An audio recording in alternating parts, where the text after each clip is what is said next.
Hello and welcome to the Abruzzi Simracersworld GT Championship. My name's Sam Fitzpatrick, and alongside me is Austin Knight with Monkey Bubnir on the cameras, broadcasting live on Apex Racing TV. And Austin, we are here for round 2 of the championship, a superb first round of the championship at Barcelona. This time at Daytona, a circuit that undoubtedly these guys will be very familiar with. Yeah, a circuit that we're all familiar with right now, as it's going on right now in real life as well. But why not spend it in the place that we all know best, and the sim?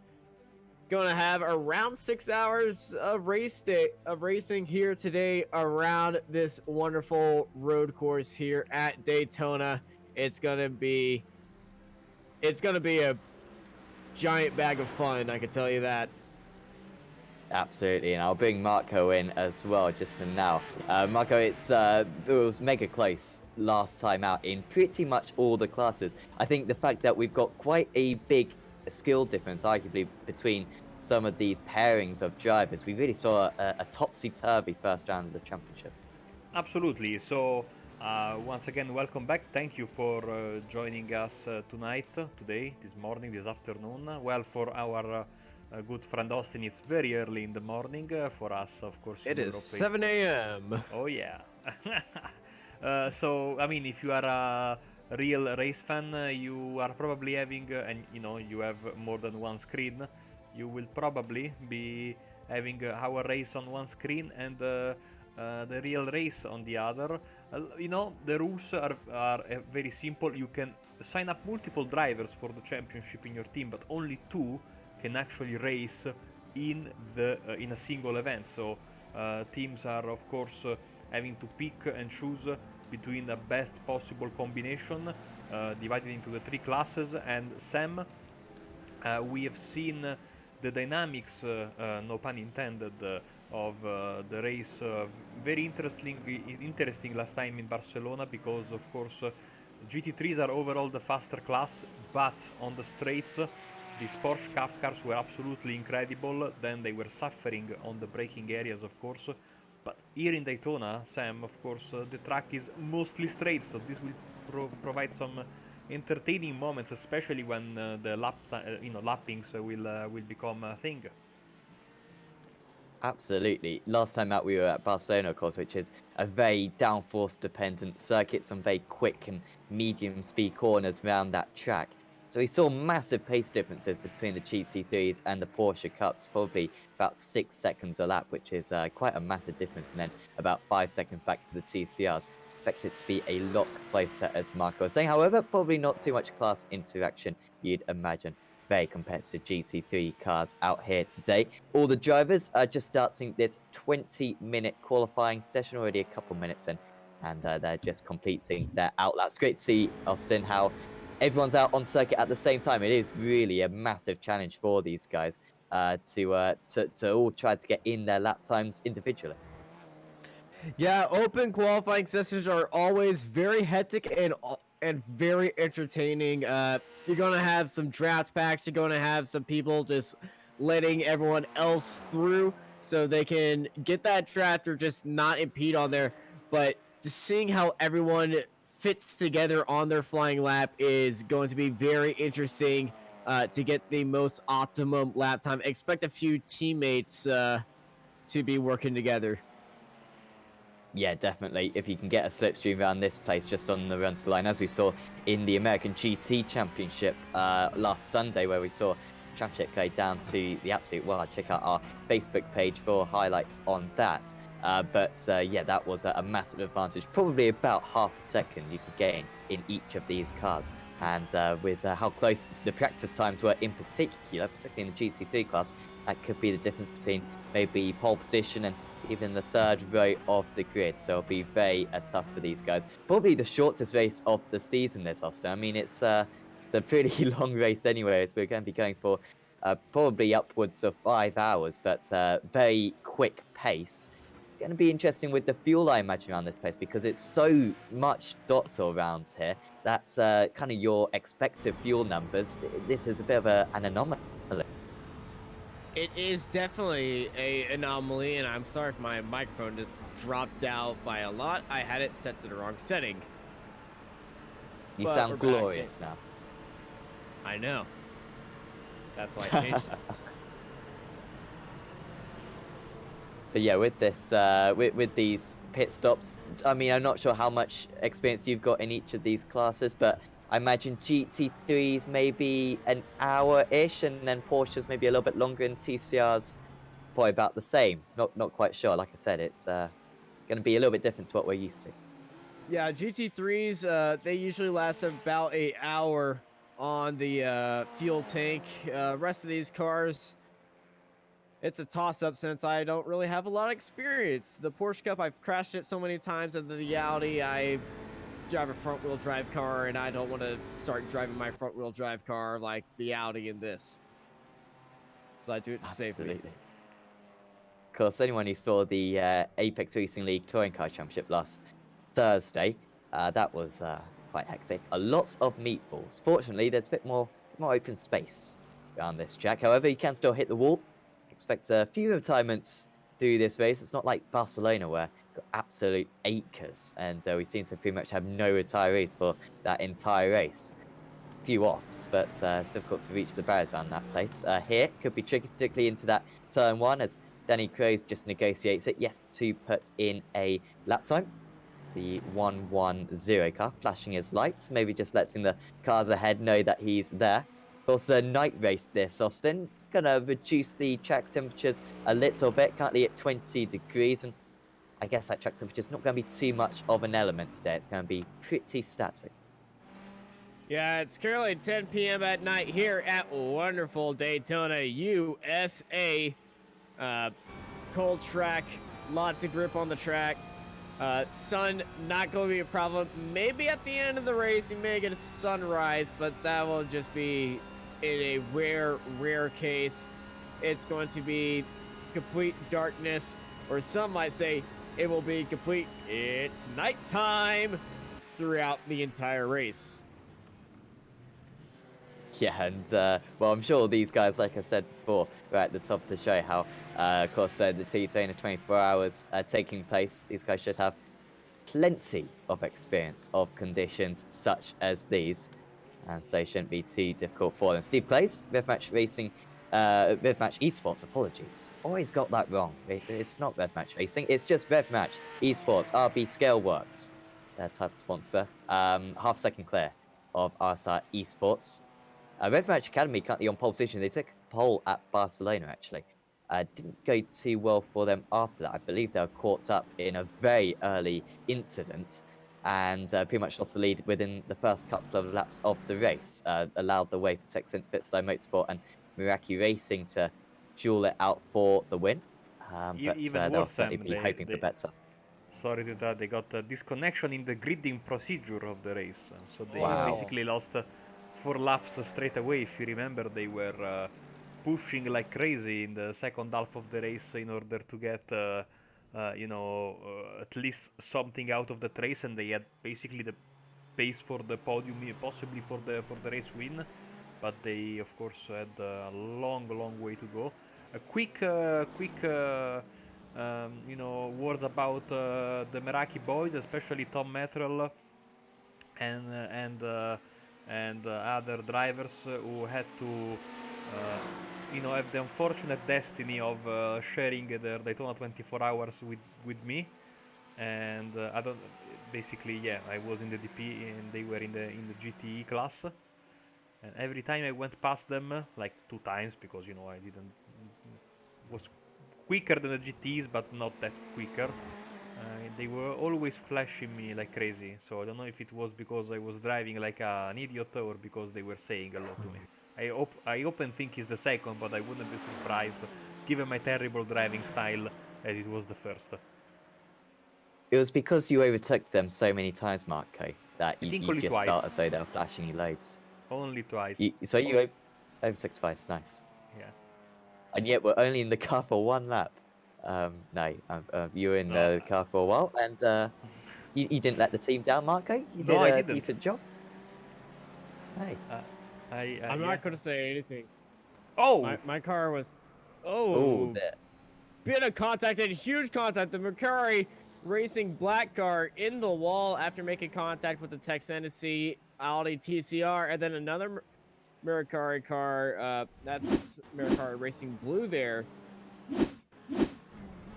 Also having contact. Let's ride going to on be an board. issue in the race time. McClay didn't really want to leave in space. I know.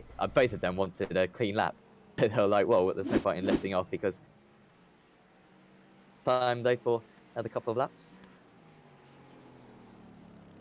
Yeah, they'll have time to get up and going. 10 minutes left in this qualifying session. That section right there, turn 1, and then the little chicanes after it's so critical getting through there cleanly that I've made it a rule that if somebody's back there, do not try to let them by. Let them by immediately after, because it will be so much easier for you and the other car and the 20 cars behind you. If you let them by after the chicane than before it, because it just makes everything so much easier. If you try to pass through there, well, that usually happens. You can try to squeeze 2 cars in there, but you're both going to lose time. Yeah, definitely. Patience rewarded undoubtedly at that part of the circuit. Here's a nice slipstream for who was that? I'm not quite sure, but Andrew Hopley. Andrew Hopley now crossing the line. He's up into second place. Nice lap time there from the Meraki Racing TCR car. Of course, the race winners from round 1 of the championship in the GT3 class, it was T3 Motorsport Sim Racing. Newman Sim Racing Black was second and Fury Sim Sport third. So that's currently the championship standings there. In the Porsche Cup, T3 Motorsports also won. With Newman Sim Racing in second place and Fury Sim Sport in third. And then in the TCR class, it was Texan Spitstye. Oh, apologies. No, I may have got the wrong championship up. Anyway, in the GT3s, it was definitely T3 Motorsports who won out. That is undoubted, but was very competitive in the first few rounds. And of course, or the first round, apologies. And of course, if you get pole position, you do get a bonus point, and fastest lap also gets a bonus point. So this qualifying session has a little bit of extra weighted importance. Yeah, especially in that GT3 field, with being the biggest field on the grid, it's going to be very, very competitive heading into qualifying and then onto the grid. As you can see, the top 11 cars are all within 8/10 of the leader, which is RevMatch Esports UGX1. Yeah, that is properly mad. We had a good 5-way battle for the first kind of 2.5 hours actually at Barcelona, so expect that to chop and change, because it's so important how strong your number 2 driver is. So a lot of changes with that, but particularly Texan Spitstye Motorsport, they seem to really be strong at Barcelona with their kind of strength and depth. Managed to keep up a consistent pace in the TCR class, and there were plenty of other teams as well up and down the field who managed that. Absolutely imperative for this endurance format. Ryan Walker, who disconnected from the session a little while ago, but reconnected, and hasn't put in too many quick times. In fact, this is his first clean lap, it seems like, for the 109 car. Yeah, it looks like he's behind all of the Porsche Cup cars, 12 seconds behind the leader, so that certainly was an issue during his qualifying attempt. And here he goes on the start-finish line, looking to improve. Is this a good lap from him? No, it could have been an outlap. Yeah. So I want to say a big thanks to Pascal Iglin, of course, the man behind SDK Gaming, our software, a new overlay component, and we can show you the class leaders on top of your screen for the entirety of the race. And of course, at the same time, we can show you the provisional pole for each class. As you can see, there are around 5 seconds between the GT3s and the Porsche Cup cars, and then 10 more seconds of gap between the Porsche Cup cars and the leader of the TCR class. Of course, now that we have time, we'll have a lot of time during the broadcast, guys. But there is a big elephant in the room, of course, and it seems like for this being a new championship, this is pretty decent numbers. But of course, there is a feeling around, in the championship and drivers that want to take part in it. A lot of people are waiting, as we say hello to Ian from the race direction. A lot of people are waiting for the GT4 Porsche Cayman that is due to come. I don't know if it will make it in time for the next round of the season, but certainly it's going to play a part in the second half of the season, and we will have a lot more drivers, especially in the new GT4 class. Yeah, the two GT4 cars coming this year, the Porsche Cayman and the BMW GT4 car, is definitely going to bring a lot more drivers into the field and interested in GT4 racing, and I certainly can't wait to get my hands on it. It's gonna be very fun. Yeah, that's going to be a different challenge. Of course, quite well. I mean, I'm really not a sports car expert. Of course, from what I understand of them, they're kind of less assistive GT3 cars, is what I kind of get the message from, which is a little bit like the Porsche, but I'm sure they're going to behave extremely differently in terms of the handling to the Porsche. Let's say, Sam, They're that they more are stock. Yeah, they're more stock, exactly. They are more production based than the GT3s. You will find ABS and you will find traction control. They are going to be a bit slower. There is actually the GT4 category is really exploding here in Europe. As of a couple of seasons, it was a surprise explosion, I'd say, because 2-3 years ago it was not very popular, but now if you see the Blancpain, what was then known as the Blancpain GT Challenge, it has a GT4 championship as a support series here in Europe and also in the States, of course. And here in Europe we have some massive grids, and what I love about GT4 is that the grid is so varied. There are so many cars, and of course GT4 is also a vital part of the IMSA Michelin Pilot Challenge, which of course it's a multi-class series that has the TCR and the GT4 in what were once known as the Grand Sport and Street Tuner. They went from having the Mustangs and the MX-5s, just like we have in Rickmotec, as Austin knows that very, very well, to having GT4s and TCRs, and of course I cannot wait to have a proper multi-class experience in that championship as well, which is coming. Next build with the Porsche and later down the line with that BMW car. Yeah, there are so many GT4 cars out there on those grids. If you want to just have a quick look for yourself, look at last year's Nürburgring, the 24 hours of the Nürburgring.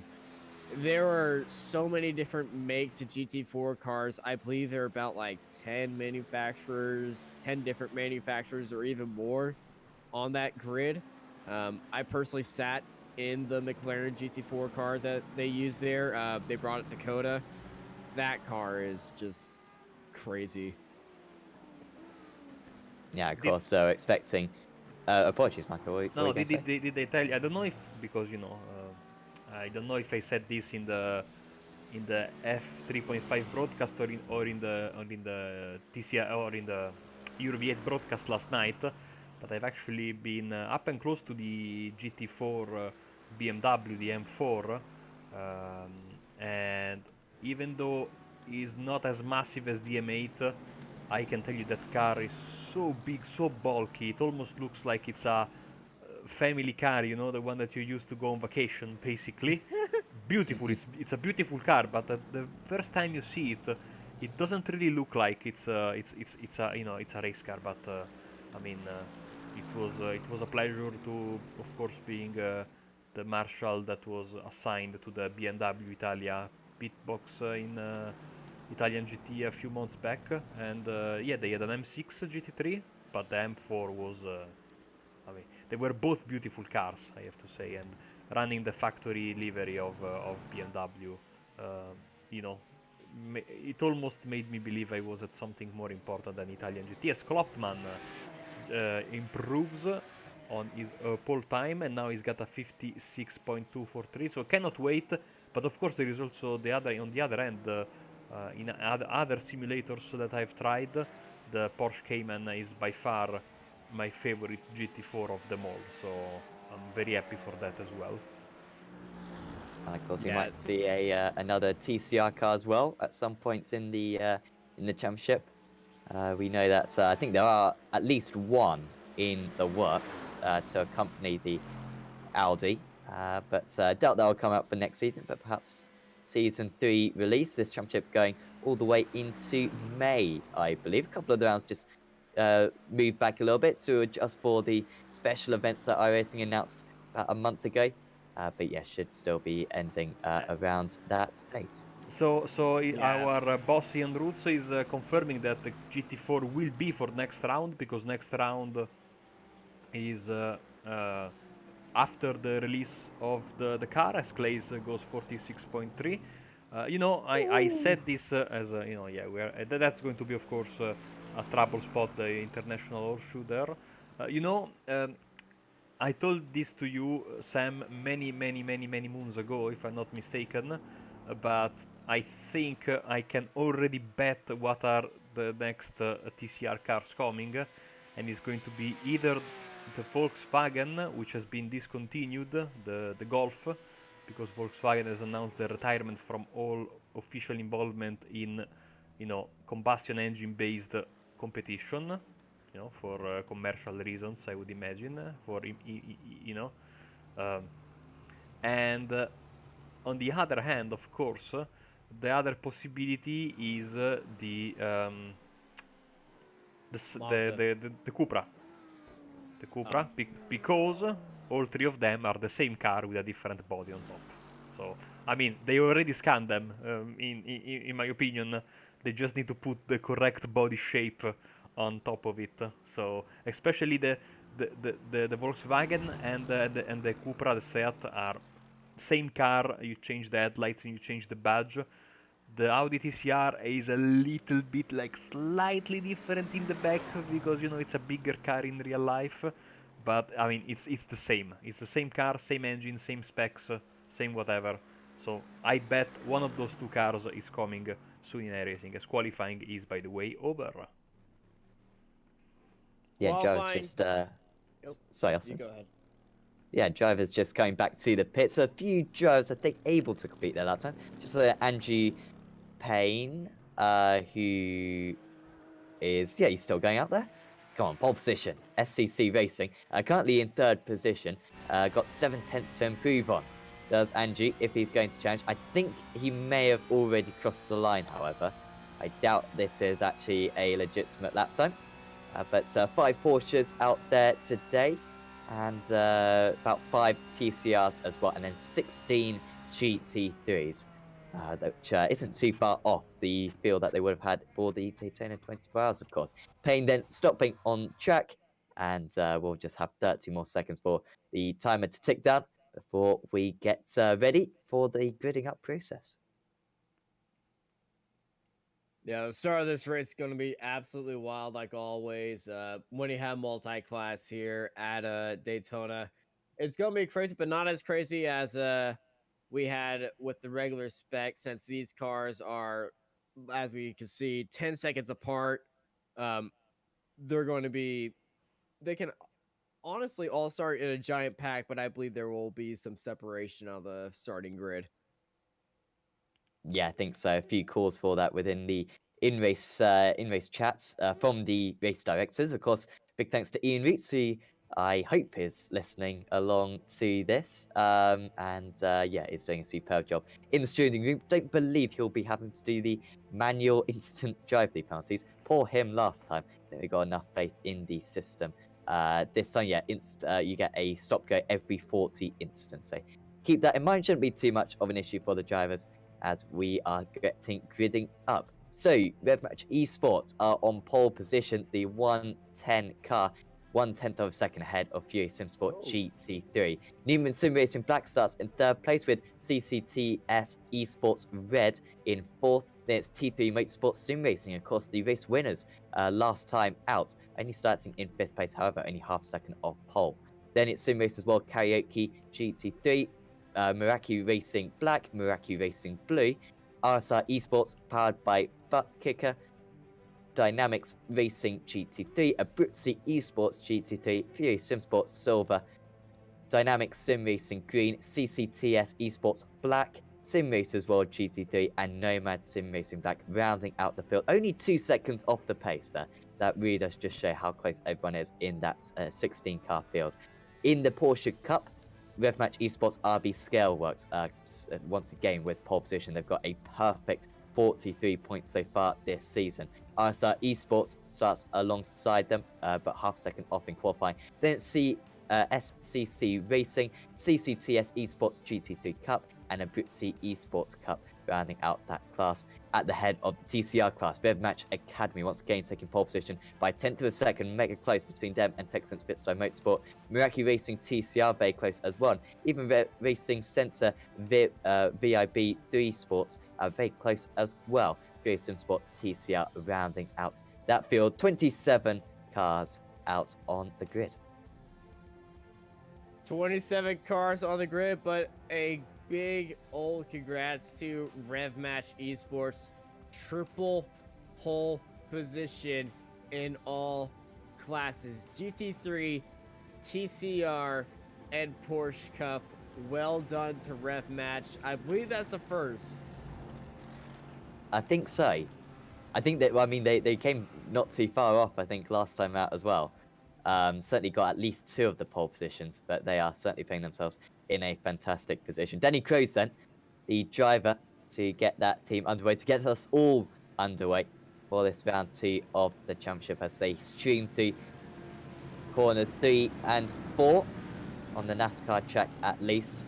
And the Porsche safety car will soon peel into the pits. Remember, the race winners from last time out, T3 Motorsports Racing in the GT3 field, in the Porsche Cup RevMatch Esports, and in the TCR Texans Fitstyle Motorsport. Those are the championship leaders. Those are the guys to beat.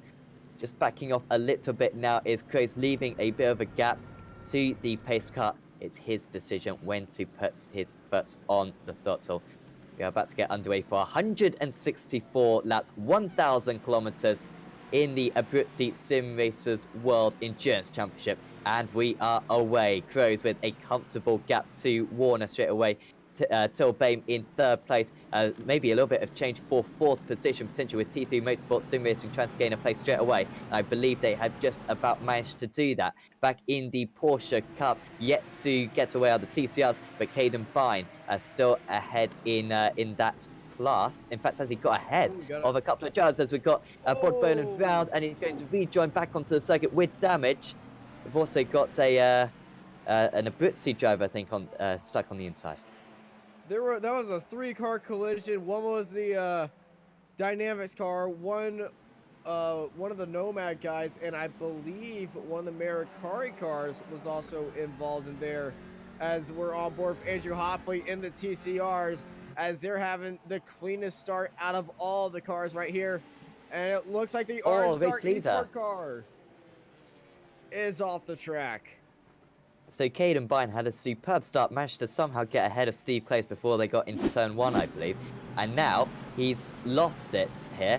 So this is what happened to Boland then. So this was the Meraki driver involved. And is he just going to get a nudge from behind? Oh, well, it's a tiny nudge, and that's a big old hit with the wall. And he will be so frustrated, will Born Boland. You'll argue that that's a clumsy mistake. Stephen DeWolf, I think, involved in a different battle, but that's the Constantino, and you had said the exact thing earlier on, Austin, in qualifying, how that's going to be a big trouble spot. And yeah, just DeWolf maybe coming across a little bit. That was Ryan Walker, I believe, in the Nomad car. Not quite expecting him to come across him in that fashion. And That's then what this happened is to just Bine. a unforced error from Caden Ben, spinning up the tires, already lost it. There might have been a soft tap for the Mercari car, but I don't believe they made any contact, as 1 lap is down in this 164 lap race. Danny Crows leads out Chris Warner and Tim Bamey, your top 3 in the GT3s. Yeah, so Craze hung on pretty comfortably, I think, going down so on, but you can see how quick Chris Warner is. These two very competitive drivers in the Wednesday night's GT championship. Warner, the only driver besides Martin Van Loosenholt to win a race, I believe, last season. But Crow's also very competitive in that as well. Got a very good championship position. As we go side by side, Bame trying to get past Homan. However, apologies, Homan trying to get past Bame. However, Bame with the slipstream from the car ahead, and he'll be able to stay ahead of his compatriot, Will the German. However, they are now 1 second off the lead, making up big time though down this straight. As I think Chris Warner just having to back out of a move from Danny Craze. Yeah, that beefy Ferrari engine also helping him right there. As let's head over to the TCRs. It's Rev Match Academy leading out Mercari Racing and Racing Center, your top 3 in their Klopman, Hartley, and Eckhart with Eaglestone right behind. They've actually dropped the Texanessy driver by a lot. I think he may have had a slowdown coming out of the bus stop. Yeah, that's a very good shouts actually, because George McClay, yeah, really should be on these guys. However, we've got a long way to go. We said that for pretty much the entirety of the first 3 hours at Barcelona, how much things could change. Still not exactly what you want. Of course, if this was a sprint race, this would be painful to lose the slipstream so early on as Bod Bowden comes into the pits. These drivers do not get a fast repair, so this could be a while in the pit lane for him. Big shame for Bod Bowden.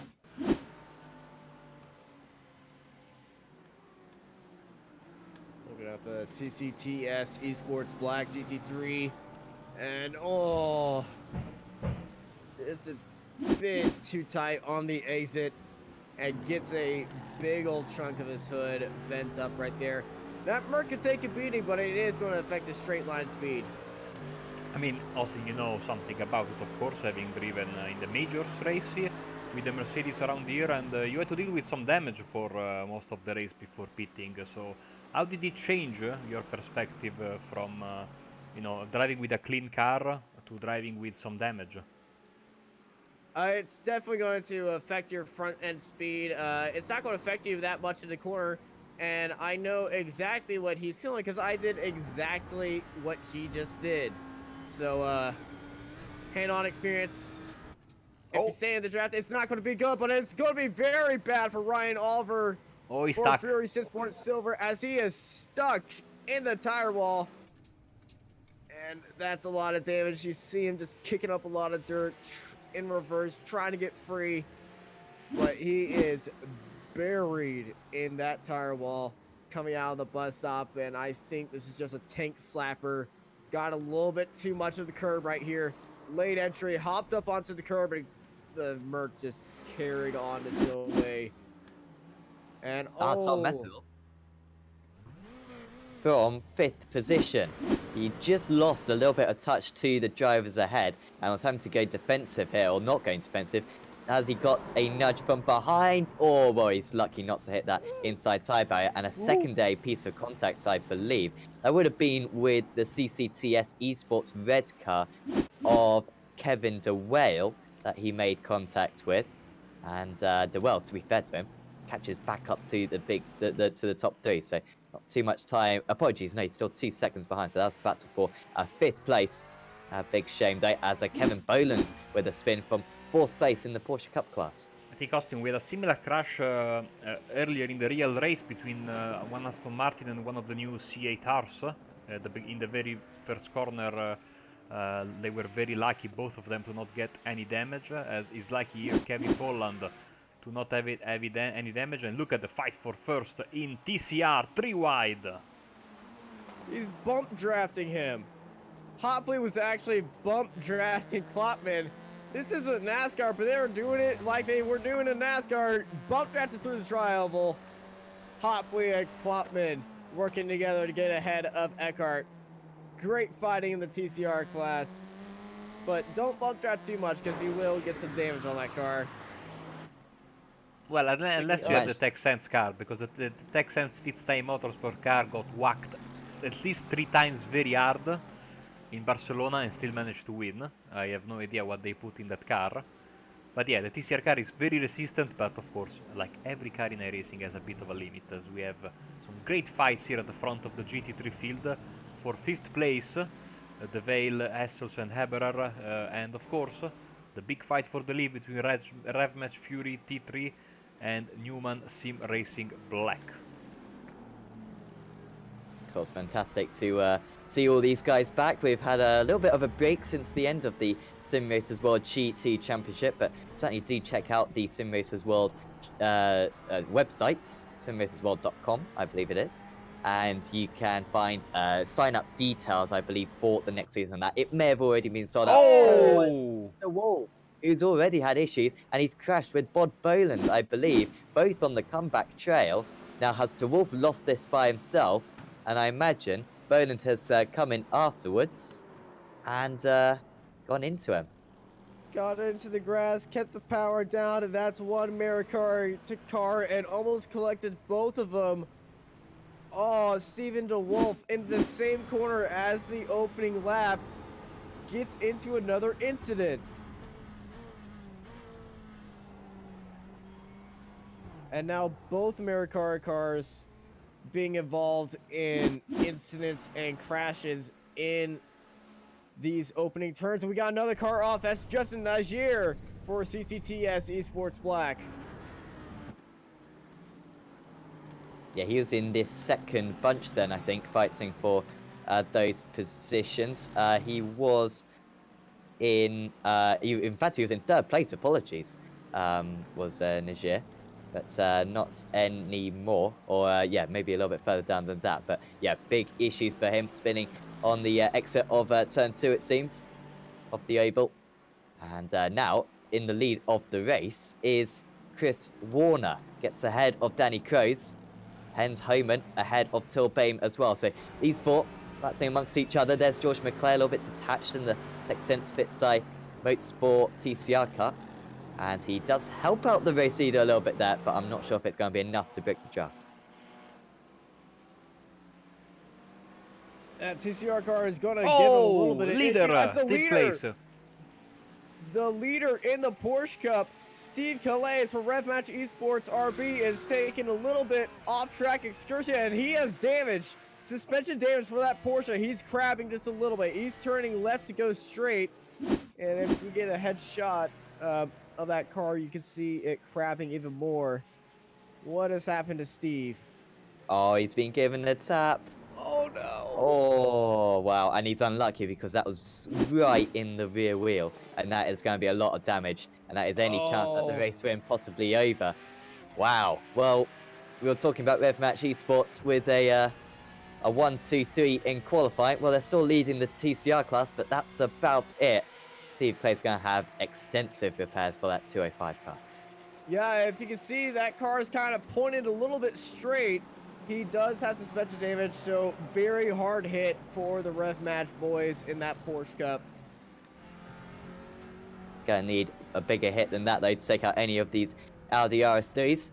And it is still Rev Match Academy leading that one. Andrew Hopley taking a wide line. I think just giving way to the GT3 car. There you are. Not giving way to any TCR cars, more important. Yeah, multi-class racing, when the fastest class coming through, you want to make it so that it's easy for you, but not easy for the other cars when they're coming through. And certainly him letting that gaggle of cars through is going to help him catch those leaders, as Steve Clays is limping that Porsche car into the pit lane, and now you can actually see how hard he is turning to keep that car going straight. It's going to be very extensive repairs. Hopefully he can get that car fully repaired in a short time. Yeah, hopefully, yeah. So I was just going to say, anyone who is part of that team who has details on how long those repairs would be, please let us know in the YouTube chat. Would be very thankful. Of course, I'm sure if you're driving that car, by the least of your worries at this moment, because yeah, that's really wrecked their race from a good position. Do note faults of their own, really. RSI Esports powered by Butt Kicker, catching up to Abruzzi Esports GT3 currently. This is Anthony Pisano battling with Sebastian Hawkins as into the pit comes Kevin DeWale. Don't believe this is a penalty. It's not the CCT car that we saw get into an incident, but he's staying up there in that long line, so this is just a drive-through. He was involved in that collision with Steve Clays, the I Meraki think. car, wasn't he? Oh, or one. I think Certainly. Well, maybe both of them. Yeah, maybe one of the cars got involved with the Porsche, and the other got involved with the Meraki cars. There is the other one. Yes, coming in for the penalty. I think Najer was the driver who got involved in the collision with Steve Clays. So long way to go for both these cars. While their teammate Roy Maas. That's a pit stop, though. There's a pit stop. Sure. Oh no, I thought he was going into the pits just by the way he was driving, not on that top line. But no, it wasn't. That was just a drive-through penalty. I think he thought about making a pit stop, though. So yeah, it's not the biggest penalty, to be fair, this drive-through. It's not as a, I know you're going down Road America, for example. You probably only lose about half the time doing this one. Although you do have the opportunity to crash on the pit exit. I don't know, Austin, if you saw, or Marco, did you see any of that crashing on pit exit in the 24 hours? Because yeah, I think mean, one of that's the Aston something that I'm Martins. always terrified of doing.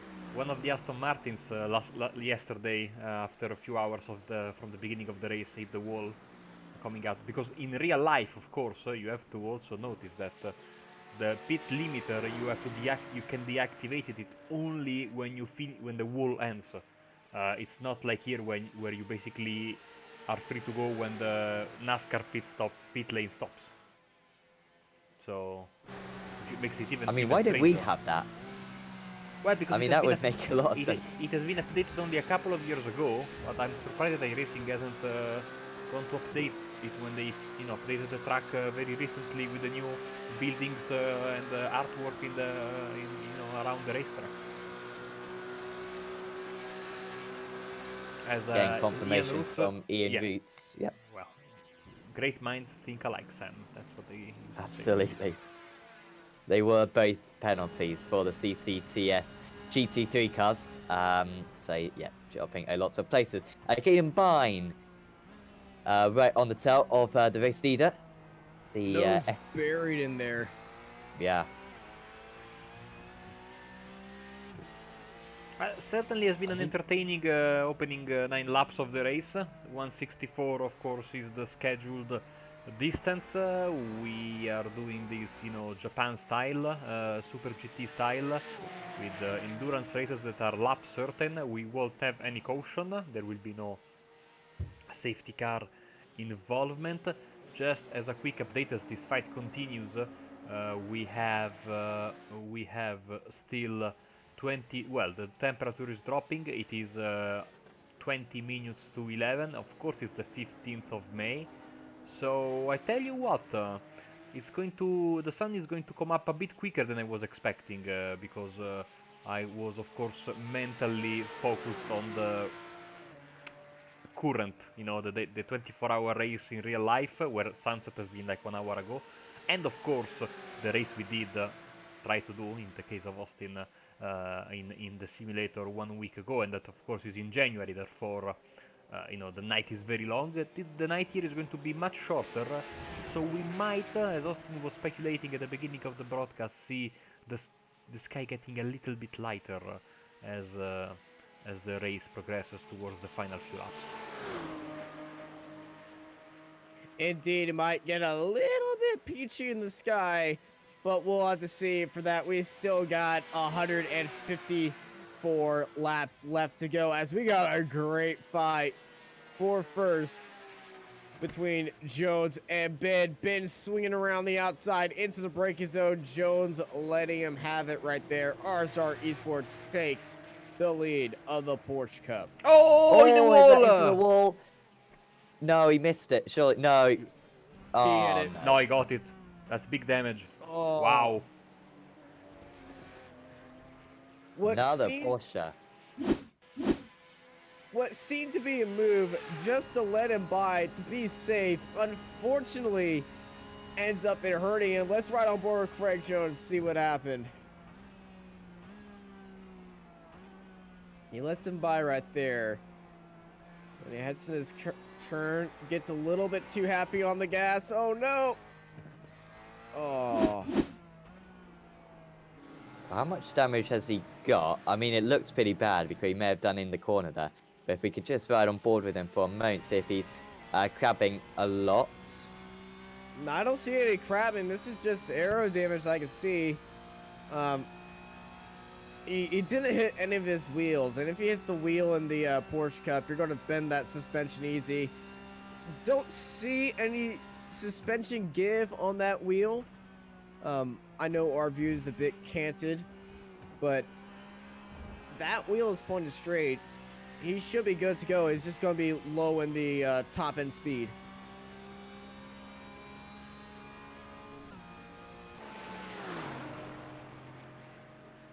Of course, Austin, I always forget about asking you your qualifications because, unlike the rest of us, or most of us, you have actually raced real race cars. And of course, I know you're past in the USF 2000s, but you haven't only driven that, right? You have also had experiences in other racing series. Yes, Baja Racing in Texas, I raced in the UTVs categories and Class 3000 buggies for about 5 months. And of course, if you search the web, you will find Austin's finest moment in Mid-Ohio, a track that he knows very well. When we had the track guide for IndyCar a few weeks ago here on Apex Racing TV, he only described me around 100 feet of the racetrack, that only part of the track he knew very well. Then he decided to have a rapid, unscheduled disassembly of his car, which was very spectacular, but also very unfortunate, of course. It hurt. Steven the Wolf not very happy in the chat. And that's it for his race, apparently. Oh, that is very unfortunate for Steven. So of course you already had damage. Tried to get repairs, but as you can see, I think he had another collision after getting repairs. Oh, there he is. I think I found it. There it is. So he came out for repairs. He said that the car was loose. Look at that. Like driving on ice. And then another collision. Oh, and then that here. was the collision with Boland. Yeah, but I think, of course, he is, let's say that he is mostly unhappy because of the, basically the collision at the very beginning of the race, which basically cost him this collision here. Yeah, the start was under review. I don't think any penalties were given out. You can kind of see the difficulty for Ryan Walker in that situation because did come across quite a bit there, did DeWolf, but of course, whether or not there was a lot on side. I'm sure Ian Roots has had a look at it and didn't feel as though it warranted a penalty, although Ryan Walker has actually been in the pit since the start of this race. The 45-second pit stop. So of an issue maybe for him there. Maybe put in qualifying fuel. Not quite sure. Anyone from Nomad, we would mega appreciate if you could let us know why that was the case. So still Chris Warner leading the way, 7 tenths of a second ahead of Danny Kroes, 7 tenths of a second ahead of Jens Homan. Till Bain a little bit further behind. In the lead of the Porsche Cup cars, we have got RSR Esports leading the way quite comfortably ahead of SCC Racing after a little bit of a issue at turn 1, and then at the head of the TCR cars, Rev Match Academy still leading the way ahead of Meraki Racing TCR. This is Mass trying to get past, Kevin Boland at the moment. Yeah, Moss looked down the inside of Boland, went straight up the line, holding him down there. Both of them not even going for the preferred line heading into the bus stop. That's how hard these guys are battling, even if it's for third class on lap 13. Cohen Klopman getting a Look at bump the draft detail. help from Hopley. Attention to detail in a racing, second to none, as we can see in these camera shots.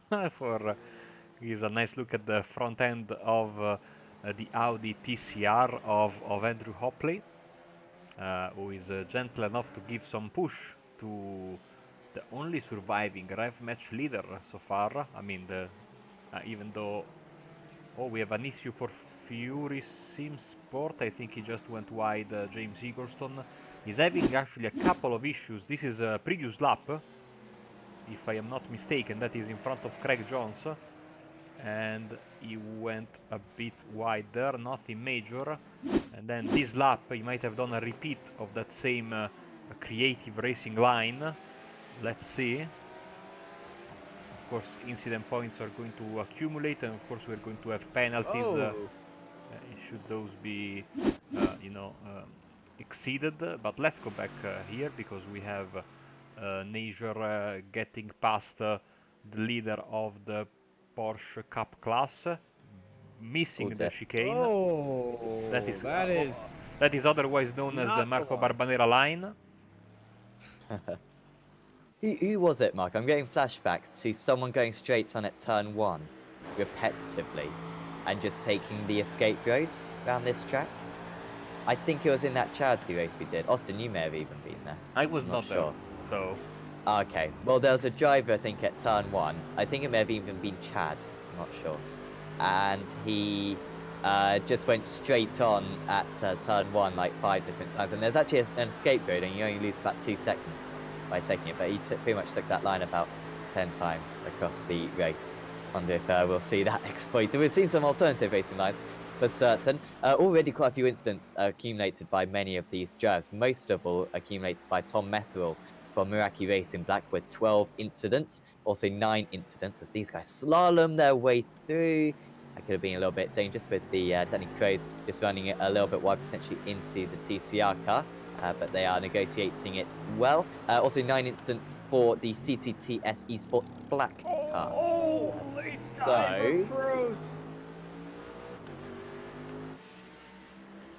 Sorry to cut in right there, but Danny Crows looked down that inside and he is smelling blood right now on Warner. They got the slow Porsche car ahead of him. Warner's going slow. Here comes Crows up onto the exit, but wherever he's going, Warner's going the exact same way. The lights are flashing. Warner late dive into the corner and Crows following him, not wanting to get held up at all. These guys are fighting like wild. 1, 2, and 3. Fury Rev Match at T3 making great shows at the front in the GT3 field. That was so deep from Danny Crows there. I don't know if he really, well, I guess it was deliberate, but I mean, that looks out of control, really. And he was very lucky not to make contact with anyone and not to pick up a penalty. Jens Homan, the big gainer out of this, because he's waltzed up to these guys. On that last lap, he gained 9/10 of a second. I feel like he's going to gain another half a second just on this lap. However, he's struggling to keep up down the straights, losing time to the driver ahead, which is surprising. Must be a different downforce level. Gotta make a car which is quick down the straights and effective through the tight twisty bits as well. Maybe he's going for a higher downforce setup. He's also in the Audi compared to the higher powered Mercedes GT3s, and they're trying to go around the outside of that Porsche. He's staying down the inside. This is smart from Jens because he didn't have to abruptly change his line. He did have to change his line on the exit, but to quote Daniel Ricciardo for Rev Match Esports, a little bit of excitement piddle came out right there.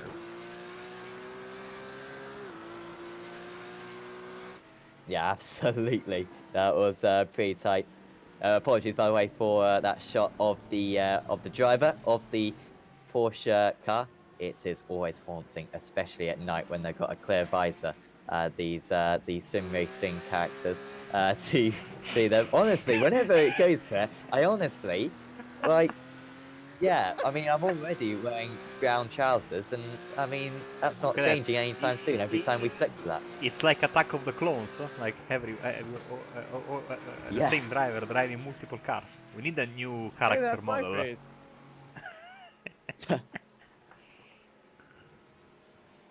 When did I I mean, get you into get this So race? you know, going ahead in the broadcast at random intervals, I will be quiet, and then all of a sudden pop you the onboard view of the driver. Did you do that for the TCR car as well? Oh no, yeah! oh wait, I did. Here we go.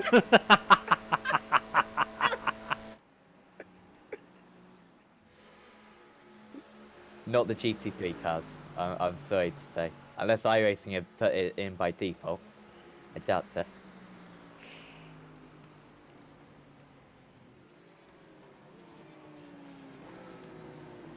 I'm kind of feeling glad I didn't put in those camera packs. Oh wait, oh you can't even see it, but I guess you're watching the broadcast, so you can appreciate it. I'm just But going it's off still. of Marco's reaction right now. Oh, okay. Honestly, haunting. Absolutely haunting. Those figures. We really do forget the GT4 cars. Roy Hey! Mays off the circuit. I mean, he's gone into Georgia. No There it seems. moss. No moss for Roy Moss. He is stranded in the middle of the track. Didn't know where he wanted to go. He's stuck onto the inside, holding that inside line. Kept it there. And just unfortunately got net coated and went for a slide. And this is very tricky. If you slide across that line, you don't know where to go across.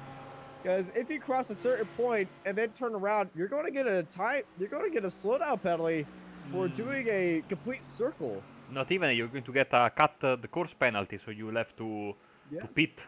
And let's keep an eye on Roy, because we might be seeing him headed for the pits for a long stop, because the fact is I think he went back to where he was.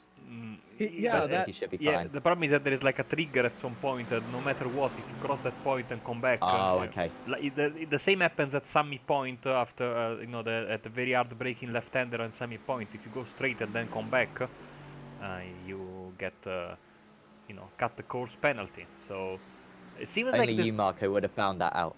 No. I'm sure Austin tried that as well. I many found times. it out too. See? I found it out. I didn't Unfortunately- intend to find it out. Fortunately, But I not on found the it out. calendar for this season. Shouldn't absolutely. Great circuit that. Is on the AOSC Super Series, though.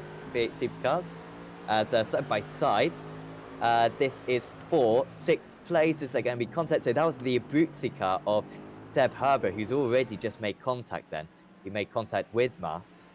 Herber gets ahead of Seb Hawkins. Back where he started, Herber, one of the few drivers, the only driver out there, bar George McClay, who's still in their original starting place. Yeah, that's a rare feat. Few other drivers to stay in their spot. Notable Rev Match Academy still in P1 in that TCR CCTS Esports GT3 Cup. They've been having a tough race, but they're still in 4th. They would not want to be in there. And Andrew Hopley, he's jumped up a position ahead of trying to find the other TCR car, but that fell. Oh, that was George McClay, who had that incident on lap 1 with the bus stop. But Hopley, I've been watching him practice, and he's been getting he's been doing a lot of bump drafting practice with his teammate Annie, actually. So you've always seen him on the bumper. He's been practicing with Annie.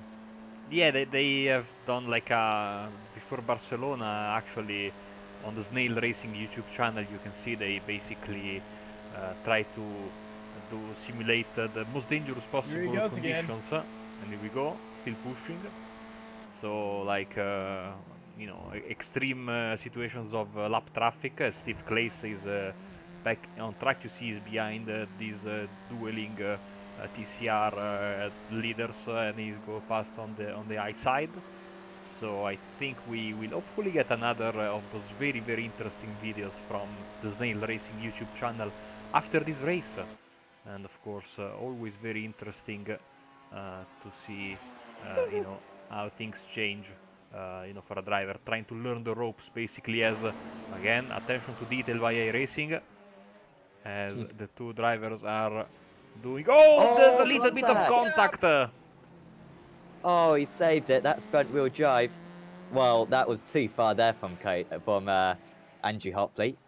Clayton will not be best pleased with that. He'll be saying, well, thanks for giving me a nudge all this way, man, but, don't give me a nudge midway through the corner. And that could have spelt disaster for them. This side-by-side for third place just behind them.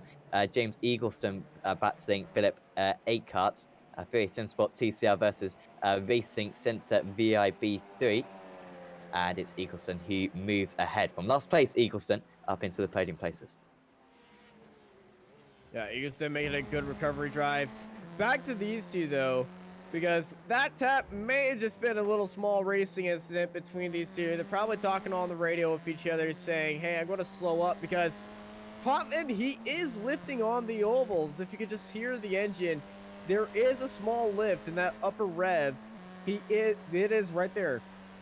He is letting Hopley come on and start bump drafting him because they figure that is faster. They are pulling away from the rest of the field by 8 seconds right now. And this is very nice strategy in the TCRs. Even if it is a little bit dangerous. Oh, no! Oh, plays from the lead. No. Oh, and where are the other cars? Because he's had a bit of a dangerous rejoin there, to be fair. There were no other cars. I'm sure he knew that. Has he hit the wall? There is certainly some damage. Yeah, he has hit the wall. But how hard? This Porsche can put up with quite a bit of contact. And this is a common mistake around this track. Taking too much curb. And, it's just a nudge. That'll be fine. Yeah, but the car... He was already in the pits, though. Yeah, car already... That's the second time he's had an incident. The first time he had suspension damage and had to go into the pits to fix that crabbing issue, and just look at that damage. He already had it before the crash, of course, so adding fuel to the fire. We have to go back live because we have a fantastic fight between Eckert and Eagleston, and that has put McClay back into the fight for the podium spots at the very least, and he is very happy about it. Needs to get back to the leading train. Not going to be easy, but at least is now one step away from the podium after being basically miles behind everyone else after the start of the race in TCR. He's been charging so hard. He is the fastest TCR on track from his last lap of a 157.10 compared to the 157.94s of the leading pack of Colin Klopman and Andrew Hopley. McFlay is definitely on charge. He is seeing red, and he wants to be in P1 as Hopley and Klopman are still running away with the lead. But how long will this is going to end up in tears? You know, with iRacing and any kind of simulator, of course, iRacing we have it nice, but you never know how the prediction code will register one of the contacts. So far so good, but it's like they are playing with fire. He's not going to play with fire this time. He's going for the position. Hopley round the outside, side by side they go through NASCAR 4, heading into the tribal, down the short chute and in across the line. Hopley is ahead of Klopman, but Klopman's got that inside line. Who's going to have the position and be the best of the late breakers into the braking zone? Hopley sends it in there, but a little bit too deep, gets onto the white line, but Hopley is the new TCR leader. Great pass there. So, well, all the talk we had with strategy and bump drafting, in the end Hopley said, okay, it's time to go, and go he did. Very nice overtake. Situation at the front still, of course, remaining more or less the same, with Warner leading, but Cruz and Homan waiting in the wings, not risking it, of course. Lap 22 out of 164. So definitely early days here in Daytona International Speedway. in the Porsche Cup car. Basically, the only clean car is so far in the lead, Caden Bean, and he's enjoying a little bit of lap traffic there. His closest rival is Craig Johnson. He has, of course, got damage. He will have to repair it. See the front left of the car not looking particularly good, as we have a problem for Ryan Walker, as he's, I think, went wide. Did he hit the wall? No, I don't believe he hit the wall. He's already had that front end damage, and I think this is just a lapse in braking zone. A little bit too deep. Back end's already sliding, and he drops off the edge. But kept it outside of the wall. Just dropped off the pace. Oh! George McClay through the bus stop, just like this is the race. Oh, this is the leaders! And they've managed to edge their way through. Warner had to get right on the bricks just to avoid his own teammate there, and it's really put Krozenhomen right back onto his tail. He'd been able to pull out about a second of a gap. However, if Kroos wants to take the lead, and he may feel like he doesn't have the pace to keep up with Warner, he needs to go for it now. However, he's willing to stay behind. He's happy to be in the slipstream and save fuel. But that was almost disastrous in the TCR class. Out of that, Eagleston's got back ahead of McClay, or maybe stayed ahead of McClay, I'm not quite sure. So this is Najee, who's already got a drive-through penalty. Has he hit McClay? Oh, he's made his intentions clear. Oh, he did. I originally thought he just scared him going into there, but no, he did hit him. Went Having to down take the such inside, a tight line. so much speed, and then into the braking zone. Either he didn't see him, one of these two just ignore the spotter.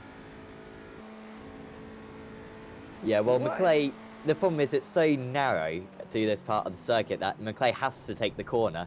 However, there's a car there who's marginally off the apex. I don't think that's really anyone's fault, though, of course, Ian Roots will make the decision. And Chris Warner, good driving from him to be fair. He did get out of the dot, so he waited for the gap to appear. And all three of them did a good job. Jens Homan could have felt as though, you know, I could get the lead hit, but instead lifted out of it, and they all got through safely. And they are fuel saving the TCR and GT3 class leaders. That is a good strategy. Less pit stops, more time saved than sitting still. So more time you're moving, the best strategy. But it is hurting their pace, but right now I don't think they care about that, since they are way far ahead of their respected fields. And if they stay in that 1, 2, 3 position, they will be able to fuel save a lot and continue their pace. As McClay's been not having a lot of luck today. Pretty wide. McClay wants to really get past, unlike pretty much everyone else in this track. He actually feels like he's faster than the driver ahead. Wants to make some good lap times himself, and he does get past Eagleston. And he's 12 seconds behind Clopton and Hopley. However, we've got a long way to go. These drivers, I mean, how would you assess this so far, Austin? Would you say these drivers are respecting the fact that this is an endurance event, or would you say they're being a little bit too aggressive right now? It's a tad bit more aggressive than I would like in an endurance race.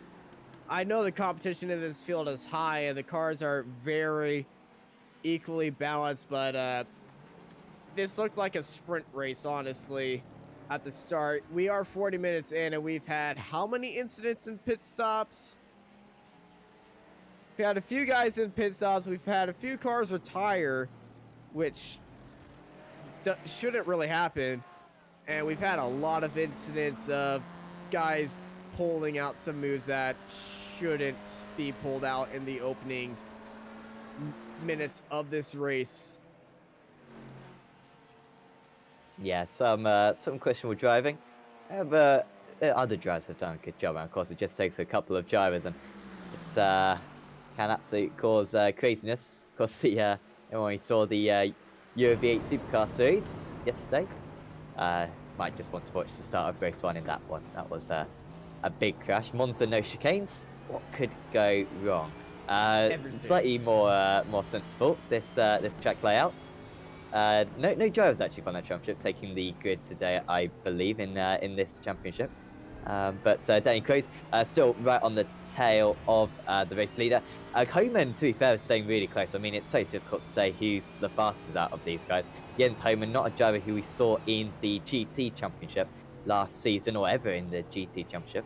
By the way, these guys' teammates are, for Danny Cruz, he's got Robin Monster as his teammate. For who are the so Chris Warner, the 106 car, has got Matthew Dorrington as his teammate, and then Jens Homan, the 115 car, has got Luca Becker as his teammate. Sorry, Sam. Didn't George McClay race in the V8s last night? No. No.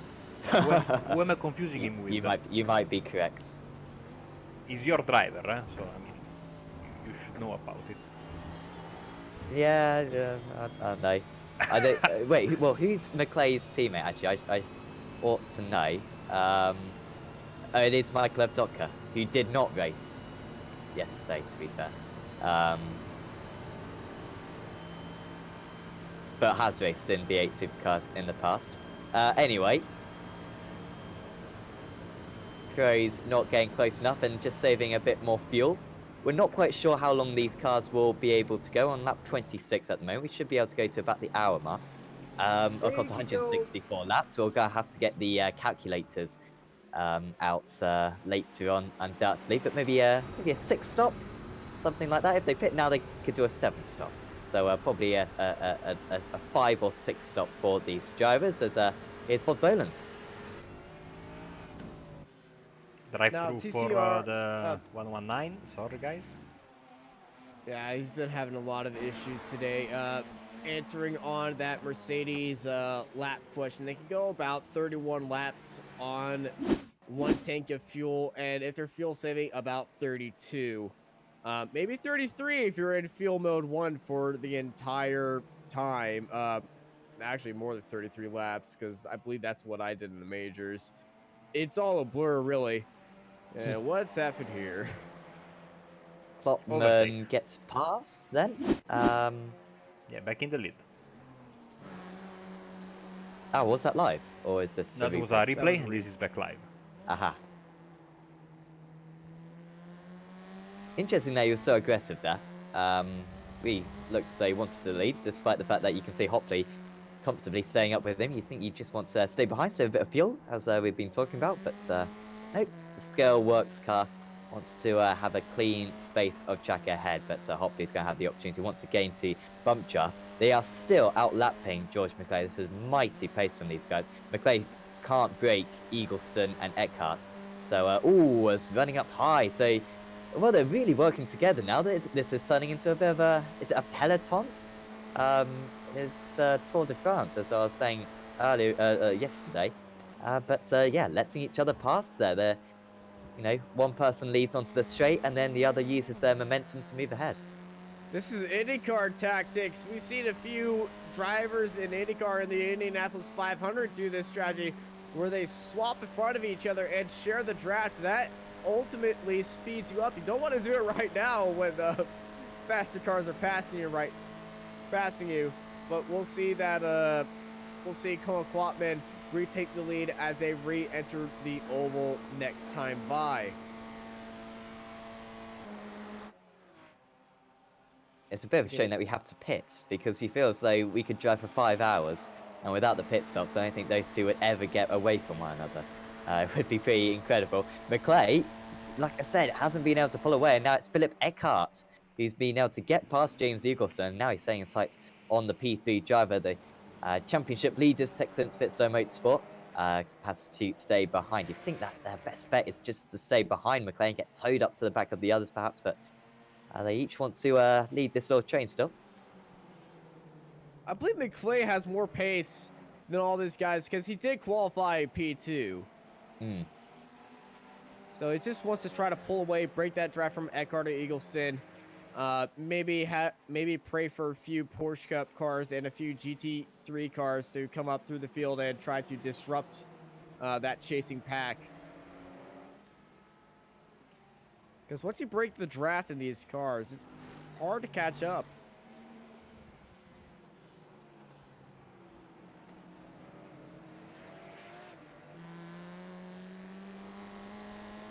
But McClay is running the slowest out of all the best times in the TCR. I mean, we've only got 5 TCRs out here, but thank God they're all evenly matched. I mean, any one of them could still win this race. So far, none of them have crashed out. Of course, all the TCR cars with the 3s at the start of their numbers. Of course, no one can see the numbers, although you can look at the numbers if you go to the SDK Gaming live app thing, because that will tell you the live timing. And you can see the best lap times from drivers, the intervals between each of the drivers, and their last lap time, their best lap time, pit stops, when they last pitted, their pit stop times, everything you could possibly want to know. And that is all available in the description, I am sure. And of course, provided by SDK Gaming, which we appreciate a lot. Of course, the providers of our fantastic overlay as well. Caden Bine with a slide. It was more of a drift than a slide, but Caden, woo-hee. Very big heart and mouth moment, and Craig Jones had a big old slide as well. Killed a cone in the process, and he's actually lost his spot. Craig Jones is in he's in the pits. How long is this pit stop? He's already up to 11 seconds. This is just it. Did he? Wow. I think he towed it.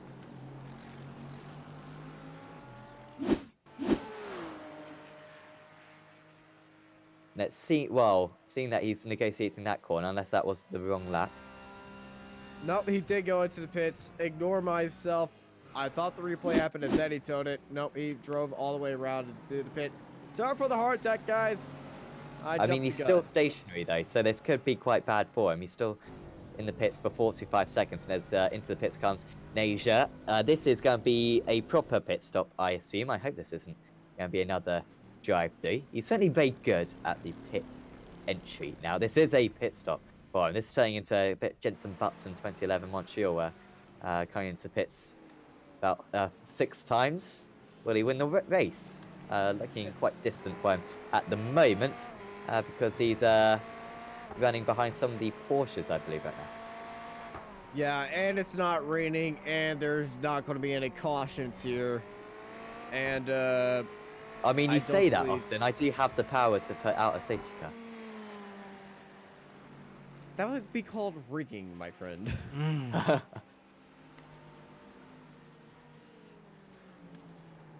course, Ian Roots listening along to this. Safety car? I mean, this is pretty good right now. I don't think we need the safety car at the moment. And of course, you can give wave rounds to drivers and really manipulate the results that way. But no safety cars in the rules, at least for this this championship.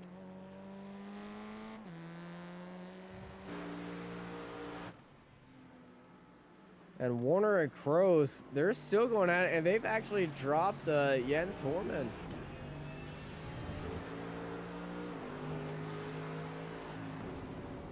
They're pulling away from him. Yeah, that last lap they were half a second faster. I mean, in my opinion, Homan is the fastest driver out of these 3. But, I mean, that I might not be correct. I'm not sure. This will be a good test, see if he can catch back up. Yeah, all 3 of these cars very low on fuel. About 31 laps, you can go on a full tank. Oh, that's a spin for Boland. Was that the leader? Yeah, P2. P2, yeah. Yeah, Craig Jones is in P2. Then Boland adopted P2, going through this long right-hander, riding on that curb, and then just a little bit too wide. Tried to correct it, but this ain't the Audi. Can't correct it like that. And he just spins it off the track. Kept this foot on the brake. He's still in position 2, and thankfully didn't get into contact with another car. His Warner's on the inside of that TCR, and Kroos on the back end of Warner, almost getting contact in the bus stop, and Homan is back with the leaders. I mean, he could potentially get past the pair of them here if he so chooses. Once again, that Audi though. You might well be correct, as you said earlier on, Austin. Just the Mercedes is so quick down the straight that the Audi can't really get a brilliant launch on it. I mean, he doesn't want to go for a move into turn one, but that was quite comfortable. They caught back up. I don't think that's necessarily a demonstration of his superb pace, but either way, he will not mind too much. Top three separated by 0.6 of a second again. And they're going to have to go into the pits either this lap or next lap by. They were fuel saving, but with this pace, I don't think they're fuel saving enough to go 32 laps or 33 laps on this tank of fuel. If I was one of these cars right now, maybe Rev Match Esports, I would go into the pits this lap.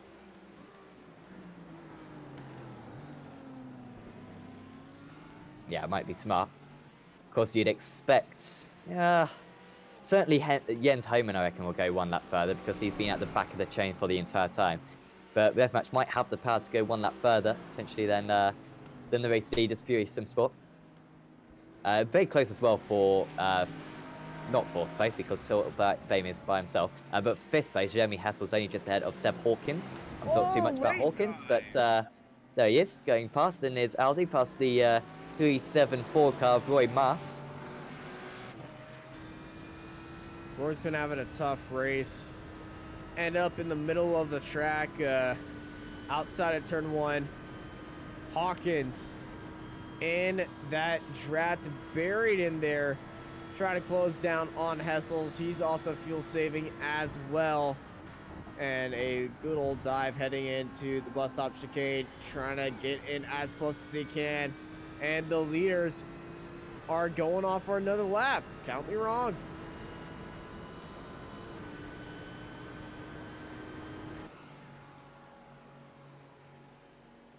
So no one pitting so far in this race for a standard stop. By the way, Craig Jones did get back out onto the track, however, he had a 100-second pit stop. So I believe the SCC driver was running in 2nd place. However, that's going to be very detrimental to his event. Big shame for him as Ben Mears, who's new in that Simracersworld GT3 car. He's had an issue, I think, at the bus stop. Yeah, I believe he... They didn't switch around. He's been in there. And that's just unfortunate.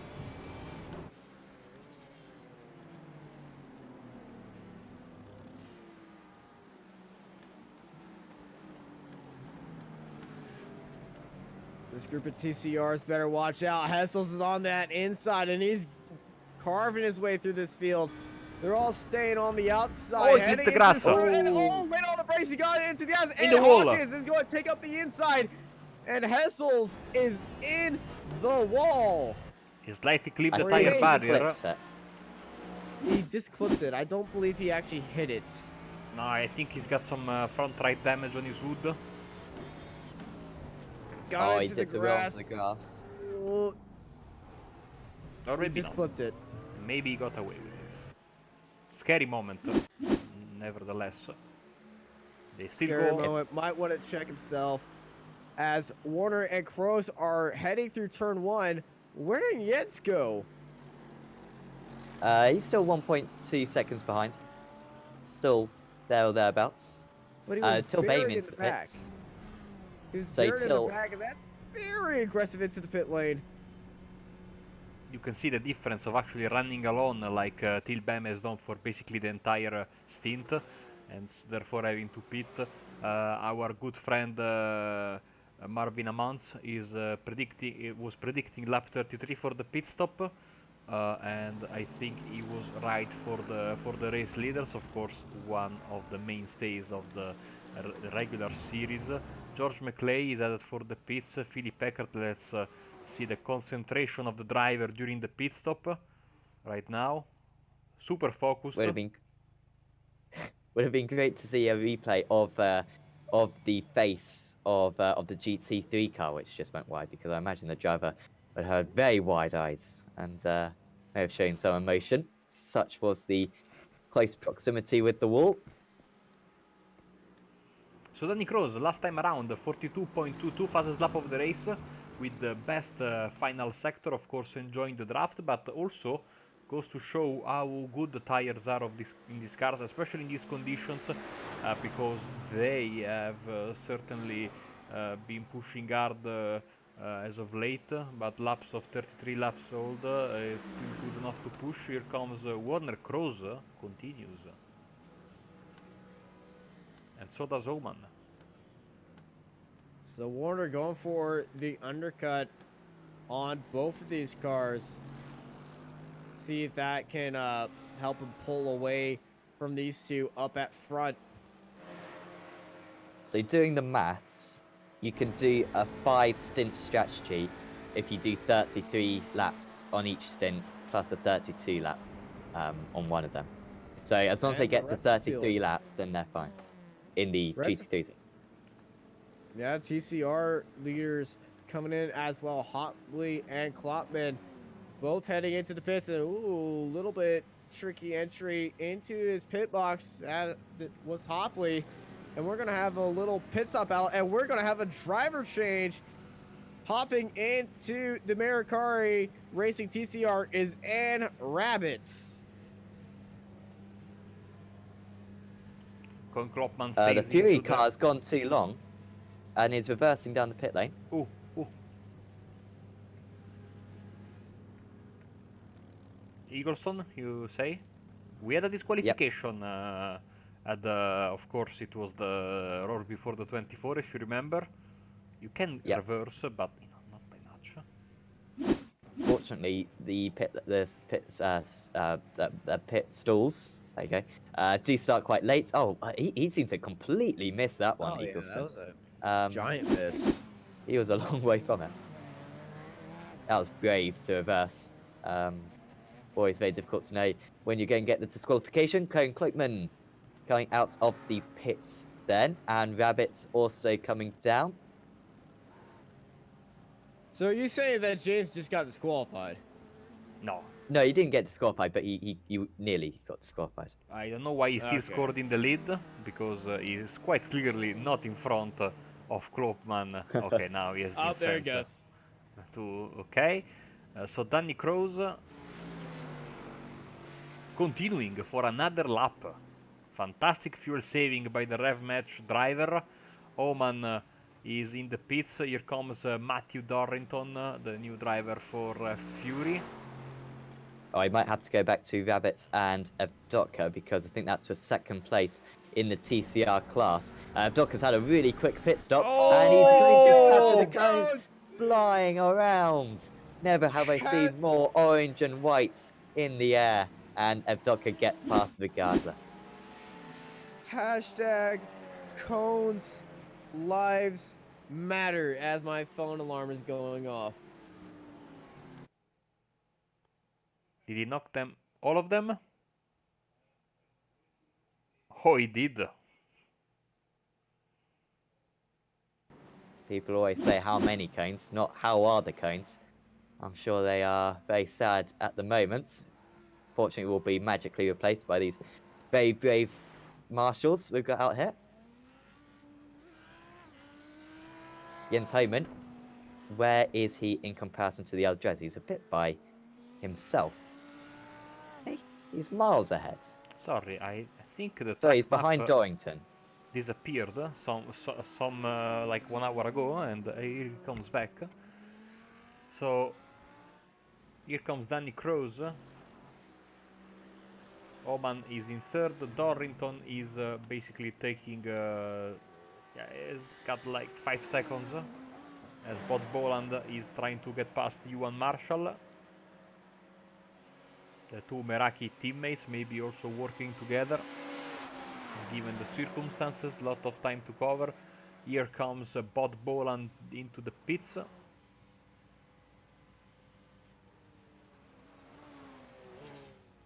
Dorrington with a 1 minute 8.9 pit stop. Jens Homan with a 1 minute 10.3. So perhaps Dorrington just a little bit quicker there on getting stopped. Maybe you got a bit fortunate with the tyre change, or perhaps putting in a couple extra litres for Homan. Not quite sure, but yeah, 5.5 seconds now. That gap here comes Danny Crows, and he is... Oh, he didn't take tyres. Well, that's bold. Oh yeah. It's 41 not actually seconds. odd. Not mean- actually odd to not take tires. He had the fastest lap of the race, a couple of laps back, with all tires. So, I mean, why not? Well, this will be fun now because he's 29 seconds ahead of Dorrington, who ought to have better pace now for a little while. But of course, it's kind of just going to put them out of sync, of course, because Dorrington's probably going to undercut him now because he's going to have Fisher tyres, and you'd expect Crows to take tyres in the next stop. So Dorrington might get ahead, and then Crows will be ahead. It's an interesting strategy put by these drivers. Also didn't take tyres was Bart Parrott for CCTS Esports Red. They're back up into 4th place despite having a drive-through penalty earlier on. And also Till Bain may not have taken tyres. I'm not quite sure. Bain had a he had a 41 middling pit stop. Did No, Bain? I 56 think he just seconds. didn't. Yeah, he just didn't put a lot of fuel in, I think, Bain. I think he might be doing one extra stop compared to everyone else because he pitted on lap 32. You need to get to lap 33 if you're going to pull off a 4-stop. So he might be going for a 5-stop instead, putting a little bit less fuel in. He will be quite quick at this point now. Oh, Roy Mass.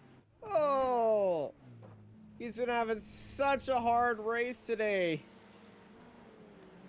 Captain in P2, but now he's dropping down positions.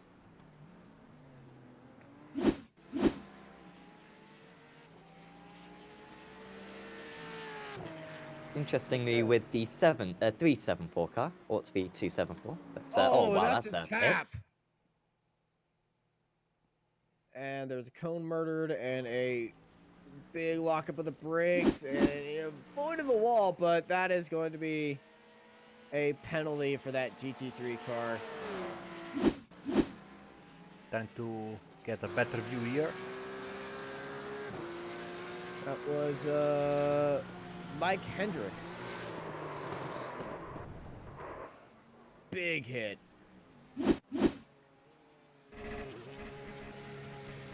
Hendricks only just gets in the kart, so not quite accustomed perhaps to the speed of the Porsches through that particular corner. That's one of the areas where the GT3s are way quicker.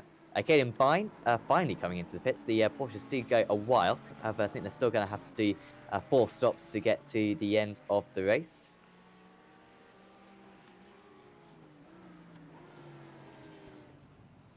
Oh, And that's not the right direction. that is Hendricks not the right again. direction, but I think that's what you call karma. I think karma will be a drive-through penalty, which he might get in a couple of laps, to be honest. Double karma.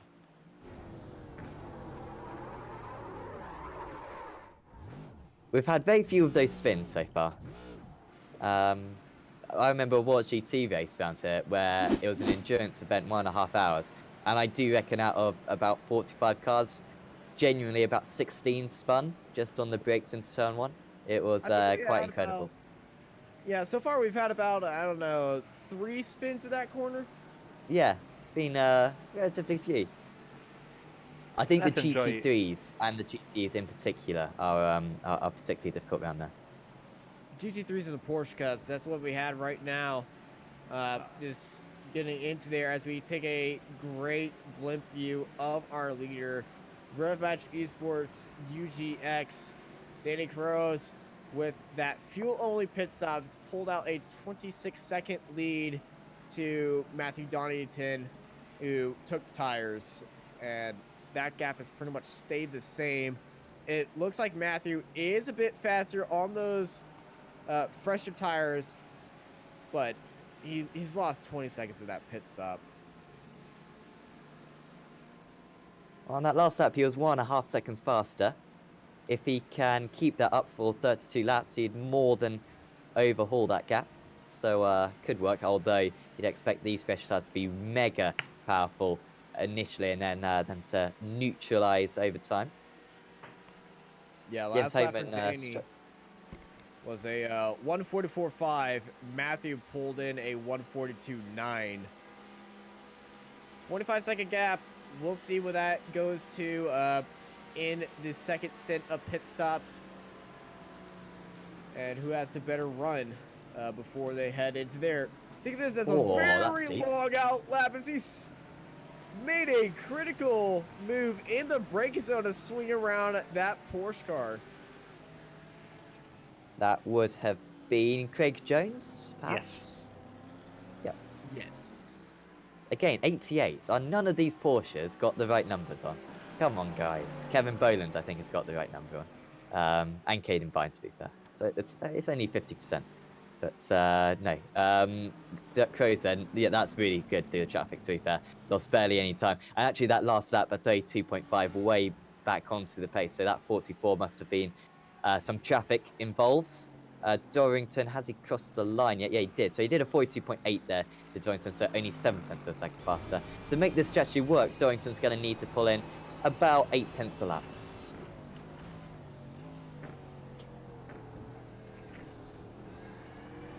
Looking around the outside. Great place to put your car on the exit with those fresh tires. Not losing a lot of time with these TCRs, especially like that. You don't want to see a TCR in the corner, but on the exit, it's kind of a good spot because he didn't slow down at all, and he is gaining still on Danny Crows. Mike Hendricks potentially with a drive-through penalty now. Yep, 105. He did. Stephen DeWolf saying cone brutality was the reason because for the penalty. apparently, according to Ian's roots, there will be a penalty to Michael Evdoka for cone brutality, which will make Austin very happy. You know, he's a big defender of cones. They have families. To be fair, the Marshalls. You should have been with us when we did Week 13 special event at the newly released Charlotte Road Course, back me and Sam, way back when, and the road course had a lot more cones than it has right now in the first release on racing, and basically the whole race was a radical race with blue cones being destroyed left and right in the infield section.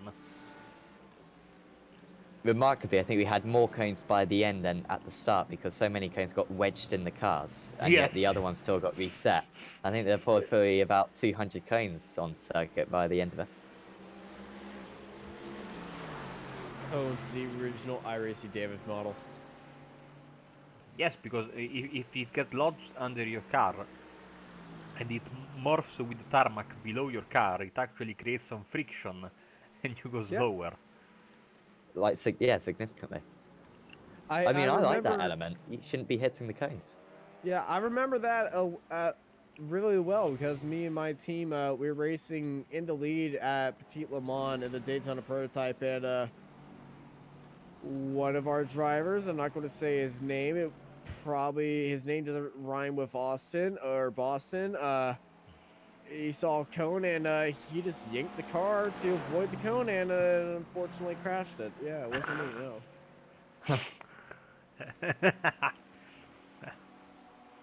That seems a bit excessive, like a friend of mine used to say, you know, trying to destroy an ant's nest with an atomic bomb. Isn't like, you know, they take the cone and survive.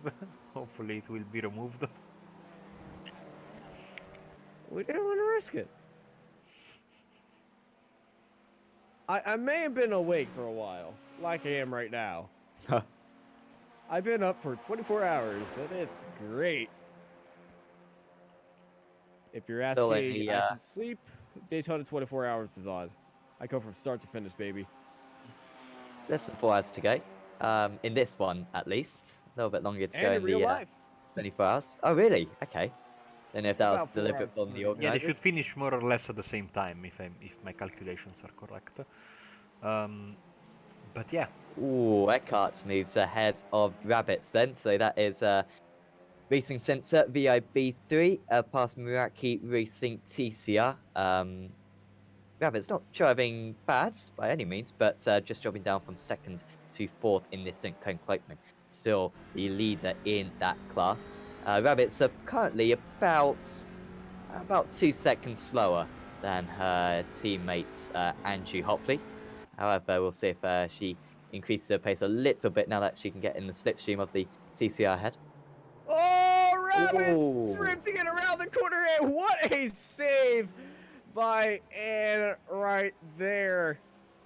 Woo-hee, heart and mouth moment, and I believe a little bit of oh blimey came out as the GT3s are going around her right there. But if you aren't familiar with Ann Rabbits, I believe Marco has already dropped her channel in there. She does run a channel called Snail Racing, where she's just started iRacing, and this is her channel following her path through iRacing. Wonderful channel, y'all should definitely check it out. We've run the Snail Racing community events. Yeah, And that they're was fun. great. That was so much fun. Did you I read ripped that off- they patched your the bug you discovered with the skip barber? It was in the release notes. Yes, they did. The I Austin Night emailed bug. them about it. Yeah, I know.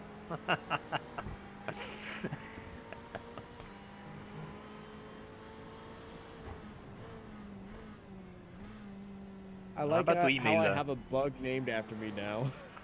I need to email them very soon. I think I will if the patch on Tuesday doesn't change the way the supercars are rendered, because they look absolutely awful at a distance. They look like cardboard boxes with wheels.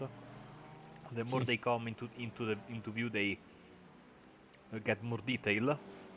And I tried everything, and then I noticed that in other broadcasts, they have the same problem. It looks ugly, really ugly. Just It's think how like I feel, the Marco. That's me 24/7.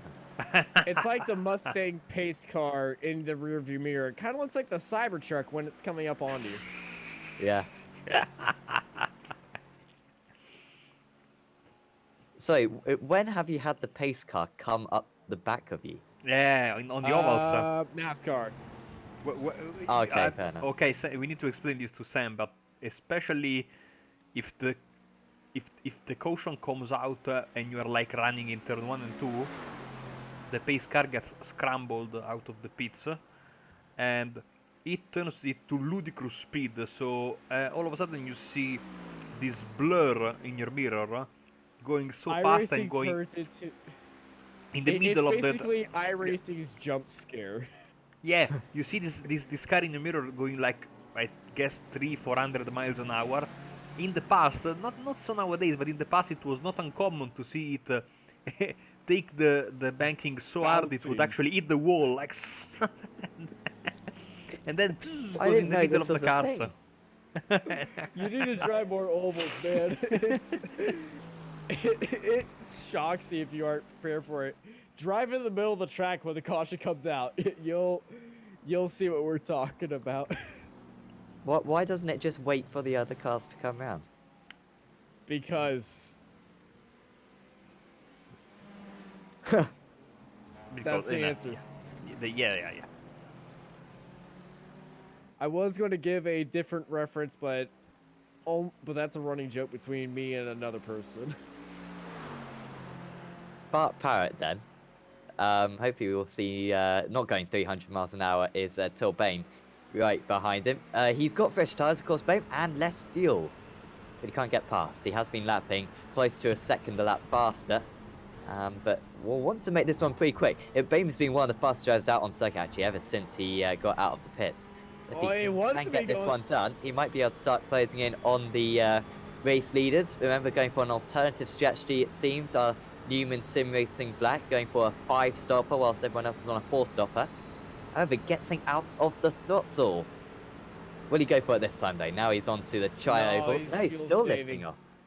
He's saving. He wants to be sure about this move. He's going to get into Parrott's mind, but it certainly looked like he was going 300 miles per hour right then.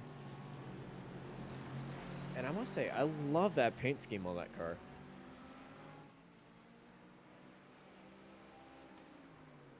Am I the only one? I mean, I can barely see it with my low graphics settings.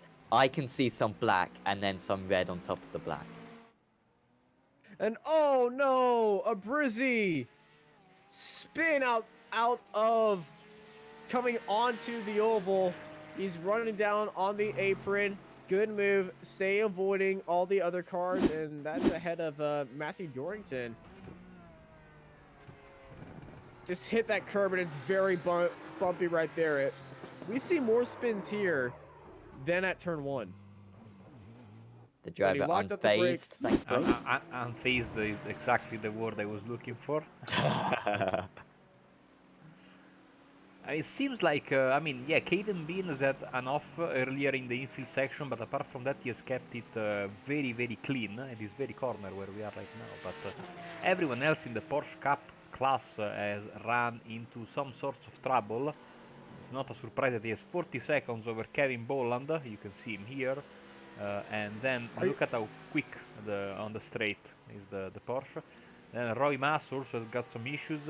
Craig Jones, a big whack to the wall in turn 1 and 2. And of course Steve Clays, very, very unlucky. 1 lap down with his Rev Match Esports RB Scaleworks Porsche 911 Cup car, as still Tilbem is fuel saving. We are getting into that part of the race where the strategies are really starting to get,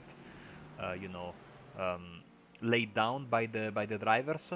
Therefore, we might be in a little bit of a more relaxed moment of the race, with drivers not risking it. But this is the moment, I think, Austin, sometimes where mistakes can start to creep in, because as I say many times, there are some drivers, myself included, who either push or make mistakes, because the moment you start lifting is the moment you maybe get distracted or start thinking about other stuff, and basically when you are trying to not go fast, that's when you start to make mistakes. So it's an interesting phase of the race, to say the least, as we are also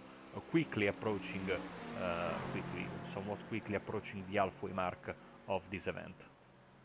And some drivers are better at driving in, quote, no man's land, where they're not door-to-door racing another guy. They're racing with lap times against somebody across the entire board, and they just have to keep it cleaner than a few other drivers and then stick to a fuel level quota, which is my forte, since in rally driving, I'm not door-to-door racing with somebody else. So my forte was driving in no man's land and not in a giant pack. So this stuff really suits me. Unfortunately, I couldn't showcase that in the Daytona 24 Hours with Marty because our car caught on fire on the pace lap. Not anyone's fault. Definitely not mine, because I didn't start the race.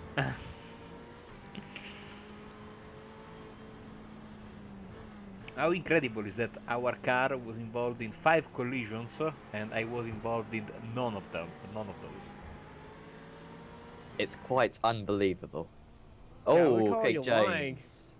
As Craig Jones goes off the track, and whew, that was a big hint of just oversteer.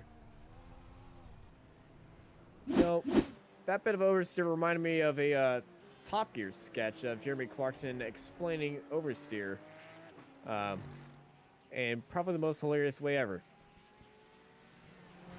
Oversteer to understeer with four-wheel drive, all-wheel drive, with all-wheel drive, front-wheel drive, and rear-wheel drive. Believe it went rear-wheel drive. You get oversteer, which is the back wheels spin up and you go spinning around and into a tree into your certain doom. Front-wheel drive, can't turn around to the corner and you just go into a tree into your certain doom. All-wheel drive, you go drifting around the corner and then you end up in a ditch to your certain doom. Basically, cars are trying to kill you, and we like it. Still love the iRacing car. I'm not sure who came up with it, but of course, always on the tips before you would enter a session, and one of them, of course, is oversteer when you hit the tree with the back of your car, understeer when you hit the tree with the front of your car. That's the quote. It's quite a nice way of putting it. That's the quote.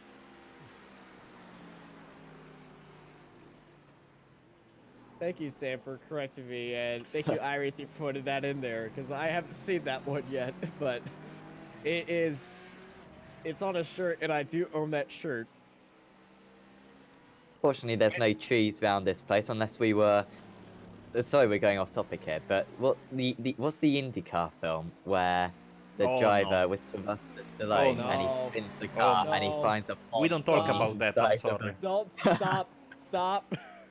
We I don't talk haven't about watched that. it on the entirety, however, it looks like a masterpiece. Let's say that I blame Snubbed at it the Oscar. for the ultimate demise of Champ Car, even though there were many reasons, but that I think was the final nail in the coffin of Champ Car, that movie. But yeah, we don't talk about that stuff. Yeah, we don't.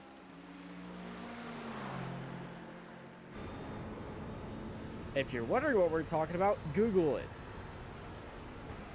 Yeah, just, I don't know, Sylvester Stallone racing movie, and you'll probably find the title quite quickly, and some of the scenes as well. I've just remembered the name of it, but I won't even say it. Yeah, Driven. Yeah, don't say it. No, I said it already, I'm sorry. Until Bane, now, I thought that he had put less fuel in his car. Thinking about it now, to be fair, 56 seconds is 15 seconds longer than 41 seconds. How much do you get Penalty. for a speeding penalty? 15 seconds. So you Oh, probably got a speeding penalty rather than underfueled. So apologies, that was my bad for this thinking might that get was wrong. hairy. Turn 1, babe. Side by side with the TCR. Watch out on that inside. Oh, that was very hairy. You saw Bart just flying through that corner, and he actually went off track just a little bit. I thought he carried a lot too much speed going in there. And now Bane is stuck behind that Porsche car. As he is still stuck behind that Porsche, trying to get down the inside. Can't do it right now. He's trying to force his way through there, but safety over everything to first. You got to finish. Well, to finish first, you first must finish, and that's the rule he's going by, but you can see that he lost a lot of time to Bart, who is on the back of Ann Rabbits, and he went flying down the inside, not letting any bit of that TCR block his way, which is not the right, that is not the right spot for the Mercs to pass. Or should pass around the outside, but they just took the opportunity. Rabbits lapping a little bit better now, back into the 58s. James Eaglestone making up a little bit on time on Rabbits at the moment. That's a little bit slower than Eckhart as well. Klopman and Evdoka mind-bogglingly evenly matched. Still 11 seconds between those two. I think at the start of the stint, it was 12 seconds. Evdoka with a little bit less fuel, however.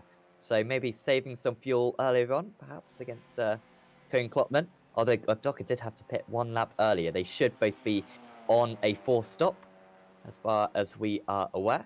So not too much fuel gains in that one, but still very evenly matched on that last lap. Evdoka did gain back a couple of tenths of a second.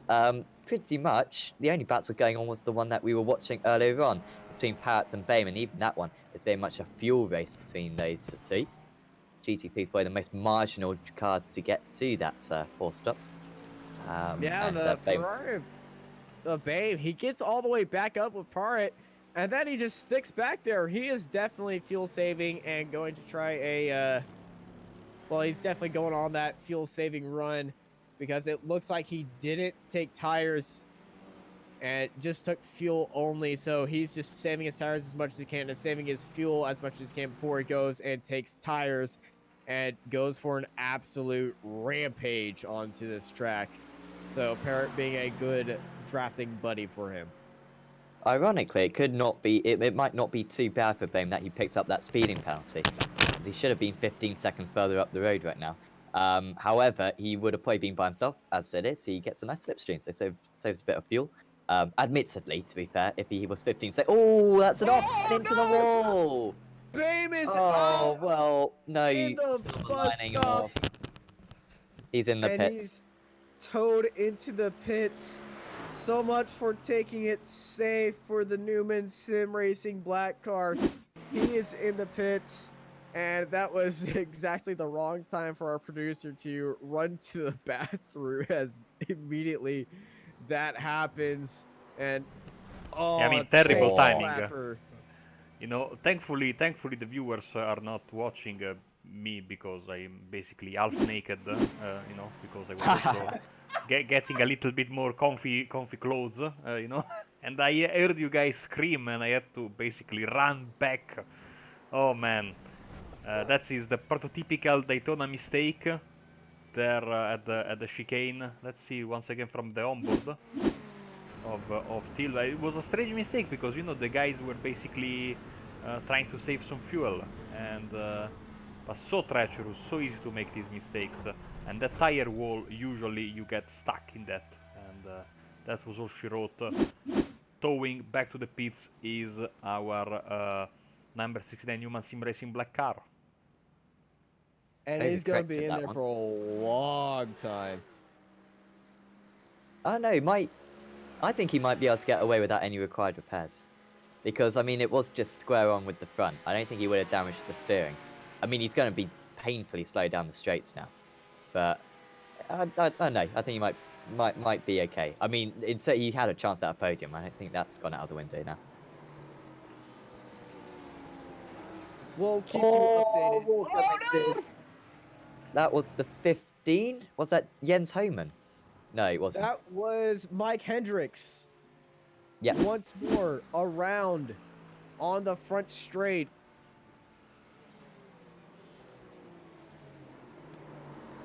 Identical to his earlier mistake in the same corner. Avoiding the wall this time, though. He's making up for everyone else's lack of mistakes in that corner, which is good to see. A couple of spins, as you were saying, Austin, at that corner. Just it's so difficult off camber, obviously, and different lines that these drivers take. That's a bold move from Matt Dorrington. By the way, of course, we haven't really talked about this fight for the lead, effectively, Crows v Dorrington. Crows didn't take tyres, Dorrington did, and Dorrington's not really lapping much faster than Crows now. He's maybe a couple of tenths a lap faster. However, it really seems as though double stinting these tyres is the way to go. Or maybe Dorrington just doesn't have the pace of his teammates. It's difficult to say. But either way, it's looking very healthy right now for Rev Match Esports. Double stinting or triple stinting, but oh no! Steven Clays gets it to the side of one of the TCRs, pushing it wide. That is the TCR leader of Colin Klopman getting pushed wide by the 205 machine of Steve Clays, who, oh, that was just a little wrong place, wrong time for Steve right there. And Cohen, no real big damage, but he definitely was pushed wide by that Porsche. And Bart using this time to get as much clean air as we can. And we're looking down the field. So the CCTS Esports car, they've been having a very tough time, as well as Chris Mortera for Macari Racing Blue. Both Macari cars in the GT3 field have been having hard times. You can see the damage on that front nose of that car. One of the Macaris, I believe it was the black team, missed their hood immediately in the race, and they had to go into the pits. Yeah, that was right at the start. Yes, that was the black team. Yes, it was at the start. Still, lots of drivers running in this race. Till Bain, by the way, into the pits. I think he might be stationary. I'm not quite sure. Also, Jack Dolnich. Yeah, he's been in the pits. But I've just seen the timer for him go to 32 and then stop. And he hasn't disconnected from the session. So I don't know if he was towing. Here we go. Now he's stationary in his pit stall, I think. So we'll see if he goes out straight away or whether he needs some repairs. Yeah, I think it was towing, and then he just finished towing, and now the repairs started. Or he hopped out of the seat, hopped back in, may have got onto the accelerator, and then reversed back into his pit stall. Because you could do that and continue repairing your car. So he's now losing places to all the GT3 cars. Yes, and we also have Jack Dolmage hopping into the RSR Esport Mercedes.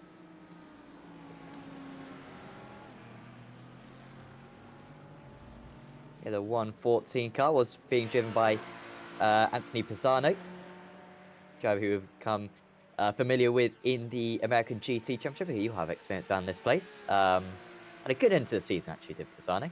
Hope to get that Sunday GT Championship back up and running within a few weeks, although very Team's unknown out. what it'll He's be out. about. Oh. Newman Sim Racing Black car is out. He's hopped out of the car. The car has been despawned. That car is out of the race. I think he tried to drive it, and the damage was just too much, and so he's just out of the car. I was very over-optimistic, clearly, when I said, oh, it's just the front of the car. I mean, you do need that part of the car, it turns out, to continue in the race. I guess Big shame. something must have happened. Was no, that was the same car that we saw crash to prevent your first toilet break. okay. I hope, Marco, with all my heart, that you've successfully been able to... Well, bathroom break, change of clothes, and a cheeky cup of coffee, all in the span of like 2 minutes. So I'm very proud Wow, of all myself. simultaneously as well. Very impressive. Well, that means I can do this without any consequence. That was clearly a can of Coke, right? So we Yep.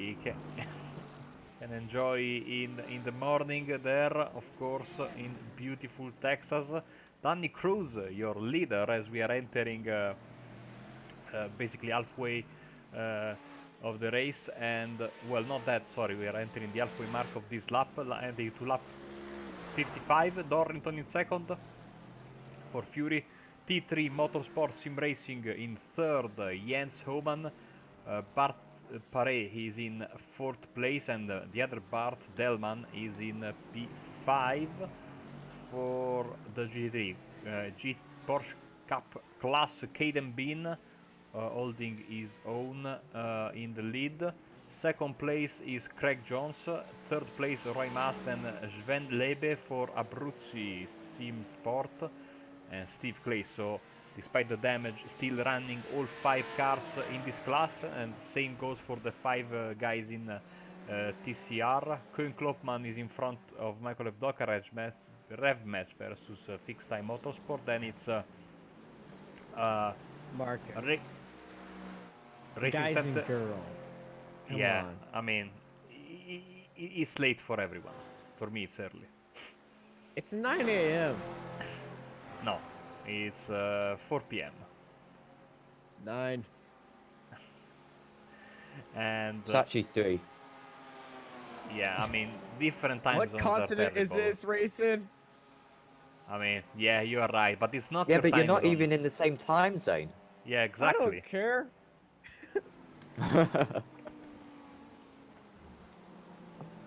Eagleton just now goes in front of the Meraki Racing TCR Caravan Rabbits, so it's a change for position in P4 for this class. Everyone's still running. Basically, the retirees are Ryan Oliver and Steven the Wolf, as of course Steel Beme is, I think, joining them very soon, as he keeps on dropping lower and lower in the standings. Yeah, he's fully out. All of his stats have frozen. So I believe we have our 4th retiree. Tim Bem, Newman Sim Racing Black, got 50 good laps into his race, and then unfortunately got a giant tank slapper and ended up into the tire barrier at the bus stop chicane. They had a good run though. And all of our retirees have been GT3 cars. Yes, you're right. So, leaders are still on top of your screen. Danny Cruz, Caden Bean, and Cohen Klopman. Of course, it would be good change of fortunes for the rev match guys, given that their bad luck in Barcelona. Talking about the TCR team, as Ryan Walker is into the pits. Let's see if it's a regular stop or a penalty. He's got damage, so he's going to be repairing damage in this, and it is looking to be a regular stop. Pulls it in, parks it up very nicely, and he's going to get that car worked on, and a full service as well. Back to the front.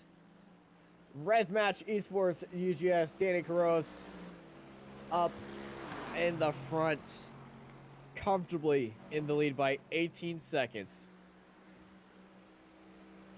20 laps into this stint then for Danny Crows. Only about 15 to go. So far the gap's gone from 28 seconds to 18 seconds. So you'd expect it to go down by another 8 seconds ish. So you should still have a 10-second advantage. So the old tyres is a bit better. However, there's a chance that Dorrington might stay in the car and keep the same tyres on for his next stint, in which case, of course, they'll be able to get past the red match car. But be, of course, on old tyres. My bad. Dorrington is definitely going to be double sitting. Double sitting is the most efficient use of the tires. I know my team was experimenting with triple stinting, and it did work and didn't work in testing. It's a bit up in the air, but in the nighttime where the grip is high, you can definitely do it, as Danny Caros is lapping Osurin for CCTS, who that team has just been having a nightmare of a race. Yeah, both cars not having a lot of fun today. Hopefully, still a long way to go, but not the best 57 laps, I'd say. Still ahead of all the Porsches. So not too bad.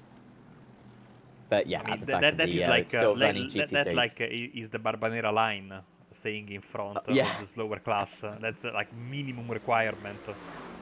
You know, I expect more. I don't think these drivers are happy with that. I would be very happy, but I had tears in my eyes when I was passing GTs in Daytona last week. Ian Reitz, the race steward for today, just reminding the drivers, headlight flashing is not allowed in the series. Please refrain. And also, blue flags are not to be ignored. Penalties will be awarded. So, a little bit of a telling off. So, watch out for that headlight flashing because, yeah, if it continues, then the drivers won't be too pleased. Or Ian Reitz at least won't be too pleased. Of course, it's at night if you haven't already noticed. And these headlights are quite distracting if you're going into a braking zone. So certainly a wise rule to implement.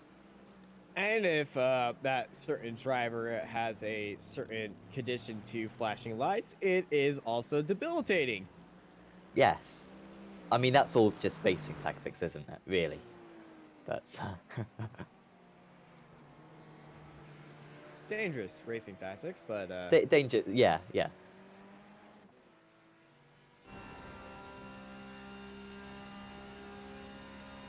Caden Bine still leading quite comfortably. 1 minute and 13 seconds ahead of Craig Jones. Craig Jones only just ahead of Roy Mass. They're still being pretty close to one another for this stint. 6.5 seconds currently separates them, although Mass was 2 seconds faster on that last lap. There's a lot of oversteer coming out of that corner, but he held it just nicely, and I thought we were going to have to add him into the Porsche bodywork donation drive, but Caden Ben keeping his car clean, and I just probably gave him the kiss of death right there. So I'm sorry in advance. Ooh, that was another slide and another one. Jeez, he must be overheating these tires a bit. I think he must just be enjoying it going sideways, because he's in the lead by over a minute right now. But he is definitely edging these tires out as much as he can.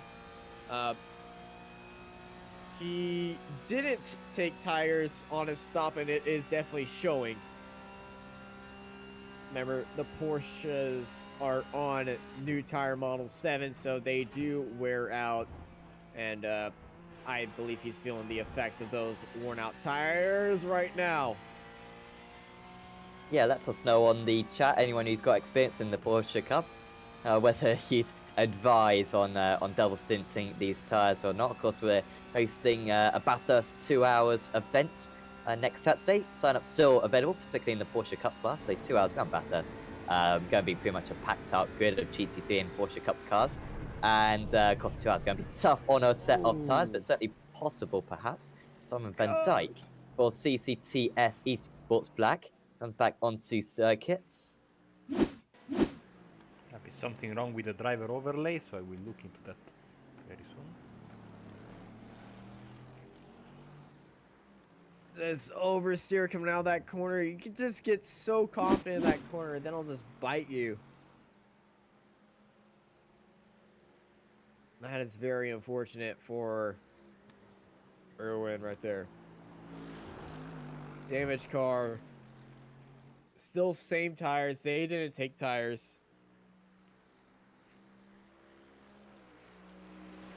I'm quite confused right now because it's Simon No, Van they did Dijk take tires. in. They did. Yeah, They it's did. it's So- don't worry. There is a mistake in the data sheet which will be fixed in just a second. Awesome. As Marco does some wizardry. This is Erwin Orenson driving the car, and I believe Marco's wizardry is going to fix itself in very shortly, right about now. Hey, There is a reason I Marco's still a have. wizard. No. Okay, wizard. No, it's just trying to save my job to the best of my abilities. No, you're a wizard. It's a shame for Usuran because he was catching up to Walker. He was only about 8 seconds behind, but that one's certainly spoiled that particular chase. This chase still on. Colin Kloekman versus Michael Abdoka, 11.5 seconds. It's changed so much. Gone from 12 seconds to 13 seconds to 11.5 seconds. They are mega evenly matched, these two drivers, both extremely competitive drivers. Of course, I don't think I've ever seen them race against one another. We're familiar with Klotman from the American GT Championship, and I believe also Simracersworld GT Championship, I think, as well. Michael Abdoka, of course, Season 4 champion of the Euro V8 Supercar Series, and has also taken part in World GT as well. But these two properly battling each other for the first time, I believe. On that last out of Docker, another 0.3 of a second faster. He's edging closer, but not by a huge amount at the moment. Still, 3 hours to go in this race approximately. We're on lap 53, so we're nearly at the third way mark. Well, we definitely are. See, Colin, he's starting that rhythm again with that fuel saving. He likes to hesitate on the shifts actually, and just start lifting and coasting right there. But he's still maxing out all the way to the red line, heading into the bus stop, maximizing every rev, and he is being chased down by the cars behind him. And what a pullback story for Michael Avdoka for Texanity Fitzy Motorsport. They were in last for most of this race after having a big giant incident, and they pulled their way back up to second place, and it's looking like they're about to close in on Colin Klopman some more.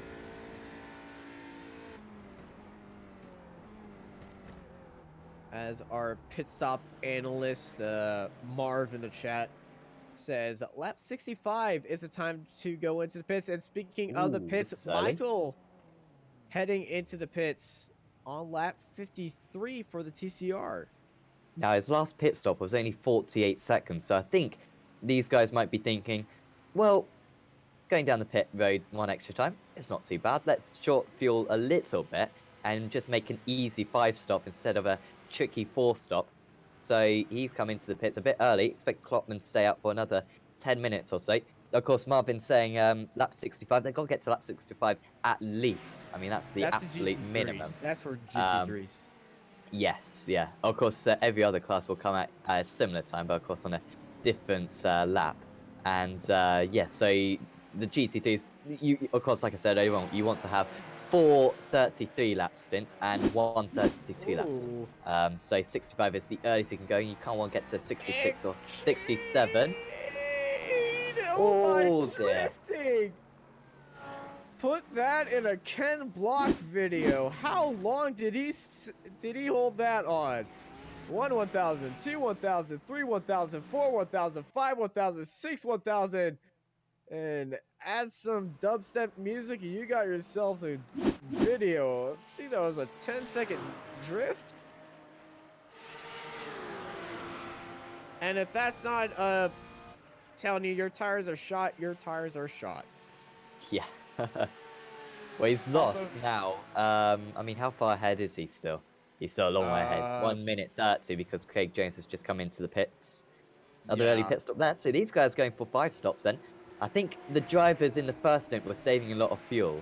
And now in this second stint, it's kind of dawned on them, hang on, maybe a 5 stop is going to be necessary instead of a 4 stop. So they're coming in a bit early. Craig Jones certainly into the pits. And of course, we've already seen Michael Avdoka as well into the pits.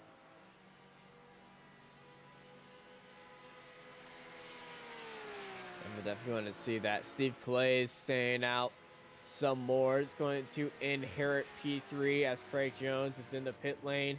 And he's taking every bit, including the kitchen sink, as he's coming out of the pits right now. Tire change for the SCC racing car.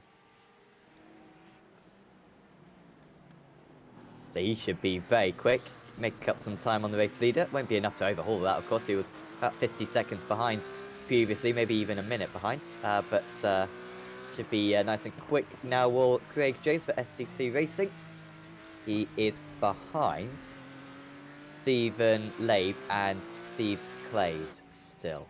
So we'll have to negotiate those 2 cars if they don't pit anytime soon. So yeah, we're expecting pit stops in about 5 or 6 minutes time for the majority of drivers.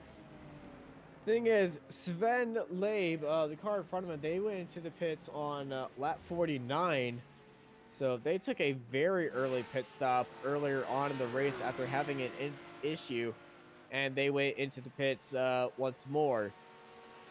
So they're battling with Steve Clays, and they went into the pits on lap 30.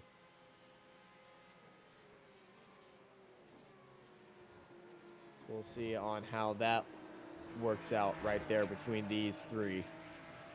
Sven Labe, of course, teammate to Kevin Boland.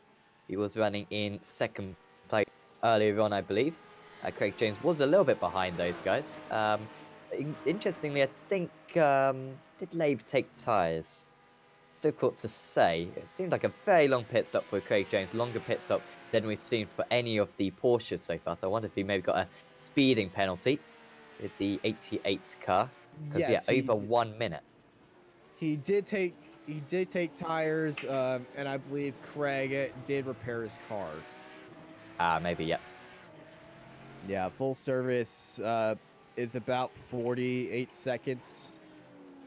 Because just fuel and go is 31, 34 seconds with a little small damage repair.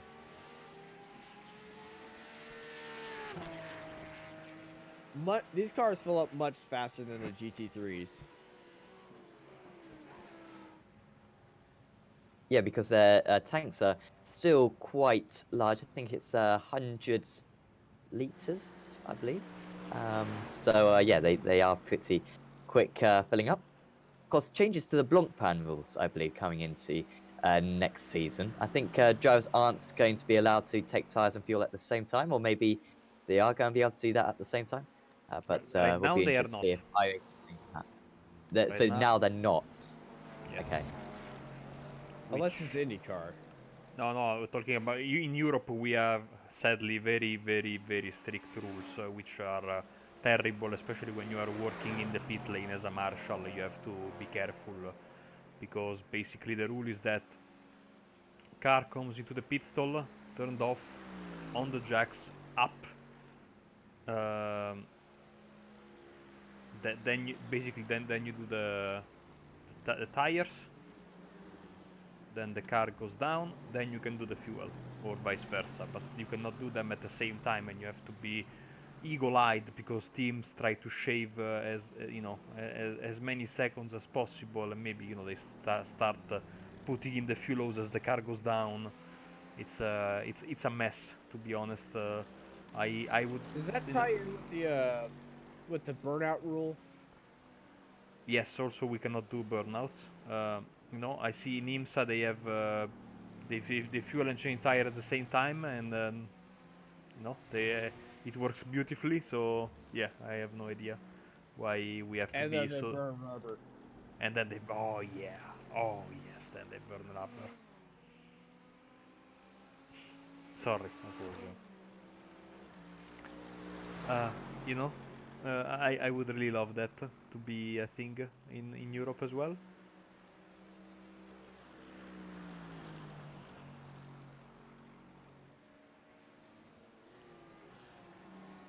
Danny Crow's 15 seconds ahead of Matthew Donington. 2 tenths of a second, sorry, faster for Donington in the game. That's pretty much been how their paces compared. Could come in one lap time. Caden Bynes sideways. Finally coming into the pits, and you'd expect him to take sides. This will be interesting because this will give us a proper reference. Because I honestly think that Jones, as you were saying, Austin, took repairs then.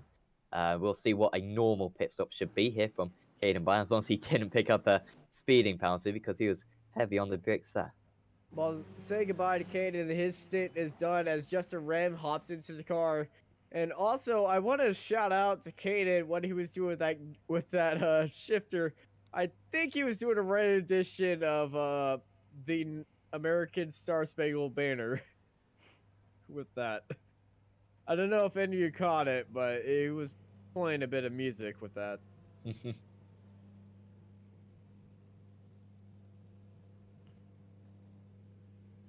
As Justin Ram takes over the car for Caden. The RSR Esport car getting full service. And where is Roy Moss? Just coming out of turn 2. And that doesn't show on how much of a gap they've had because they're pulling out of the pit lane right now. They're at the pit lane exit while second place is exiting the bus stop. That's how big of a gap that leading Porsche had. And that's not even the proper second place car, of course, because they haven't pitted for a long time. Have Roy Mass. Instead, it's kind of Sven Labe and Craig Jones who are second and third, and they're much further back than that. They're almost a lap down, so mighty advantage right now for Justin Rame and the RSI Esports team. Pim Bao into the car in the for Rev Match Academy. So were the race leaders, they are still ahead then of George McClay, who got back into the TCR car. Again, McClay with a shorter pit stop. However, Bao might be doing one less pit stop when the race is over and done with. He's on a 4-stopper. McClay seems to be on a 5-stopper. So this one's lining up pretty juicy right now, but 12 seconds, so pretty much no change in the gap. However, Pim Bao is usually a little bit slower than his teammates. So there could be an opportunity for Texas Pitstone Motorsport to start eating into that gap. As we're looking at I'm looking at the live pace right now, and George McClay is faster than Pim Bao. He's chewing into that 12-second gap right now as the leaders are heading into the pits. Matthew Donington for Fear of Simsport and Luca Becker also heading into the pits. They're making a driver change in T3. Luca hopping in that Audi. Also Bart hopping into the pits as well. See Luca Becker proudly flying the flag of Luxembourg, one of my favorite European countries, by the way. And nice to have representatives of Luxembourg in our race. Danny Cruz is continuing. You You see on the left side of your screen, lap 35. Last time he stopped. Stuart Musselwhite, he stopped on lap 33. Last time, everyone else basically has done their second stop. So I'm expecting Stuart and Danny to come in relatively soon. Greg Jones here, fighting for 4th place. He's been He's much got faster than GTE they. on the outside, but Jones holding out to the inside. This might go side by side heading into the bus stop, but he realized there's a faster car on the outside, just squeezing him still side by side in the bus stop. That is something where you just don't want to be. Look at the calmness That of wasn't. this driver. Oh. Why did you do that, Mark? I jumped out of my skin. It's so calm that and wasn't collected. very. That wasn't very smart, I thought, from Stuart Musselwhite. Just going down the outside there, can't compromise both their lines. However, he's coming into the pits regardless. So he wants to get past those 2 cars and get a nice clean run to the pits. It's a little bit of time. Won't cost him any positions. I imagine into the pits from 6th place. He'll drop behind Methyl. Oh, great. See Sam Buzan. Well, we've got another driver from... we've got Parrot spinning around. There's Daleman. It's all going on now. Lots of driver changes. But yeah, another driver from the UV8s from yesterday, Sam Buzan. Had a decent day at the office. I think a couple of finishes for him. It was Bart Parrot then. And he has just spun the car. CCTS red. And he's still running in 5th place.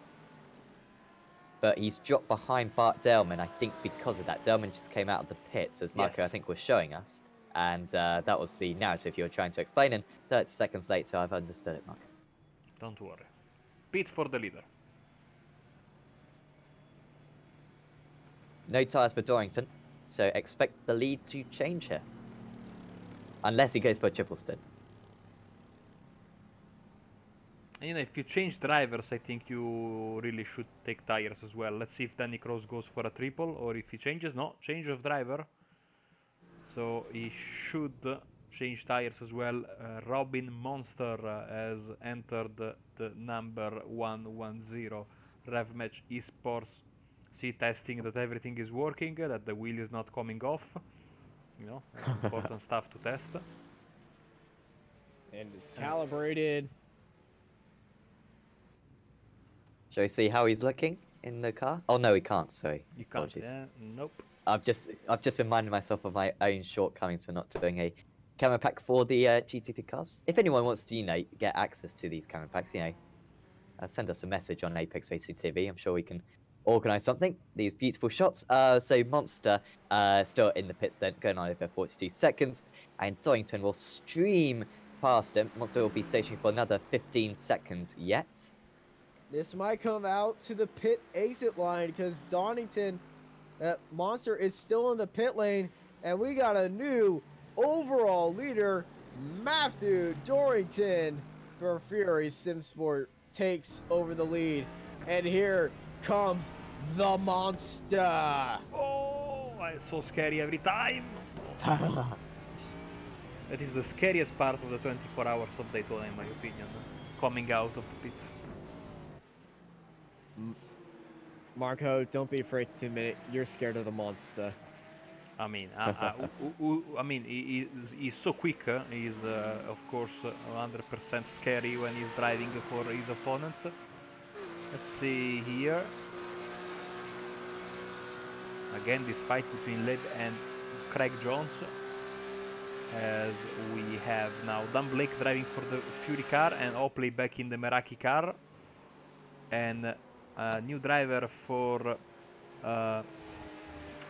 Racing Center Vibe Sports, and it's, I think, a name that will make Austin very, very happy, and also another name that our overlay doesn't like, and I will correct it straight away.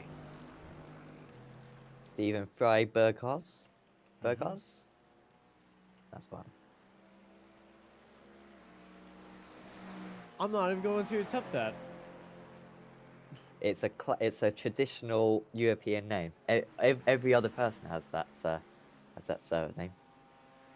We've actually got a banger of a name actually on the 2 Hours of Bathurst on Saturday. So I mean, if there's no reason to watch it, I mean, just imagine me trying to pronounce one of those names. It's going to be pretty good, I'm sure. But Stephen, yeah, back out on circuit and into the rhythm seemingly a 57.8 on that last lap. That's a really good pace, straight out to the blocks. You know, my German is a bit rusty because I haven't practiced it in many years. But for you guys, this should be very easy because house means house and Freiburg means Freiburg, the city. So you know, don't know if it's a house in the sense of a family, or if just means an actual residence, a place where you live. And of course, flying the Swiss flag, another new nationality that we don't see very often around here. As you can see, also on his car, proudly displaying one of actually my second favorite country in the world after Italy, which is Switzerland. Switzerland, huh? Okay. Uh-huh. I'm a big fan of Sweden myself, but I understand if Switzerland. Why Switzerland then? Because it's lovely and it's close to Italy. That's a good point. But is there anything you could get in Switzerland which isn't yeah, is there anything in Switzerland that you can't get in Italy? You I can mean, get you've a got lot mountains of already. you can get a lot of stuff cheaper than what it costs Okay. in Italy. The two Abruzzi cars. No. Oh, that's almost a spin. And there's a slide from the Porsche.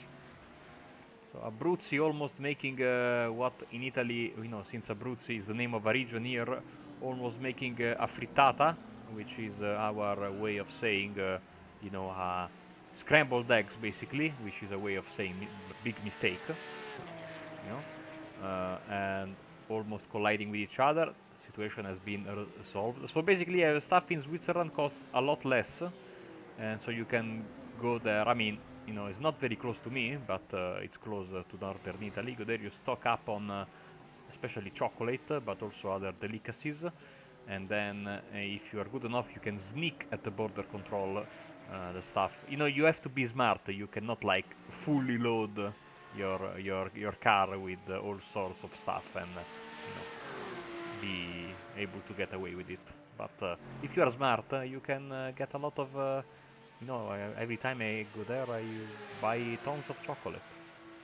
Among other Do you stuff. get freedom of movement to Switzerland? Yes, we can. But of course, there is border control because of it's very popular place to go and stock up on stuff and go back.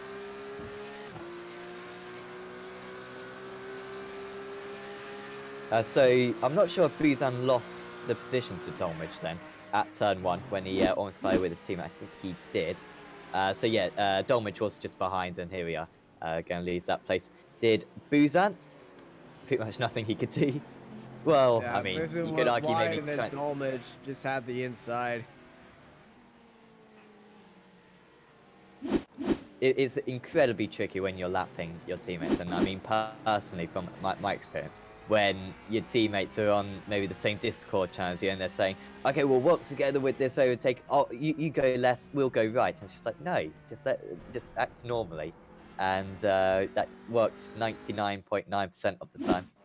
Maybe those guys communicating as well on that occasion certainly did not work out for them. If they were trying to choreograph something, as this is what happened to Dan Blake for Furious and Sport TCR.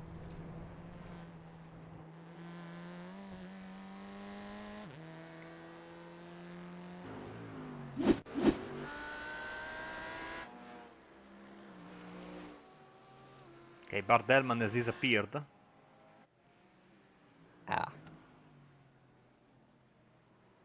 Was running in 4th place, was Bardelman. And okay, I've impressed myself. That was actually when it happened. Belgium internet says Marvin Julian Mans, which I don't think is as bad as Italian internet. If we can race online, everyone else in the Western world can, because I think we have the worst internet connect. If you look at the if you look at the consumer reports, Europe-wide every year, Italy is regularly in the top position for the worst balance between how much does it cost and how fast or slow you go. So yeah, we have the priciest, I think, infrastructure of internet in Europe compared to how slow we go. So I mean, if we can race, everyone can race. I'm surprised that your favorite country is Italy, actually. Well, I'm a bit Considering biased because how I much was you born complain here. about it. You know. Yeah. Has Labe Oh. got past Jones? Oh, there we go. Well, that's why, because Jones is off the circuits. And, well, it's kind of almost difficult to find your way back onto the circuit. Almost a bit of a dip in the grass there. And does navigate his way back on. But that's a shame, because he was holding back Labe for a while. Apologies, Jones was trying to catch up to Labe and then tried to overtake him.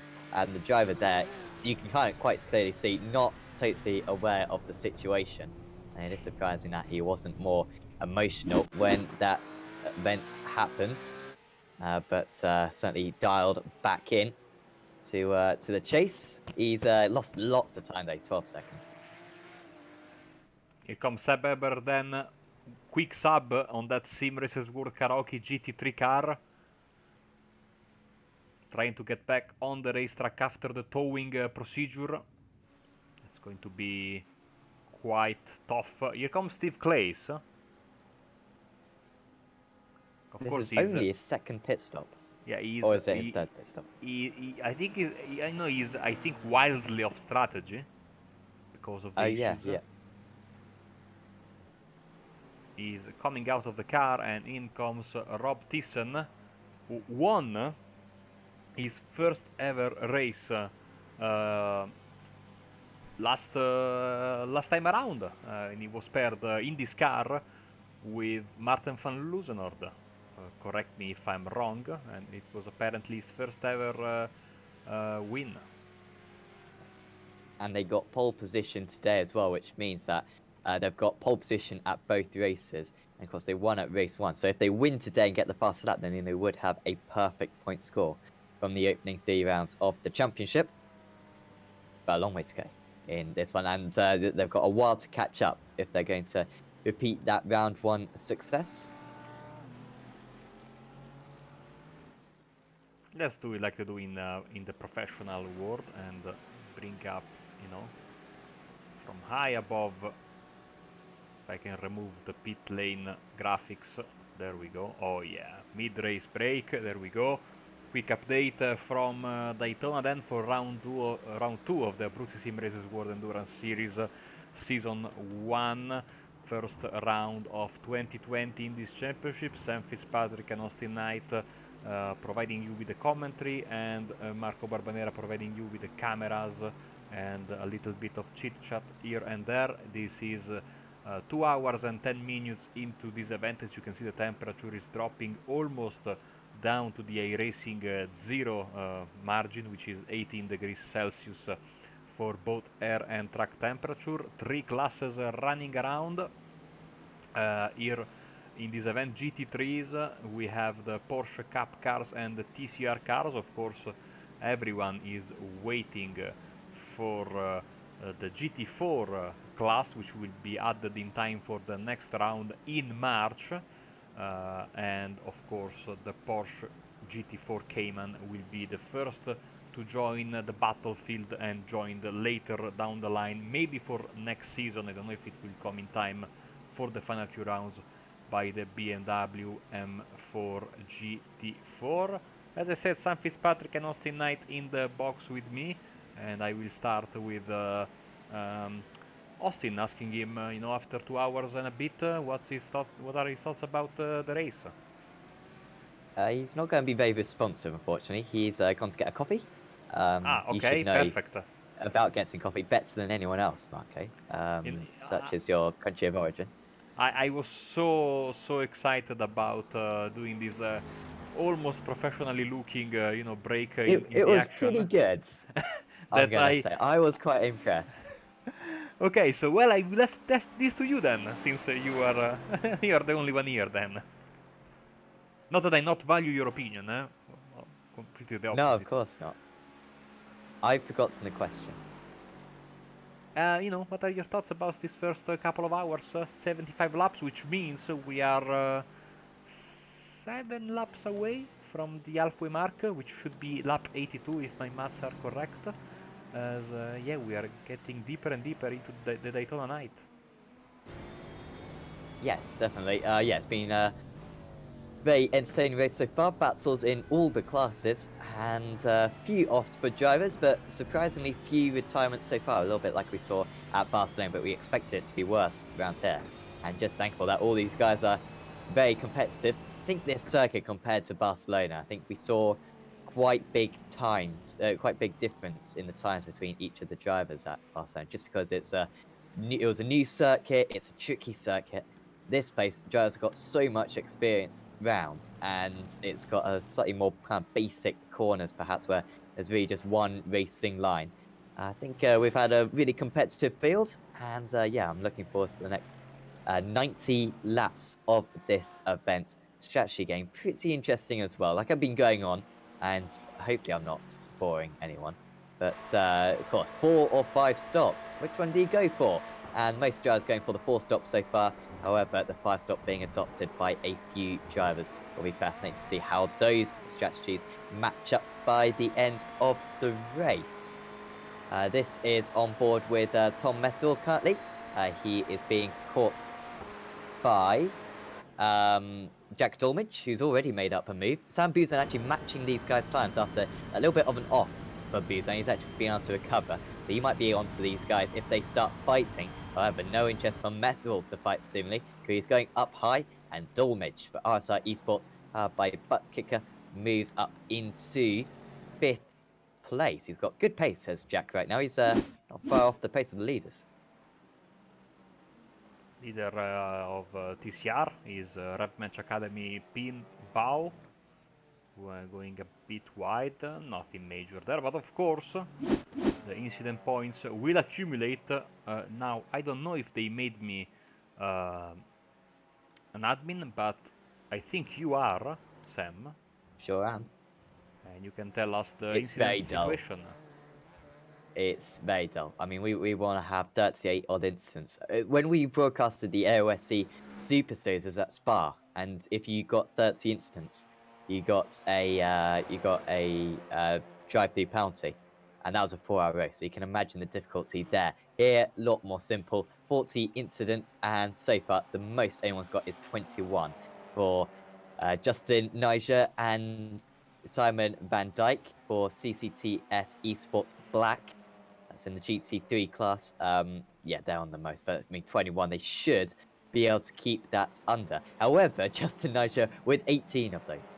So Simon Van Dyke, despite doing only 7 laps less, with significantly fewer incidents. This is Pim Ballis. Apologies, this is for the lead of the of the CCR class, and George McClay moves into the lead. Then he's caught and passed Pim Bao. He's had much better pace than Pim Bao, and just in a handful of laps, he's been able to bring that gap from 12 seconds down to nothing, and now he is ahead. And this is very good news for Texan Spitfire Motorsport. We'll get a report of that very soon as we see what happened to Craig Jones. I think he spun on the... He's not liking this particular bit of the track, does Craig. Several mistakes there, and once again let's jump on board or on the roof of the Texans Fitztime Motorsport car of George McClay as he uses this little bit of a mistake from Pim Bao running side by side there as they enter the International Horseshoe, and is able to complete the pass with ease, I should say, and now looking to pull away as we see Ben Mews here in front of Jeremy Hassels. All these cars are 1 lap down, including the Meraki Blue, of Bob Boland. 2 laps down is the unlucky SRW GT3 karaoke car of I should say karaoke because Japanese is a language I'm studying. I should be better. So how's it pronounced?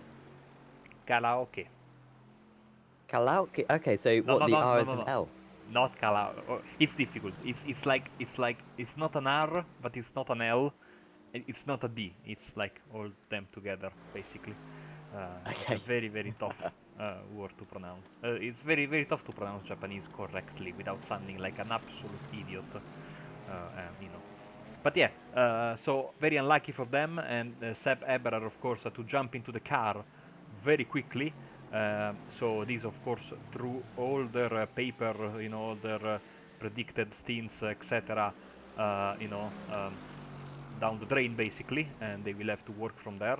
As I think, after enjoying what I am ashamed of calling coffee, which I imagine is a liter of water colored in black, Austin Knight should be back with us. Yeah, coffee for me. I hopped into an ice bath, so I'm wide awake right now. Okay. Interesting methods to stay Why awake. do you have an ice bar on hold? Reasons. I mean, it is very hot in Texas. I mean, I guess It's- not in January, but Yeah, still. right now it's actually pretty cold, and I just needed to wake up. This is So, the lengths that we go at Apex Racing TV to give out the best commentary performance that each series desires. Putting Also, ourselves through pain. I converted my desk into the standing desk form, and so I'm standing now. As we are about to be halfway through this race here at Daytona for the Simracersworld Endurance Series. I think we are having a driver change for the 116, maybe, if I'm not mistaken. They have been in the pits for a bit now. 2 hours, I think, of pit stop for them. But they are still in the server, so Fury Sim Sport Silver might actually get back on track. Their car pretty much destroyed, but with some repairs they should be able to go to the end of the race, hopefully, I would say. SLC, you just saw him getting past Ben Mills. Sam Buzin is really pushing hard. He's 2.8 seconds behind Tom Mettrel. See just in front of them the new Meraki livery. Gone is the white, in is the yellow. The blue, light blue remains the same. Very good looking livery, I have to say. Which you can also see, of course, on their TCR machine here. Andrew Opley, of course. Trying to get back at Dan Blake in the Fury car, and of course Steven Freiburghaus with Racing Center Vibe Sports, as Rob Thiessen is having some issues, if I can find him, and I think another Porsche victim of the International Horseshoe. Let's see.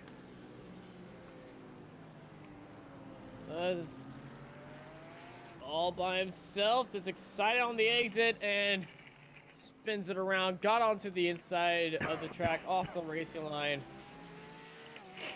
That corner of these Porsches are so hard. I think it's time for me to enjoy Great Britain's greatest invention, which is called Fisherman's Friend. I don't know what that is. What? Are you kidding me, man? What? I don't know what that is either. What's Fisher? I mean, I feel like I should know, being from Is it the coffee? great country of Great Britain. Fisherman's But Friend is like basically the world's most famous, I think, cough drops in the world. Like those candies that you use when you want to refresh your throat, basically. none of us use it. We use strepsils, is it? We just use them. We don't use this fisherman's Maloney. But they are made in the Never heard of glorious town of Fleetwood. Fleetwood, hub of the UK, obviously. I'm not sure where Fleetwood is. I think it's in Lancashire. But is it? Yeah. I don't know where Lancashire. Why do I know it and you don't know it? I have no idea what's going on anymore. To be fair, Have you heard of Fleetwood? Sam didn't know where Anglesey was a few months ago. Where is it in Wales? Of course now. Oh! Little incident coming out onto the oval. Patrick Piper side by side With his teammate, the GT3, his teammate, and he just the back end. Just get a little bit too excited. And he just spins out right there. The CCTS team, all their cars, just been having a nightmare of a day. As what I just said created a bit of stir in the chat. Ian Ruth says Fisherman Friends is a food group from hell. And Bobby Child Bobby, says... I thought America was the greatest invention by Great Britain. Y'all can try that, but we made ourselves. I'll stop it right there before I just start chanting USA, USA, USA over and over again. I mean, we started this race saying we'll mention nothing about politics, and it's only taken us less than 2.5 hours to go into the creations of one of the most major countries in the world. Did you say that? Because I don't remember that. I'm guessing that's just me being awake for a very and, you know, long that is all time. because I mentioned my favorite brand of candies. Like, we Oh, are wow, yeah. on the edge of our seats for this race. Dorrington, Monster and Becker, your top 3 in the class. Disappeared are the leaders, and here they are back again. Justin Ram for RSR, the Canadian, in the lead of the Porsche Cup class, in front, 1 lap in front of the Abruzzi esports car. Of course, the RSR car is been, of course, they helped themselves by having basically a squeaky clean race, if we exclude a couple of moments for Caden Bean, but no damage to his car whatsoever. Different story for the rest of the group. Craig Jones, of course, having to make a big comeback in third, and Patrick Piper, we just talked about him, and Rob Thiessen now. You know, it was a great recovery drive from Steve Clays, but of course then the pit stop has to be done, and he did 3 stops. Everyone else is on 2 in their class, apart from the leaders, which are on 3. And then of course we go to the TCR, where McClay has been able to create some sort of a gap over Pimbao. The gap stands now at 5 seconds, and they are a mile ahead of the Racing Center Vibe Sports car of Steven Freiburghaus. Is 49 seconds behind your race leader, as Tom Metterell is somewhere. There he is. Yeah, he's just skipped the circuit there. He Taking the Joker momentarily, lap. I think, moved past Jack Dulmage, I think, and then fell back behind, but he cut the circuit. Sam Buzan I think he took now. the Rallycross Joker lap.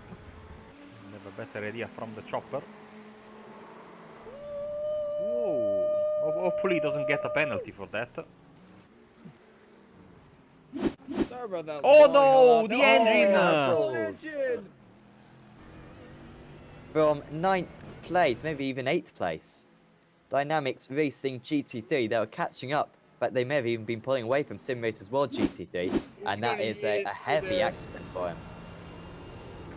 Did he get into the... Oh, this is a failure. Well, I think he's got distracted because he's still got control of his wheel. I think he's probably done a Marco Barbanera, Bathurst-esque, and looked at a screen perhaps, and accidentally got into the wall.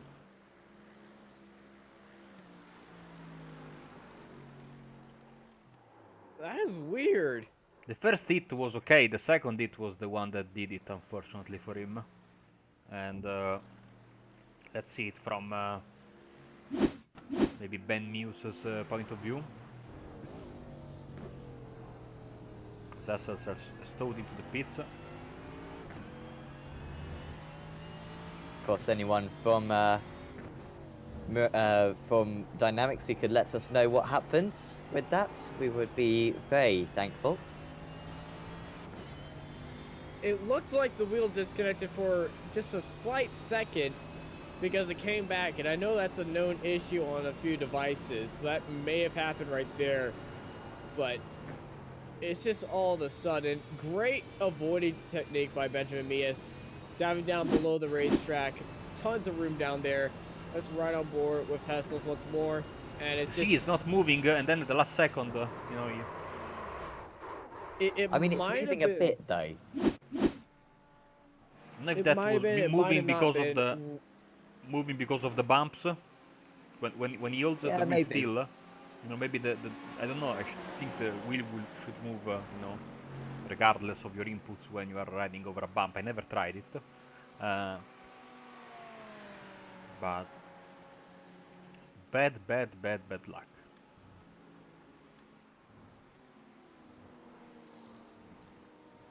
So it's promoted a few of the drivers up a place. And Buzan coming back at Tom Metherell.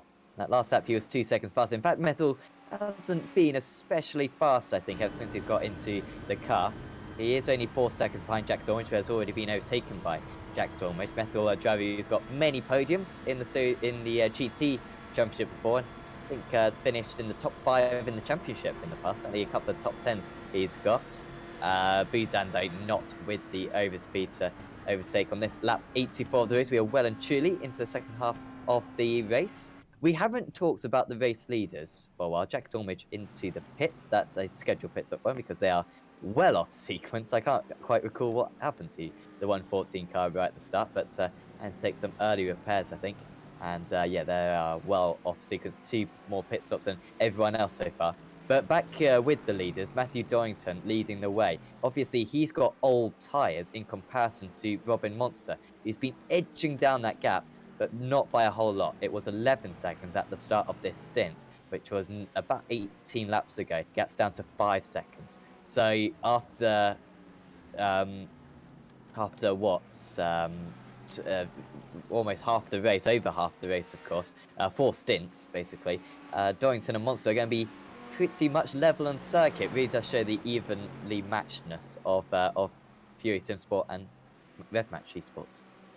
It took us 2 hours and 25 minutes, more or less, to get to the halfway mark, maybe a little bit less than that, so one would imagine we have more or less the same to go through the end.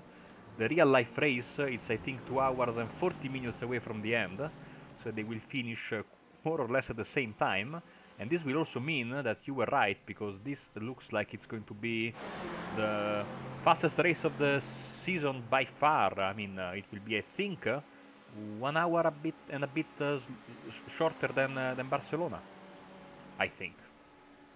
Yeah, Barcelona was, I think, like 5 hours 40. I think 5 hours 45. So yeah, this will be a good 40 minutes shorter than that. I think Barcelona will be the longest race of the season because next up we go to America and then Spa. Silverstone and Sebring could be quite long races as well, but certainly these 3 rounds 2, 3, and 4, the quickest of the season.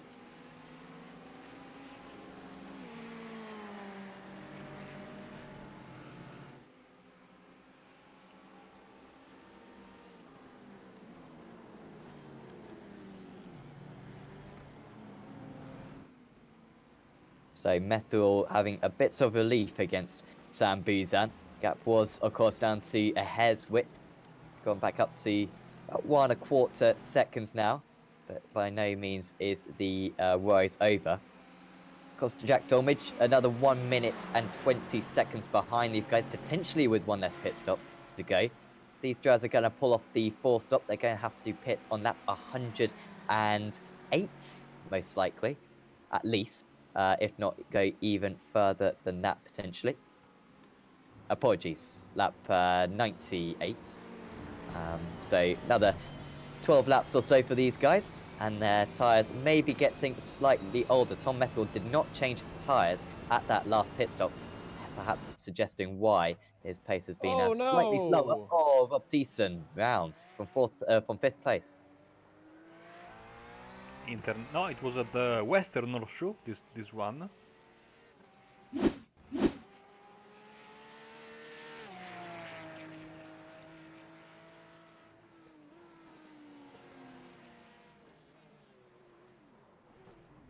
kept it away from the wall, so if you turn left there, here, where he was pointing with the rear end of his car, you can actually go straight into the infield bathrooms.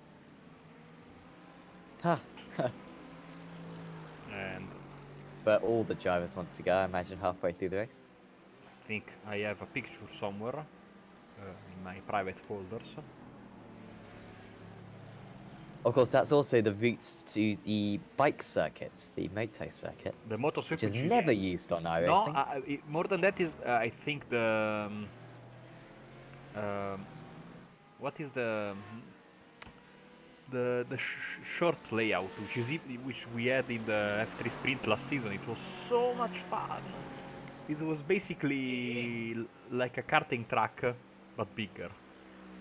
Yeah, the short layout is definitely a karting track, and you can throw it around a few corners, especially in that F3 car that they've got running there, and that F3 spec that they have.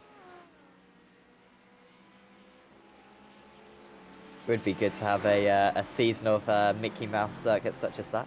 And maybe Jefferson Circuit as well. Get that No, back on the... terrible racetrack.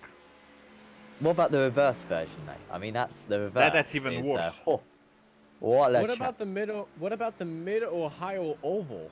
Yes, big yes. The Legends Oval. Kinda. No, just the oval. The oval. But is it not used for Legends? No. Or is it it's too just small? an oval. It's bigger than a Legends Oval.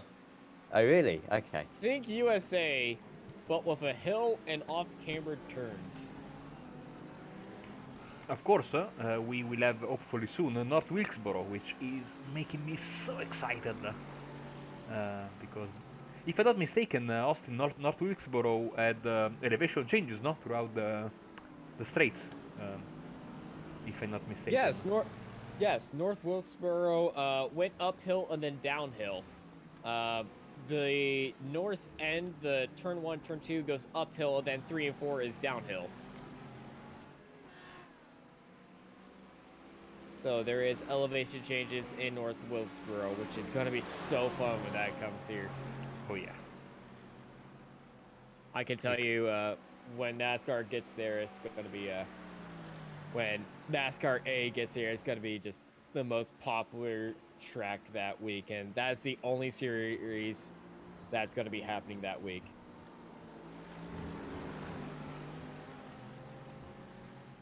I don't know if the folks watching the race on YouTube can actually open the picture that I linked there, but you can clearly see my beautiful BMW, taking a trip to the bathrooms there in the infield. As we see some fantastic side-by-side action between Boland and Sebastian Eberer. Of course, Eberer on the comeback trail. Holding P4, sliding a bit there.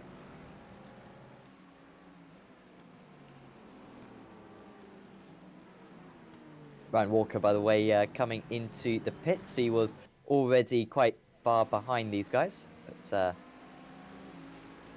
running in 11th place at the moment as well. We started off with 16 GT3s, and pretty much all the retirements have come in that class. Walker just a little bit detached, of course, for Nomad Sim Racing.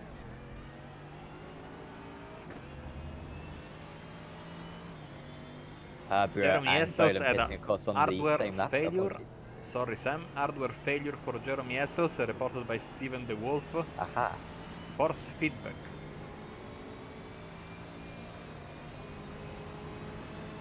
Oh, it was force feedback. Can we say that's the same as a hydraulics issue? If that was real life? Yes, but more expensive because you have to pay for the repairs, not the team. Yes. Herbert gets past Boland. We'll see if he can now pull away. These two quite experienced in, of course, the GT Championship. Boland's, of course, one of the most successful drivers in that championship. Won multiple races and has finished in the top 5 in the championship, I think 3 consecutive seasons, at least.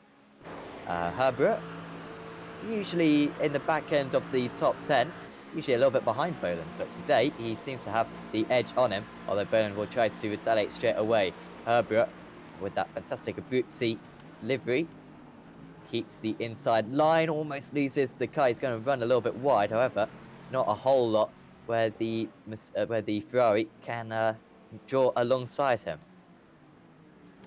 And now here comes the race leader. Oh, sorry, second place, Robin Monster, and that was a very bold move from Monster. He is challenging for the race lead. He's 5 seconds behind Fury Simsport, and he is definitely charging, but he's not charging hard enough because he is losing time behind the car ahead of him. There's our race leader, Matthew Dorrington.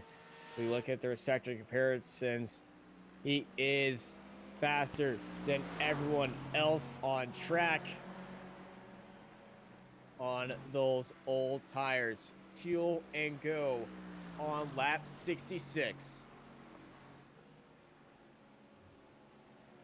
Only 8 more laps for him to go. Probably 8 more laps at the end of this one, maybe 9 for Dorrington to complete. This could be a short stint, of course, has had absolutely zero slipstream from the drivers ahead. So might struggle to reach that 33 laps, which all the drivers are aiming for. Of course, just repeating from earlier on. In the GT3 class, you can have 4 33-lap stints and 1 32-lap stint to get to the end of the race. So far, these top guys be aiming to go 33 or even 34 laps on each of their stints. So good driving from them at the moment. 6.5 seconds the gap between the top two, because Monster has had a awful time on that lap trying to get past the traffic. He lost about 1.8 seconds to the race leader, probably lost about 2 seconds in comparison to what he would have otherwise done. All of the But then things there was some like contact in the. yeah, no, the biggest loss he get, sorry, Austin, was in the final sector, incredibly, because you know you have the slipstream. He lost 1.8 seconds in the final sector. Absolutely crazy. That's because I think he had a bad launch from the bus stop because of the traffic. I cannot think of anything else. Yeah, it looks like there was some contact behind him as Michael Advoca is in the pits. And this looks like it's going to be a full-on pit stop, tires, fuel, and all. Yeah, I think they've all been doing that for the TCR, so I guess the tyres and the fuel are done simultaneously. Well, you And say that. It's Stephen Fregohaus, I messed up that name, did a fuel and go because he's been in the pits for only 46 seconds. And he was the shortest out of all of them. So I believe he just did fuel and go. I doubt tyres would take 7 seconds, or they'd take longer than that. I am guessing that these cars, given that they have been introduced in a racing via the Michelin Pilot Challenge, which is an American series, I would guess they are using the IMSA rules, so you know you can pit and change tires at the same time. We have to hope that some of the drivers will tell us if we are correct or not. One more element of mystery, I'd say, in this race. So Michael Evdoka stays in the car in his TechSense Fitstyle Motorsport. Very blue and very beautiful, gorgeous livery, in my opinion. Pim Bao still in the lead. He last stopped on lap 57. Let's see. Of course, lap 57 for him. For example, Evdoka pitted on lap 79 for him. That is lap 92 overall in the race. As you can see, the color codes of the classes, the orange, gray and black, which are also reported on the left side, they are represented, sorry, on the left side of your screen in the timing tower. So you can quickly pick where each to which class each car belongs. Good job from Pim Bao actually in this stint, because he was really struggling initially. He lost about 12 seconds to Evdoka within a few laps. However, ever since he got overtaken by Evdoka, despite not having the slipstream, he was only dropping maybe half a second a lap, which isn't too bad considering the class of Michael Evdoka. So Bao might hand over the car again to his teammate. Certainly will do at least one more stint, will the 305 driver, as Stephen Friedberghaus comes into the pits, Taking and he tires. will jump behind Abdoka and Blake. He's on the jacks, so tires and fuel. Let's see. So we have a baseline. If he goes back to the times of the other drivers, 53, 55 seconds more or less, we will let you know very soon. At the same time, Ben Muse having a little bit of an off. Just keeping an eye on the bottom of your screen. No, because I accidentally removed it. Let's give you back the pit lane. Oh, there it is. So here we go. Freiburghaus, 54 seconds. 54. So that's I think full fuel and tires is that. So if we see anything less, they are short fueling the car. That's the only thing I can say. Even though last time around Andrew Opley got 1 minute and 40 of a stop. I don't know why. Damage. Damage, which hard to get in this car, but probably damage. And we've been hearing that there will be a driver change relatively soon enough on the 303 of Meraki Racing TCR.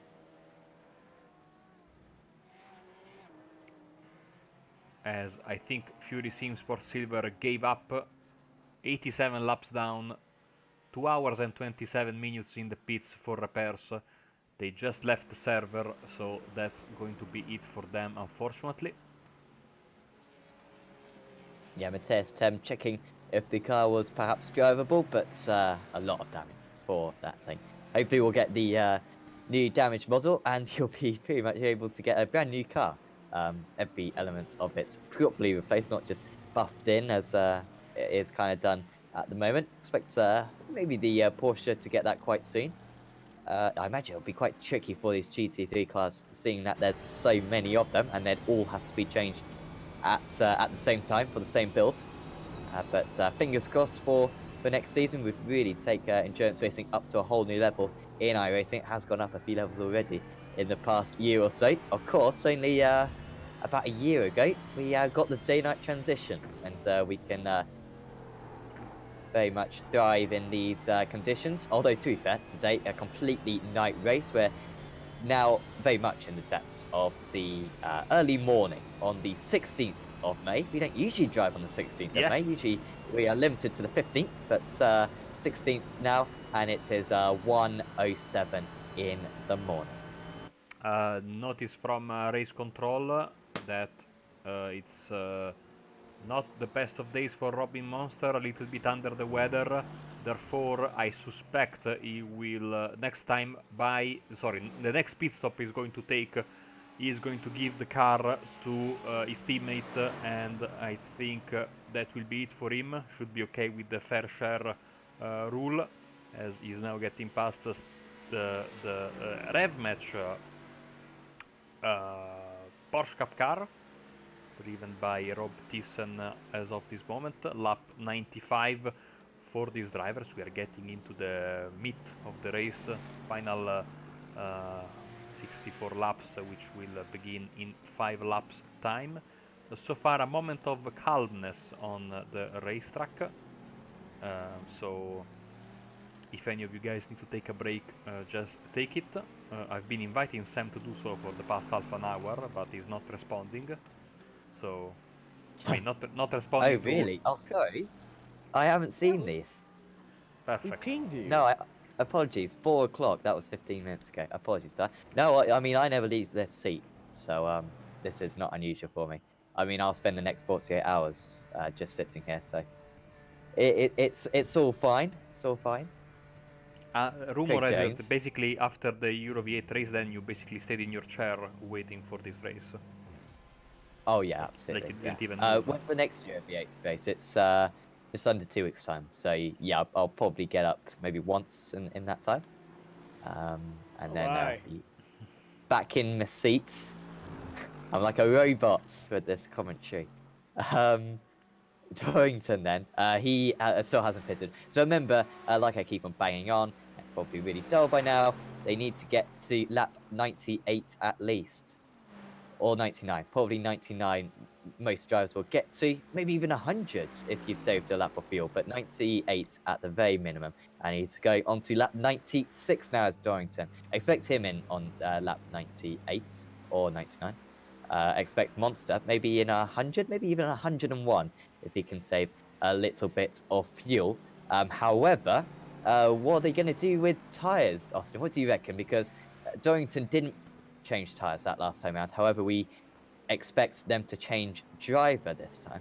However, Monster did change tyres on that last time and just got into the car. So, what do you reckon these two teams will go for? All right, going by the information given to me, Dorrington is going to be taking pit stops. I don't know about the driver change. Monster, since he's under the weather, is probably going to have to do a driver change. And as he's doing that driver change, they're going to have to take tires because you can't really do one without the other. We have seen some driver chains not take tires before if it happens super fast. So if Monster were to stay in, he would be not taking tires. But if he's having a driver change, he is taking tires. Dorrington is definitely taking tires since he didn't take tires last time. It's going to be really interesting because I think if they both take tires, as I think they are going to, as you say, Austin. It would be balanced. It would be a very balanced race to the end. Yeah, and it would be an all-out duel. The only difference would be maybe Dorrington or Fury Simsport would have a few seconds advantage. However, Rev Match would have better fuel. They'd probably pit in 2 laps later than Fury and would mean that they'd have to take less fuel at the last pit stop. So it would be a proper 50-50 call because all 4 drivers from those 2 teams have been mega evenly matched so far.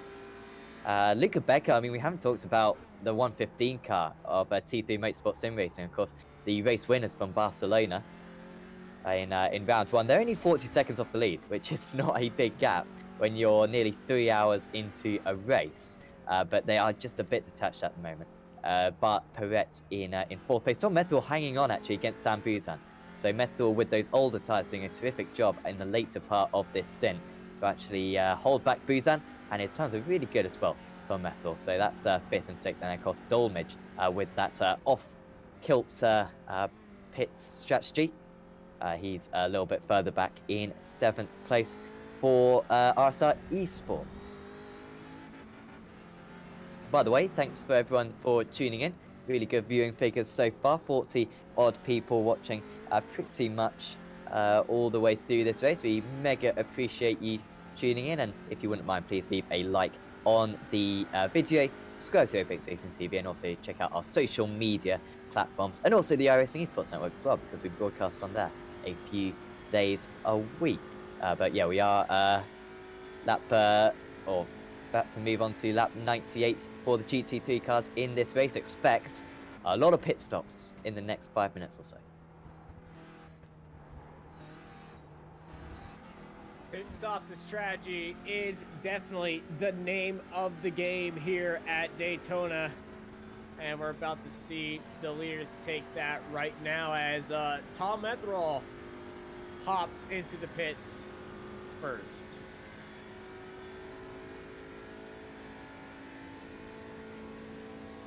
Yeah, so that was on that. Was actually following suit in the TCR, a little bit squirrely.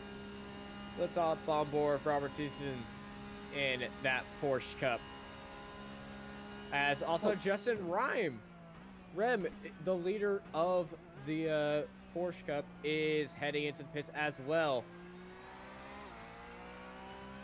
So they're all pretty close then when it comes to fuel. I mean, 4-stop isn't going to be easy, but I have to save a little bit of fuel towards the end of this race. I think Rame has got the time to save fuel for RSI Esports. They have been absolutely dominant so far, but they'll stay well in the lead. They might even still be a lap up despite making an extra pit stop.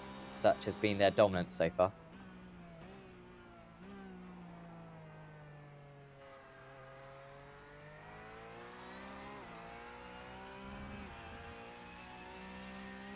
Ewan Marshall getting into the Meraki Racing black car.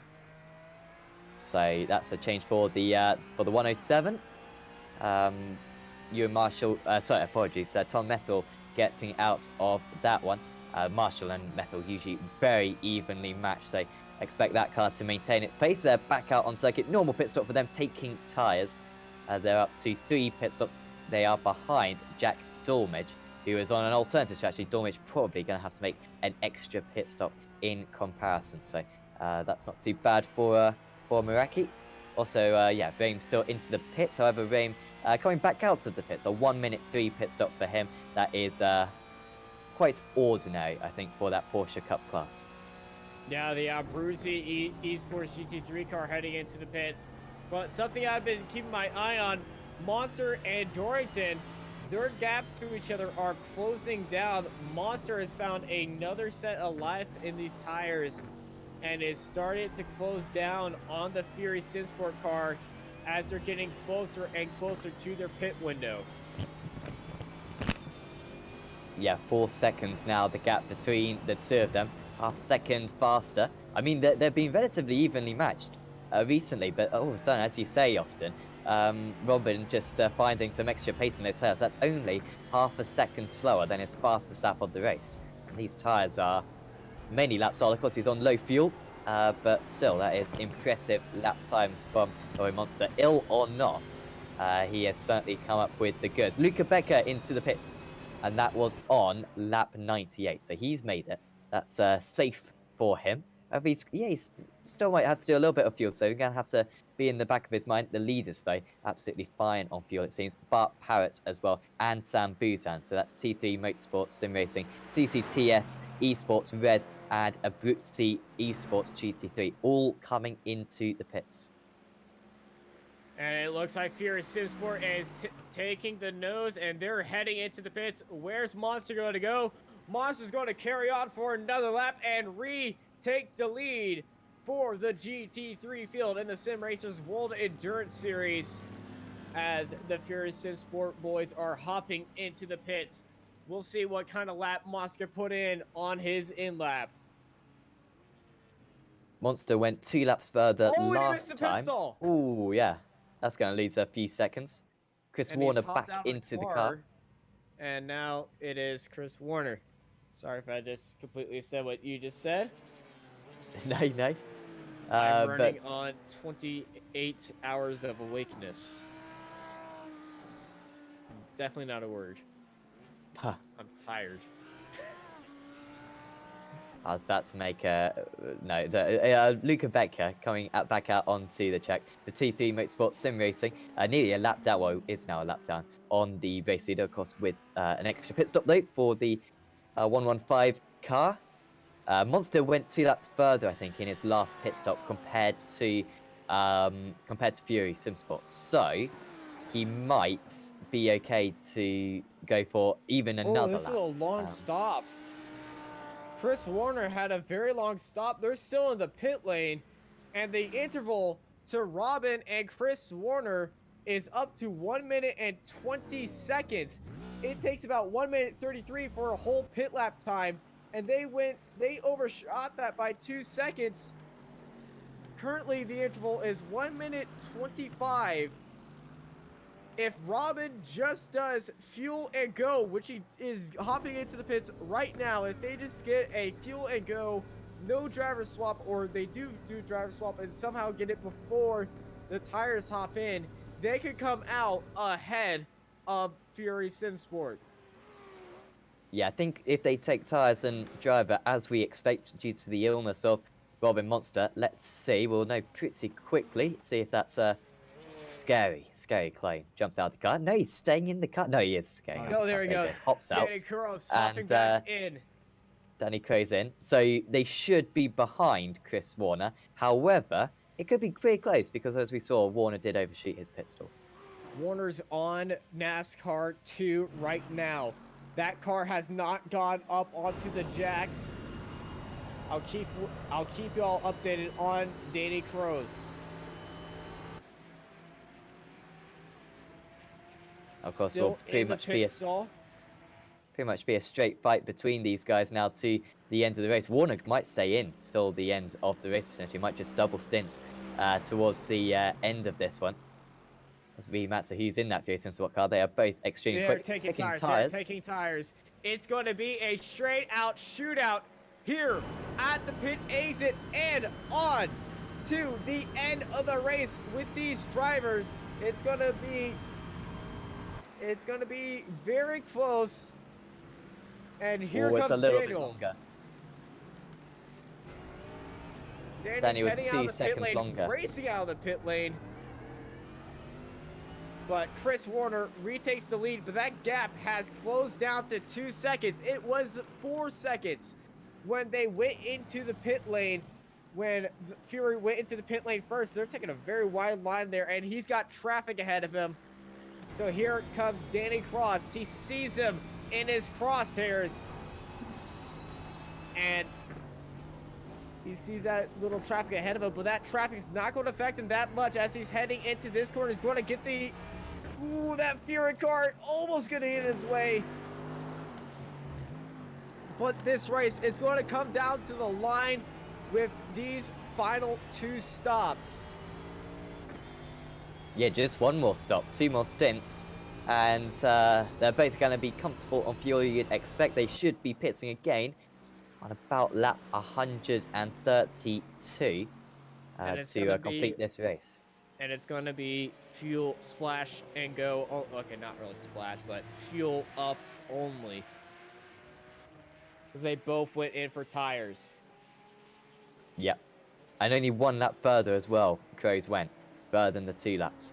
So, I mean, he's probably going to be able to save maybe like, I don't know, half a second in the pit stall. It's going to be mega close, ever so close. So, a really fantastic duel between those 2 teams for the second race win of the season. Rob Thiessen trying to get past Patrick Piper.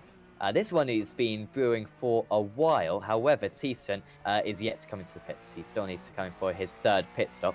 4th pit stop even, after taking an extra pit stop to fix some damage earlier on. Pretty miraculous that that car healed so well. That car was crabbing at about 20 degrees steering angle. And yet they only needed a little bit of repairs. Got back out. And a podium is still possible. However, when he pits, he is going to fall back behind Sven Leib and Andrew Payne.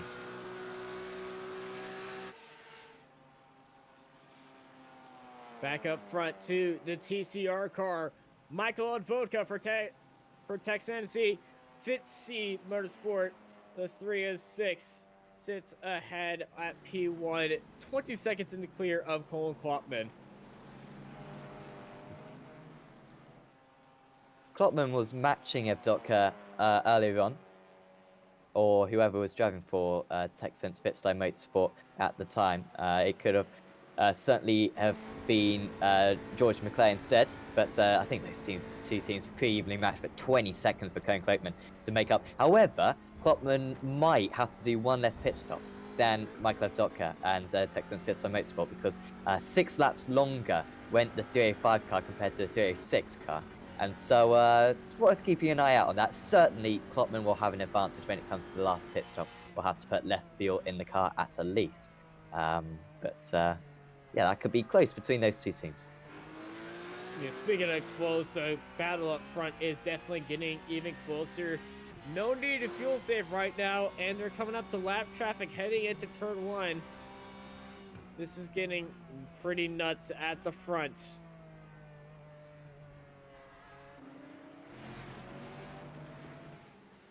Chris Warner ahead. You can see the gaggle of cars to the Rev Match Esports car. Tadpole going down into the International Horseshoe around the Porsche Cup cars. See the leader, just 1 car ahead of him. 2.4 seconds separates them two right here, and Warner has got a Porsche car, is held up just a little bit, had to go down onto the apex. This is going to be great news for Danny Cross. Not being held up at all heading into that corner. Perfectly executed. He's got a GT3 car ahead of him, so he's going to be getting that draft from the RSR GT3 of Jack Dolmage.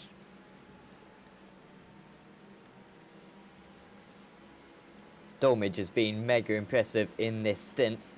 His teammate Anthony Pisano maybe a little bit slower than Dolmage, who's been able to wrestle that car into 5th place. of course, has got to make an extra pit stop, does Dormage, compared to all his rivals. However, they have got a chance, maybe, at 5th position by the end of this race. It's going to be tricky to say. Should be very quick, though, towards the end of the race. Going to have some fresh tyres, perhaps, to finish the race in comparison to their rivals. Expect Dormage in probably about 10 laps time or so. He'll try to eke that one out for another 30 lap stint if he possibly can. On that last lap, by the way, Chris Warner, half a second faster than Danny Crows. Of course, so much of that is just down to the traffic, but still, Warner with the pace, that's certainly a hammer to throw down to Crows. Very much a message that it's not going to be easy to catch up. It's definitely not going to be easy. This lap is going to show all the pace. Prost does have a lap car ahead of him, but that lap car is helping him a little bit because he just set a purple Sector 1, Danny Cross did.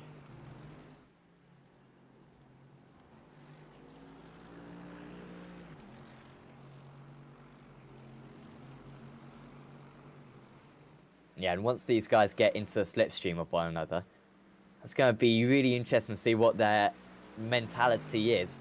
At this point in the race, you really want to be following your other driver, even if because neither of them would be able to pull away. I mean, they're so evenly matched that you won't be the trailing car. And just to save yourself a bit of fuel, because then if you could have a 3-second shorter pit stop, for your last pit stop, you could make a gap. That was a big cut for Fury Simsport. Did he cut it enough to cut the course and get a slowdown? I don't believe so, but that was very dicey in the bus stop chicane for the Fury Simsport car. And here comes Danny Cross coming out of the slipstream, seeing red, seeing black and green, because the battle for the lead is here.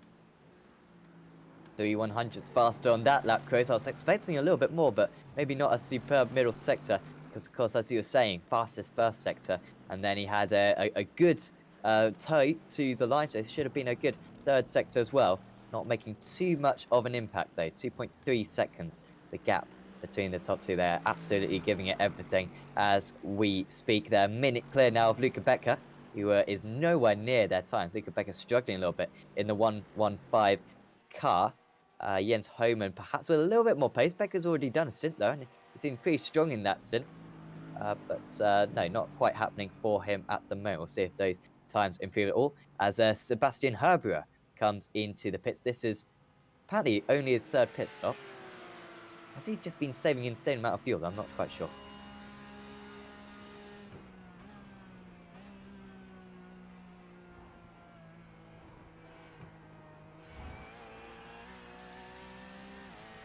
Bart Delman getting into the car to replace Seb Herbruer. Delman already with a stint. He'll probably take that car to the end. Back with this battle, Rob Teeson, who is, well, he's just been hounding Piper for a while now. So assuming that Porsche isn't too strong. However, Teeson coming into the pits, and this is mega tricky in this car. Massive, easily to lock the rear brakes, perhaps spin the car on pit entry.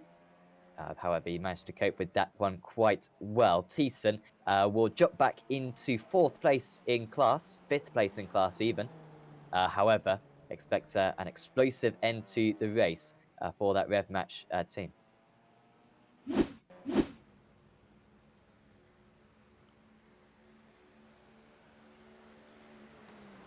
Simon Van Dijk perhaps with issues because he's in the pits now. Oh! Bash.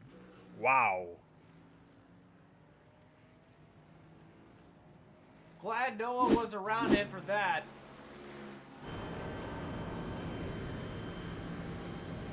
I think maybe from the blimp we'll have a better picture, but that was a super violent crash. Almost colliding with the... And these tire walls in Daytona, they are really made of sticky paper, because you do not get out of it. And he had to tow back to the pits. At the same time, Patrick Piper, we were just following him. He was in the fight with Rob Thiessen. Went a bit wide to let the GT3s by, but nothing major. But that was a massive hit for the CCTS Esports Black G3. Let's watch it again from his onboard. See, he tries to avoid the inside wall, is successful in doing so, but then he has a date with the outside wall and the car stops suddenly, and you are not moving away from the tire wall, no matter what you do.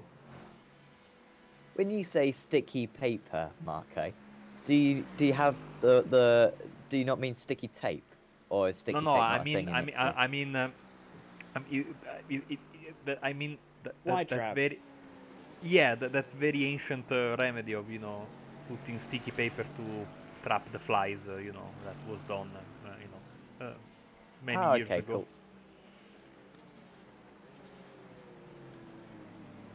If you don't know how sticky... Ooh, speaking of sticky, that was a sticky situation for Chris Warner. Want to get down the inside, but his exit was compromised by that Porsche Cup right there. This corner is going to be compromised just a little bit too, as well as he's going to have to hold down that inside line. Oh, we got a car spinning up onto the inside Muscle of the white. track. Yep, Muscle Whites, lapped out.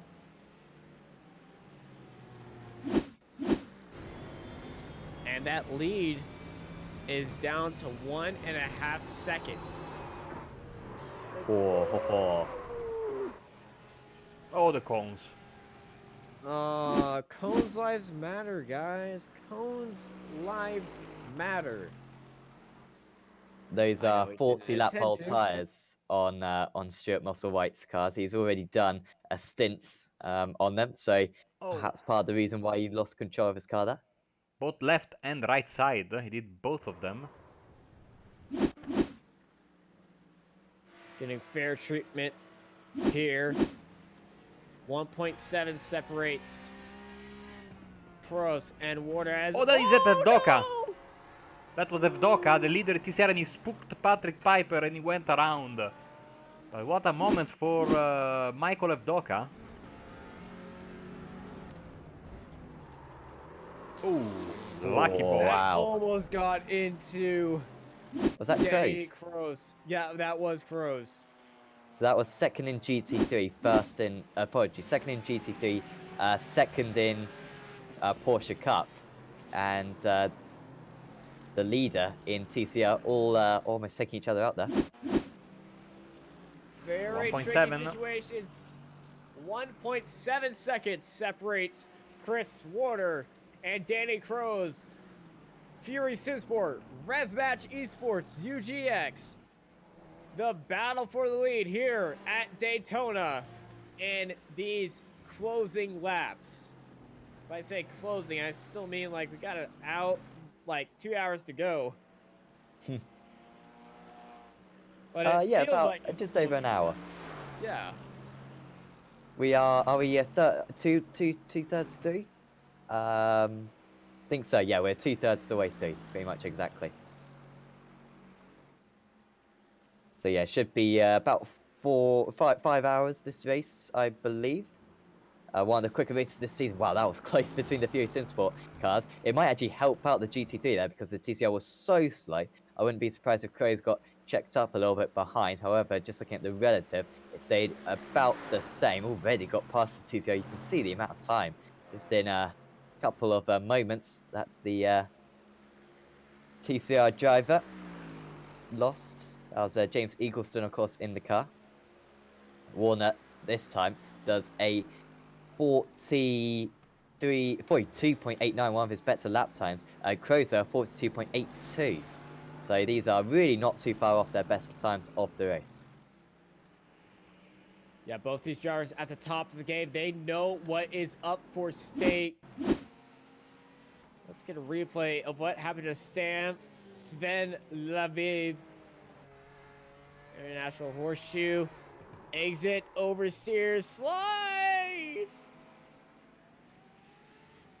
Could have been worse. Could have been worse. Like if you do that with the old tire model, the V6, you have to basically throw your tires into the trash can. You know, you slid with those tires, they were gone. But new tire model, you can sort of get away with it. It's certainly much less punishing than it was. I mean, I remember, of course, it's an extreme, but I remember, if you remember, said the Eurogate guys telling us that the moment they slid the tires, they knew they were in for a race of suffering from that point onwards. You know. No punctures we've seen today. We did see one at Barcelona in the TCR class when a driver locked up their front left going into a corner, Yeah. going into turn 10, I believe it was, and all of a sudden the car just dropped a little bit. The Me and driver didn't Austin, actually realise the issue, I think, for about a lap and a half. yeah, me and Austin saw one last week in the F3.5 at Nürburgring. I actually, I talked to Rob after that. It wasn't a tire. It was a suspension bouncing up and down. Ah. I just said it was a tire because I It thought it looked was like a tire. a puncture because the car was It sitting looked on one like a side, puncture. no? Looks like. Yeah, but it was really just a suspension bouncing up and down. I have yet to experience a puncture in iRacing, either with the old tire. In the old tire model, you basically get a puncture when you bring the tire to 0% of the tread percentage. Never Two did word. that, but you know, Be glad. the new tire model also never experienced this great moment.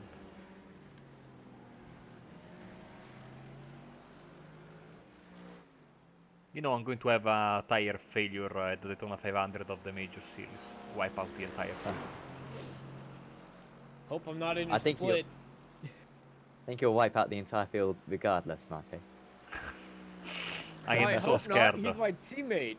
I am so scared of the super speedways. You know, I am But very, when is very. that? The Clash is the 1st, and then the actual race is like the 12th. Okay. It's a day. Unfortunately, Speaking of a day, Danny Cross has dropped back from Chris Warner.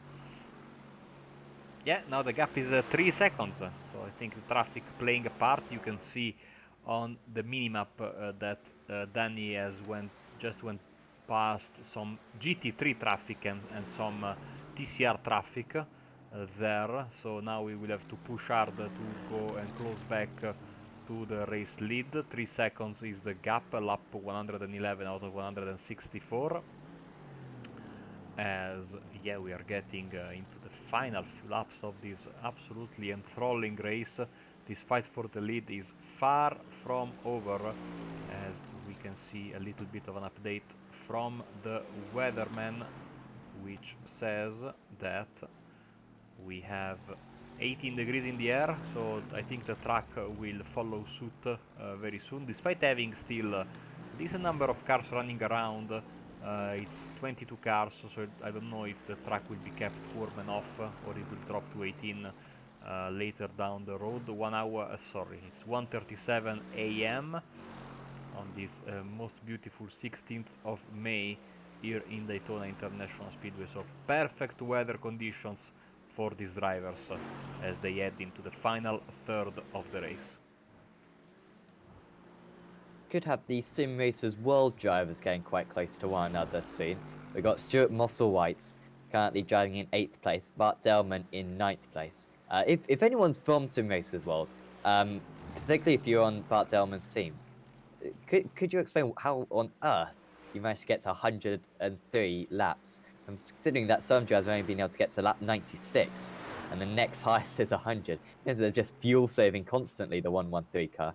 But they went extremely far. Anyway, they changed tyres at their last pit stop. Meanwhile, Stuart Musselwhite did not change tyres. So Delman now catching up to Musselwhite by over a second a lap, only 10 seconds the difference. So expect those two to catch up to one another at some point in the stint. I don't think we've really seen them battling between each other for the entire race, as far as I'm aware. It'll be good to see the teammates kind of go at battle points. Danny Cross, purple sector 1 in this lap, 14.87, still 3 seconds behind the Fury Sim Sport car of Chris Warner. Let's bring up the comparison for this lap. You can see gaining marginally is Warner. Is Kroos, apologies. As you can see from the track map right now, pretty much a bit of clean air. They have a couple of the Porsche Cup cars and then a couple of TCRs. But as you can see, most of the traffic is in the infield section right now.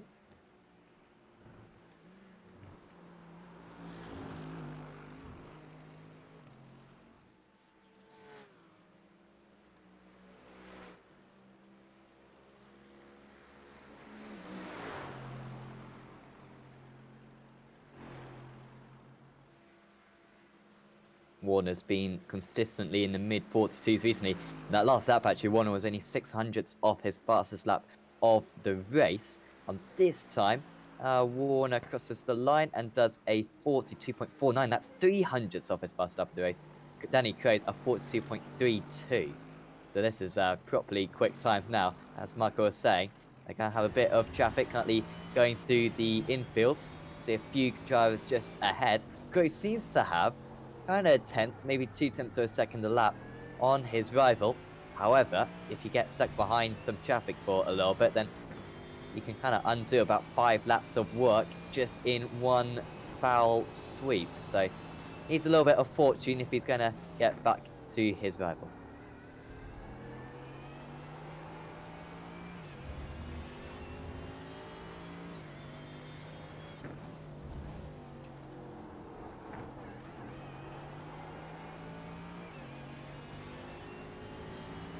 In the lead of the TCR class, Michael Evdoka for Texans Pitstime Motorsport, leading Cohen Kloatman for Rev Match Racing, Rev Match Esports, apologies. 16 seconds is the gap between those two teams. On that last lap though, Kloatman was half a second faster. We expect Kloatman to stay in that car to the end, or do we? They can. I mean, no disrespect to Pim Bao, who is the other driver in that car, but Cohen Kloatman does seem to have the advantage between the two of them. Bao only with the one stint. This is already Kloppman's third stint. It would be 4 by the time he finishes the race. So some difficult decisions there for those guys to make. Meanwhile, for Texans Pitstime Motorsport, I imagine. I mean, at the end of this, this is Evdoka's second stint, and McClay's already done 2 stints. So I imagine they'll keep Evdoka in that car just to take it to the end of the race. Although they have been changing it every stint, so tricky to call that one. They are very evenly matched though, so I don't think it makes too much of a difference. Oh, wow, Kroos, 2 wheels on the grass there, didn't want to lose any time, especially because last time around Warner with the fastest lap of the race Wow. of 42.08, so Kroos knows he has to push. Remember, the minimum drive time for the drivers, I guess in all the classes, is 21 laps, so if you have done those, you are in the clear, therefore you don't need to put your driver back in.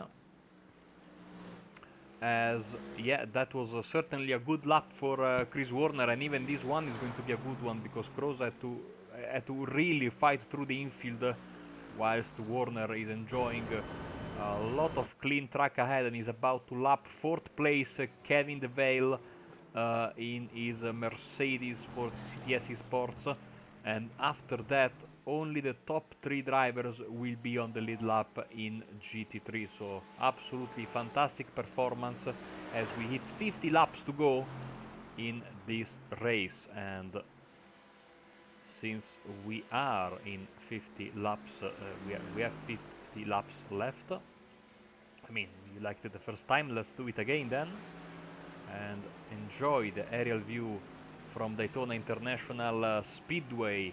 We are in the final part, the final third of this second event of the season, 1000 kilometers here around Daytona International Speedway, Simracersworld Endurance Series, sponsored by Abruzzi, season 1 of 2020, even though round 1 was in 2019. As you can see there in the background, our race leader slicing and dicing through the traffic. Sam Fitzpatrick and Austin Knight on commentary, Marco Barbonera here behind the cameras. It has been certainly, and it's going to be, an exciting fight for the race lead overall between Warner and Kroos. In the other 2 classes, Justin Ram has kept himself out of trouble and has been able to pull away decently from Patrick Piper. The situation in TCR seems to be in favor of Michael Evdoka, but and of course his Texans Fitzai Motorsport team, but who knows, because there's still a long way to go and anything can happen. As you have seen, drivers are getting Sam a little bit more aggressive with the overtakes. And Austin, I want to ask Austin about this. Do you think because I always have the impression, Austin, that the drivers get a little bit more, you know, throw caution to the wind the more you get into the race, because of course they know that the laps are getting, you know, less and less, and if you need to make a move, you need to do it now. You don't have the whole race to make it happen.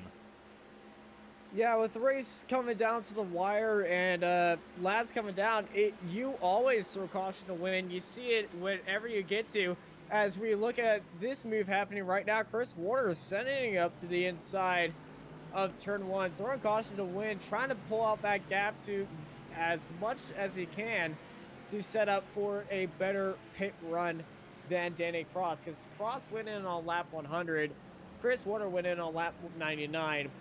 If Fritz goes in right now with this pace, he will be ahead of Danny by a while. So expect a few daring moves right now, but this is the strategy stage. They're setting each other up for that final run. This is just getting yourself into a rhythm, preparing yourself on what you're going to do and how you're going to do it for that final run. This is just like warming up the tires and getting the feel for the car and a feel for the land as we are getting ready to go for another session. Well, we're just about halfway through this stint before we head into pit stop mania.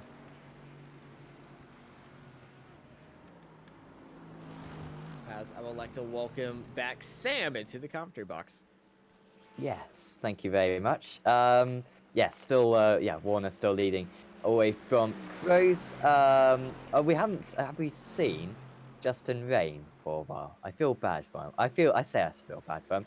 If you want to be on camera more, then don't dominate the race as much as you're doing. I mean, it's that simple. RSI Esports know this. Unfortunately, though, they're not listening because they're one lap ahead of Erwin Urson. Currently, Urson did lap a lot quicker on that last lap, 3 seconds faster. However, he's going to need that every lap in order to get anywhere close to the current race leader. Jack Dulmage coming into the pits for RSR. This will be his penultimate pit stop. Now, this will be interesting. Will he take tyres, and how much fuel will he take as well? He could go for a full stint here as they change tyres once again. That will be Anthony Pisano getting in the car. I'm not sure if we could just stick with those cameras on Pisano, just because not quite sure if he will take tyres or not, or whether he'll try to kind of 2.5 stints this final set of tyres, because they've been going for quite a while. They've only got 1.5 more stints to go. And of course, with this massively out of sequence pit strategy that they've gone for, might be able to get away with one less tyre stop. However, they're currently stationary for 42, 43, 44, and they are taking tyres. So Pisano will almost certainly go to the end of the race. At the moment, it looks like they're going to go for a full tank of fuel as well, which is going to mean they're going to have a mega short final pit stop. With probably about 10 laps to go. Crows nearly hitting the wall there. Crows almost hitting the wall and the 202 Porsche Cup car. And that could have ended nastily for P2 in the GT3 class. And they're still going outside, and he just cuts across the nose. Look at the speed of the Porsche. That Porsche is flying.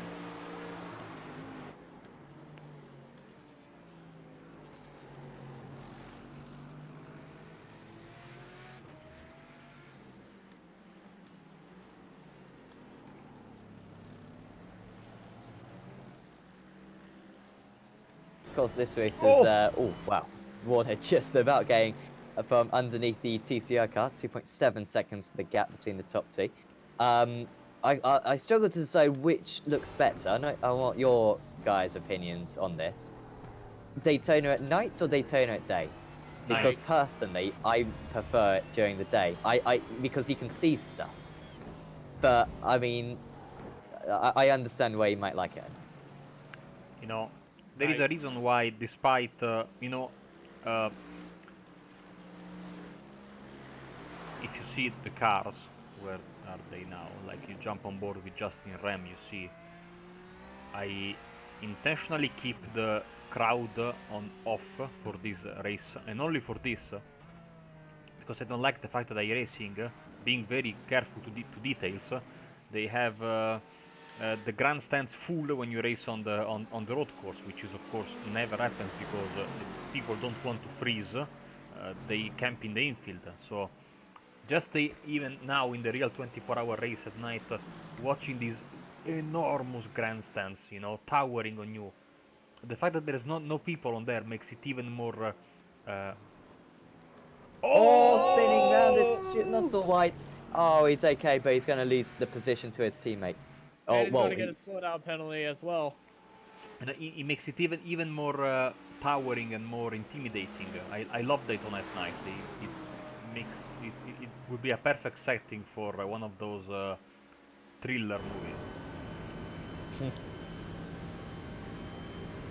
Call up Dwayne Johnson. We'll see if we can organise her. I would prefer to call The Rock. Dwayne Johnson. He's in every movie. I don't think he does horror movies though. He's a very versatile actor. I'm sure he could do it. You don't really need to act in a horror movie. We have an actor for an horror movie in the booth with us right now. No? Is it me? Yes, of course it's you. I mean, your first appearance in a movie, your character was not very lucky. Let's put it this way. But... Oh yeah, I died in my first on-screen appearance. That is true. It was a fun day, that was. I'm sure we know who the villain would be in this horror movie. I think there's about 24 of them still out there, and got very straight-looking eyes and are pretty terrifying. I know who's going to be the superhero. You? You see, I was thinking of you being the villain. Prem.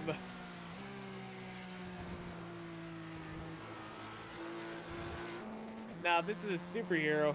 What is their theme song? I have no idea.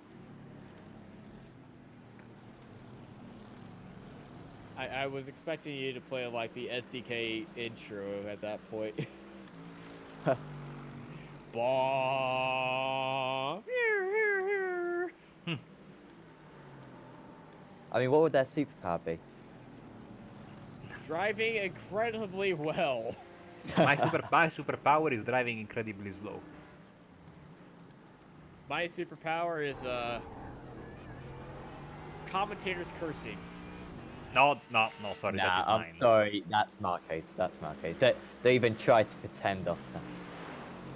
Well, hey, Fury Simsport's been driving a very consistent race. No mistakes whatsoever. They cannot possibly screw this up. We will give you that attribute if they now crash.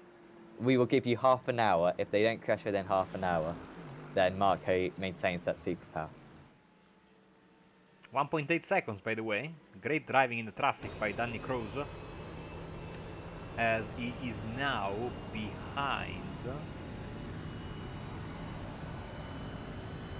one of the GT3 cars, which is, of course, an understatement. He is behind Pisano.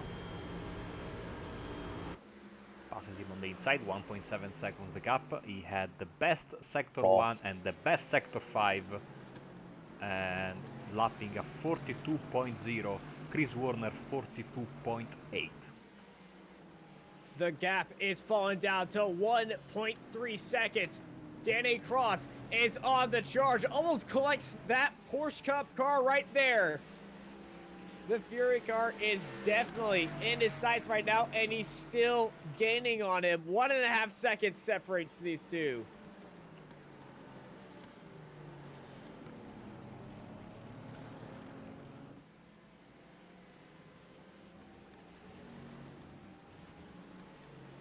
Fury Simracersworld got that car, that Macari TCR car up onto the inside, coming out of onto the oval.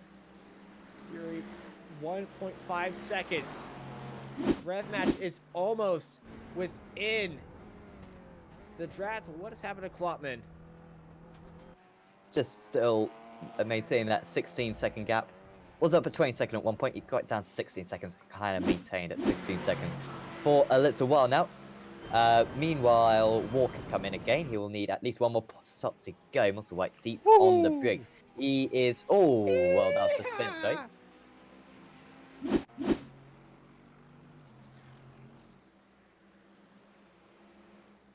Back up to the bow for front. 1.2 separates them. Rev match is in the draft. Momentarily. He's actually losing time. Well, is he losing time down the straight? Nah, it's about maintaining down the straight. They're both in Mercedes. The fastest car down the straight, of course. We saw last season. On the brakes, though. Yeah. Yeah, Craze lost a few tenths there, just in turn one. Apparently, by the way, Sorry. Yeah, I've just been casted as the protagonist for a Dracula-based movie. So. Oh, nice one. Dracula at Daytona. I've I'm never gonna imagined suck myself your- as a vampire. You know, that's a first. Oh, that was a great move. Oh, that was a great move by Fury. He went off track, though. But around the outside of that TCR, not holding anything back in this battle for P1, and he is pulling away from the Rev match car. Well, if Marco's a vampire, seems like Danny Crows is at the moment as well, because he can smell blood. He is catching up to Chris Warner. I'm quite pleased with that one, personally. But still, That was a good segue. thank you. Flying to the bus stop, caution thrown to the wind. Oh, that's good. But I mean, That was a great run. They know what they are doing. I mean, if I try to do something like that, I am in the tire barrier. But fantastic stuff as Michael Evdoka in the pits for presumably what could be maybe his final stop. I have no idea. You'll have to do this one and then a splash at the end. So this, right now, you gotta say Rev Match are the favourites perhaps to win the TCR class, because Evdoka's gonna have to go down the lane one extra time, which will probably lose him about 30 seconds. And he has a 16-second gap. McClay gets him back in the car, and they're changing tyres. Klopman stays out, obviously, and will stay out for about another 10 laps or so. Well, yeah, 5 to 10 laps he will stay out for. It's a close fight between Warner and Cross. 1.3 seconds separates them. Still in the quote setup phase before their final stop of just fuel and go. A big slide for Cross heading in onto the oval. He's still sliding out, and he's lost a big old chunk of time right there. So bumpy on the inside of that corner, but at the same time, if you go too much on the outside, you risk clipping that curb, and it's very bumpy there. There's like a sweet spot that you need to take when you come out of the infield section. And of course, as you all know, I'm sure, because I say this every time we broadcast from this place, this is the 2007 road course, the original scan of the road course, with the repaved oval superimposed on it when the new version of Daytona came out in iRacing. So I can expect that place there, when you move from the infield to back to the oval, there might be some legacy bumps from the very first scan on which the road course is still based on. 1.2 seconds. Danny Great run out of the bus stop chicane. He's got within a second, and that's triggered the battle box, ladies and gentlemen. We are battling it out for P1. Every time through turn 1, Crows loses about a tenth and a half. However, he makes it up everywhere else out on circuit. So, I mean, as long as he can stay decently close through turn 1, he's inevitably going to gain time through the rest of the track. And once he gets within 8/10 of a second, he'll comfortably catch up via the toe. So this is pretty much straight duel. Remember, only real other factor, because they've got pretty much the same length tyres. Like, Warner's got 1 lap older tyres, barely going to make a difference. Other thing to consider, Crows pitted 1 lap later, so he will have 1 lap less fuel to put in the car at the next pit stop. So, I mean, it's as even as he can call it. Crows gaining time down this straight, so the slipstream helping him a tiny bit. Just down that straight, he gained about half a tenth of a second, I think, due to the toe. Through the bus stop, he goes takes a little bit more second curb, and a little bit more fourth curb as well. That was really good, though. He gained 3/10 of a second through there, and now we are well and truly in the slipstream, and he's going to be probably only about quarter of a second behind by the time they break for turn 1. Is a rocket ship heading down the straight, stuck in that draft, and like a bullet, heading into the triangle. Danny Cross in that Rev Match esports car with just 1 stint left to go. Mistake from the Mercedes there. oh, Good save from Which Warner, but one? it was so sideways there in turn 1. Which Mercedes? They're both Mercedes. The black Mercedes. Warner usually Fury. gained, like I said, about a tenth and a half through that corner. That time he lost about half a tenth, so it was definitely a mistake, as Marco said, but a good recovery. Here we go for the lead of the race. The Rev Match car is definitely in the mind of Chris Warner. Danny has him where he wants him. He's got the draft all he wants. He can pass him into the bus stop, get up as close as he wants, or he can start saving fuel and go for another lap. You'd expect he'll save fuel. You won't go for the move into the bus stop this time. Expect him to just lift out of it. In fact, he barely lifts, so he wants to be very close there. So maybe he is looking for the move. A little bit offline. This is tricky when you're right on the rear wing. A little bit of disturbance up there too. Yeah. CR, get it. These two cars are in so much high competition with each other. 2/10 separate these two as they come across the line to start lap 126. Hard on the brakes, so close with each other. 5 laps from the pit stops. If they get to lap 132, then they should be able to sprint to the end.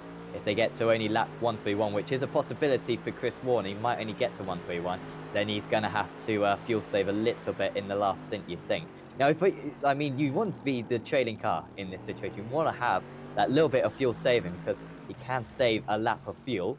Then, you know, that's a second less in the pit stops, and that's your best chance of breaking the draft. So this is looking good for Danny Crows.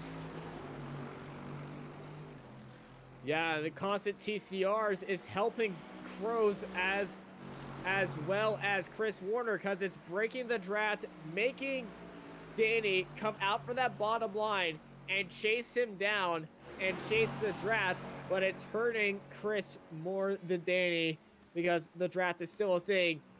3/10 still separated. Danny has started fuel saving. Oh, that's way offline. Chris Warner's going to lose the lead. Here we are then. Right in the slipstream is the Rev Match esports driver. Will he go for it, or is he lifting it off? He is lifting off at the moment. Is he hesitating until the oval is complete so he can have a better chance through the tri-oval?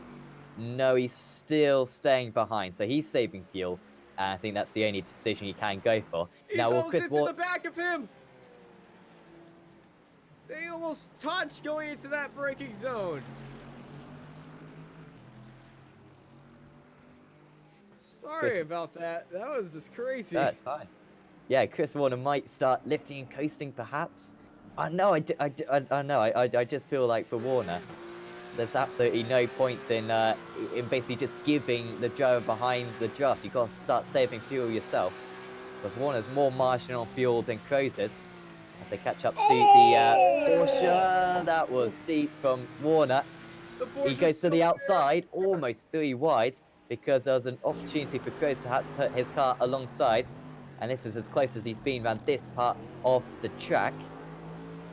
running in the bumps. That's a bit dangerous for Danny Cross, but he was so locked in there. He could have gone around and challenged for that move any day now, but currently he is playing mind games with Chris Warner, trying to make him try any mistake. Mamma mia! Here we go again into the bus stop. Much better from Warner. He took much less pace into the corner on that occasion. Kroos stayed close and maybe lost a little bit of time. That's kind of what you expect when you're the trailing car, of course. Very tricky to really gain any more time, get a little bit of a Constantino effect. Now he's going to have big momentum here. Does seem like the Fury Sim Sport car is a little bit faster down these straights, but that slipstream effect is ever so strong. Kroos closes, however, gets out to the throttle once again. Needs to be careful. These two did make contacts into turn 1 at the start of the race. It's pretty much been like this for the entire race. Or at least the first stint it was. And Kroos did give one nudge to Warner right at the start of the event. Ever since then, though, they've been extremely clean to one another. At 1-2-8 of this race. Kevin DeWale into the pits, by the way. Chris Warner has been very inconsistent on that turning in. If you're watching his car, it was moving in and there were multiple turning inputs going to that corner. He is losing grip in these tires. He's pushing it just a little bit too much. Goes into the grass right there as we're heading back out onto the oval. Another small wiggle for Warner, but not enough. And they have 2 TCRs ahead of him, and they might meet them at the bus stop. Apologies for thinking that Kevin DeWell had come into the pits. He may have glanced to go into the pits, however he just had a really bad lap, which has put Ewan Marshall within 10 seconds, and that's the battle for 4th position, but no pit stops so far in the GT3 class. Like I said before, they need to get to lap 131. As well. That was... I got 20 seconds of pit stop graphics come up, so I don't know what happened there to the 118. But yeah, I got the notification that they were in the pits. Pit lane drive-through for Kevin DeWell. Apologies, Ian Roots letting us know on that. That could be flashing lights. It'd be fantastic if Ian could give us some for the reason for that. But yeah, that's put into question who will get 4th place, because Ewan Marshall in the Meraki Racing Black car is relatively close now to the CCTS Esports Red, who have now had 2 drive-throughs in this race. So frustrating a little bit for them, but if they could hang on to 4th place, that would be very good. Andrew Payne for SCC Racing. This is going to be quite close for fuel, however, he should just about make it. That Porsche, it's got a a large fuel tank. There you go. Causing a collision in turn 1 of lap 121 was the reason for the penalty for CCTS car. Now, did we see that?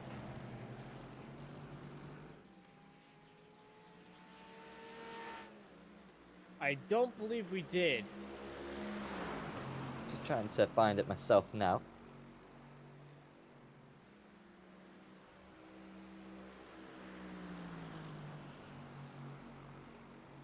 We're just 3 laps away from the splash and go, or the fuel to and sprint to the end between these 2 drivers. Warner went off track just a little bit going into the bus stop. Half a second separates them, and that is staying there. So Danny Cross is lifting as Colin Cotlin is heading into the pits for the TCR lead. And coming down to turn 1, the 2 leaders are coming up onto Robertson and the Rev Match Esports Porsche car. We might see a little inner team working here.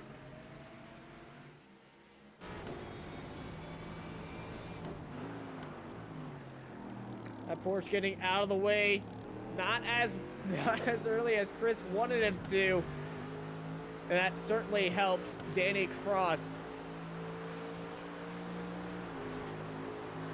Cloakman, by the way, into the pits in the TCR class, who will lose the lead to George McClay. However, we think McClay might have an extra pit stop to go. Anyone with any info on that, you'd mega appreciate that. But yeah, we think that McClay is going to be a couple of laps short at the moment. And McClay does now take the lead in that class. Clubman with a 53-second pit stop. So certainly the GT3s and the TCRs going right down to the wire. Tom Methil into the pits as well. So this is lap 100 and... Oh, lap 129. That's going to be a lot of fuel saving for Tom Methil. He's been doing 32 lap stints. He's got to do 35 laps to get to the end of the race. So that's going to be a tough effort for him. Watch out for his lap times perhaps dropping off. Of course, you can check out all the drivers' lap times but via the link in the description provided by SDK Gaming, the live tiring. Justin Rame also into the pits for RSI Esports. Cruz on the back of Warner. And the fight for this GT3 lead is just so captivating. You do not want to look away, even if it's going to be going on for the next 30 laps. But the most important 2 laps are coming up right now as they're heading into the pit stop window for the end of the race.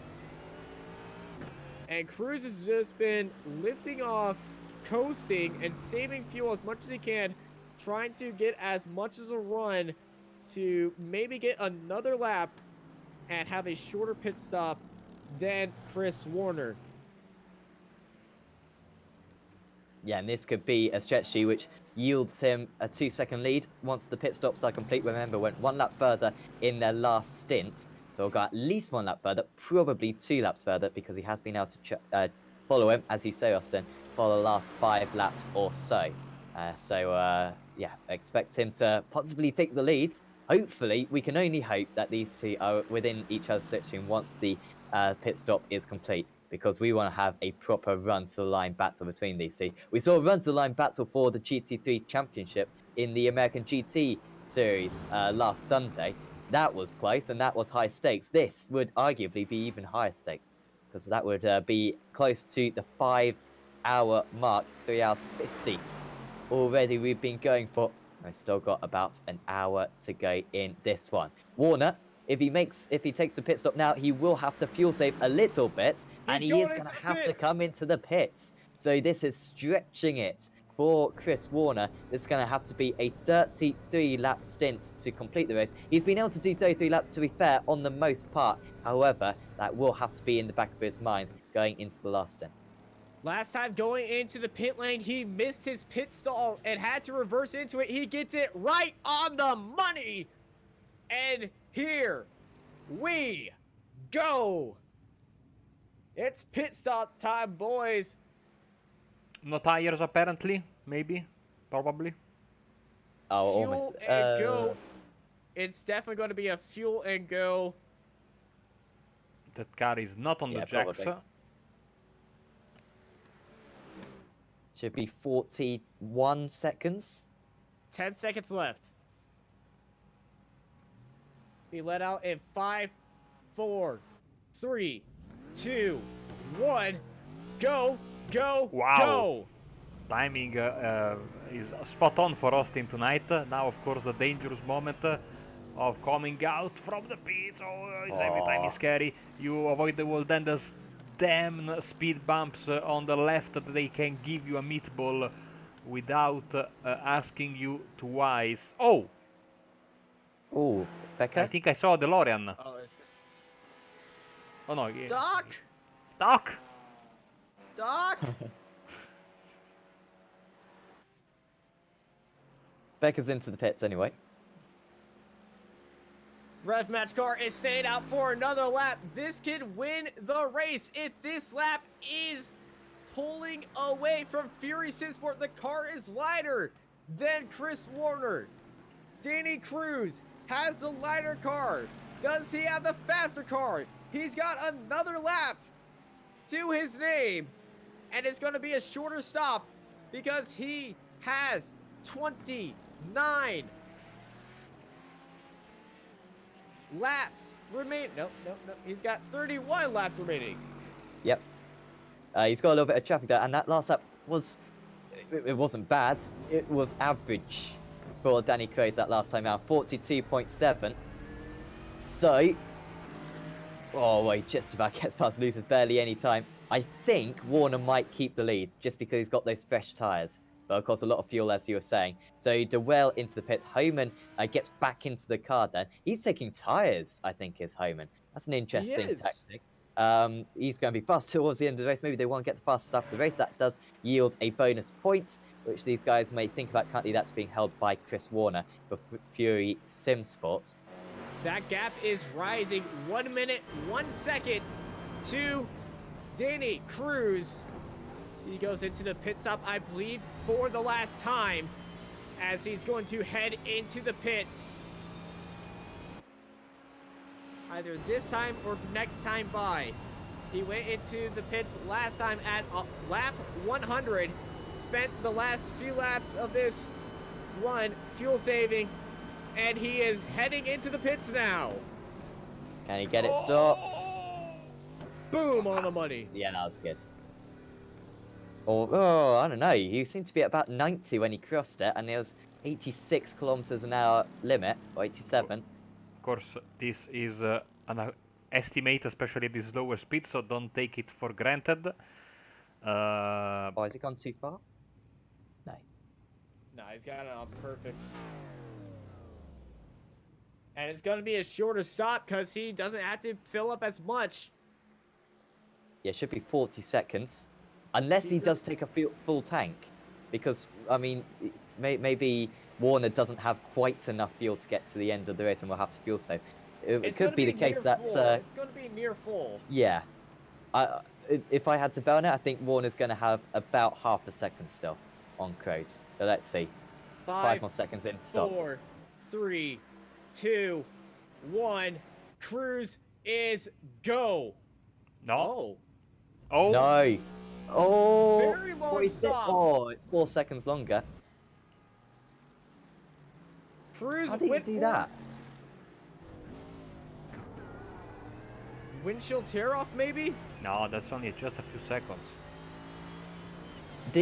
Can we go to the start of that pit stop? Because I almost thought he went onto the jacks initially, as though he didn't untick his tyres.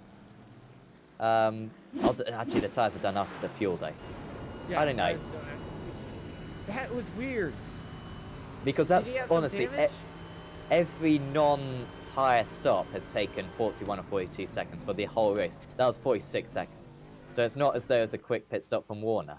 That was just an unusually long pit stop for Cruz. He Let's didn't see. have to overshoot it, but I think he had to wait for his pit crew to come towards him because he did pit a little bit too farther. And yeah, he did pit a little too far, and his pit crew had to run to him, and that takes a little bit of time. Oh, he and did now reverse. he's in the Yeah. He did reverse, yeah. Yeah, a tiny amount. And yeah, that was the difference then. So now the gap for the lead is 3.1 seconds, separating Chris Warner and Danny Cruz. I mean, the good news for Cruz is that he's got 2-lap pressure tyres, which should be a 10th a lap, pretty much every lap, as Dan Blake running off the circuit. That's an alternative line. And also, Warner is going to have to do some fuel saving. I mean, even if it's just like a few laps of lifting and coasting, he will have to do something because 33 laps is a long way with no draft. He's only been able to do 32 laps on the most part.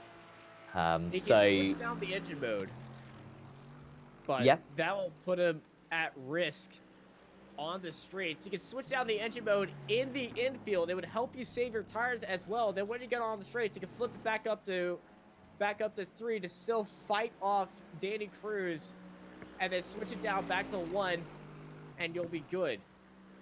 I mean, it's tricky for Warner because if he goes full pace, then he's by himself, then he won't get to the end of the race. However, if he goes slower and gets overtaken, then he'll be able to get the slipstream, and he will be able to get to the end. So it's kind of quite a tricky situation. Whether or not, he might just try to go, you know, hell for leather, and just try to get to the end as quick as possible, or he could perhaps save fuel now whilst he's got a gap, and then just say, okay, Cruz is going to catch me either way.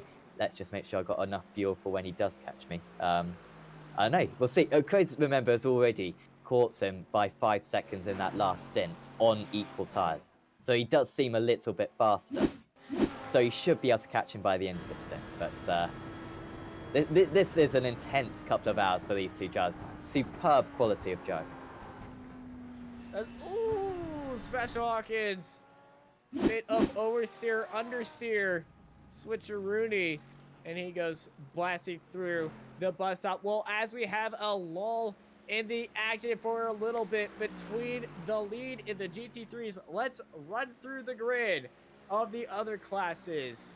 In the lead for the Porsche Cup, it is Justin Rev in the RSR esports car, ahead by an entire lap. They've been absolutely perfect throughout this race, and they just need some clean laps. They last went into the pits on lap 123. Correction, right now, and they're going to be going to the end. That's strange from them. He just did a 5-lap stint. Well, I mean, he's got the space, but I mean, that was and it was a decent length stint stop last time, and now he's put 5 seconds of fuel in and put Caden Bine in the car as well. So bit strange that, but like I said, they've got a lap in hand. As Patrick Piper will might unlap himself because Bine is still in the pits, And he does. In some way, that feels like a small victory, even though it's far from it. Far from it, and that was a full stop for Caden Ben, fuel-wise. Yep. And now they have the rest of this race to worry about keeping clean and keeping consistent, and they would have a dominating victory. And right behind them is the TCR leader of George McLay in the best comeback we have seen in the TCR. This car in the opening lap was shot out of the bus stop and had massive damage. They had to go into the pits on a completely different strategy, and they're back into the lead of the TCR group with a 11-second gap to Rev Match Academy right behind them. They last went into the pits on lap 107, so they're begging. So they are looking for the best strategy to go into the pits right now. But for them, it is lap 119, so he is currently good. Yeah, I mean, that's going to be tight to get to the end of the race. Either a lot of fuel save. We'll see if he fuel saves down here, actually. He might lift out of the Gottsall, potentially.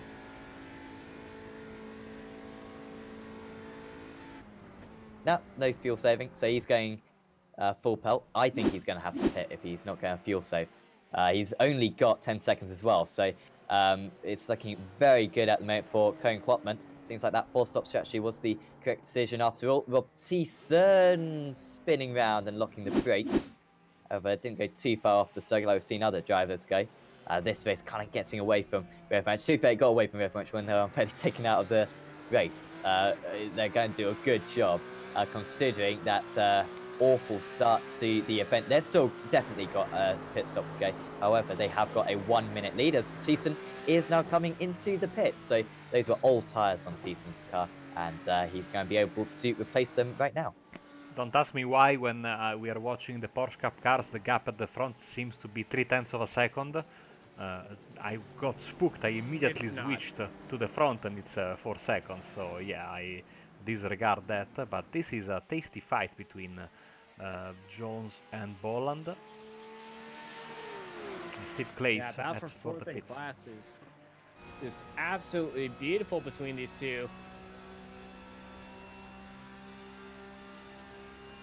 Yeah, when we switch to this fight, the interval out front changes, but we see Jones looking up the inside of Bolland, trying to play a bit of mind games and upset the line. No flashing of the lights allowed, of course, with this series. Ian Reed's having to nail that into the drivers today. I mean, if I was a driver, I would certainly disable that button because it's quite a natural instinct. Some drivers just do it completely unconsciously.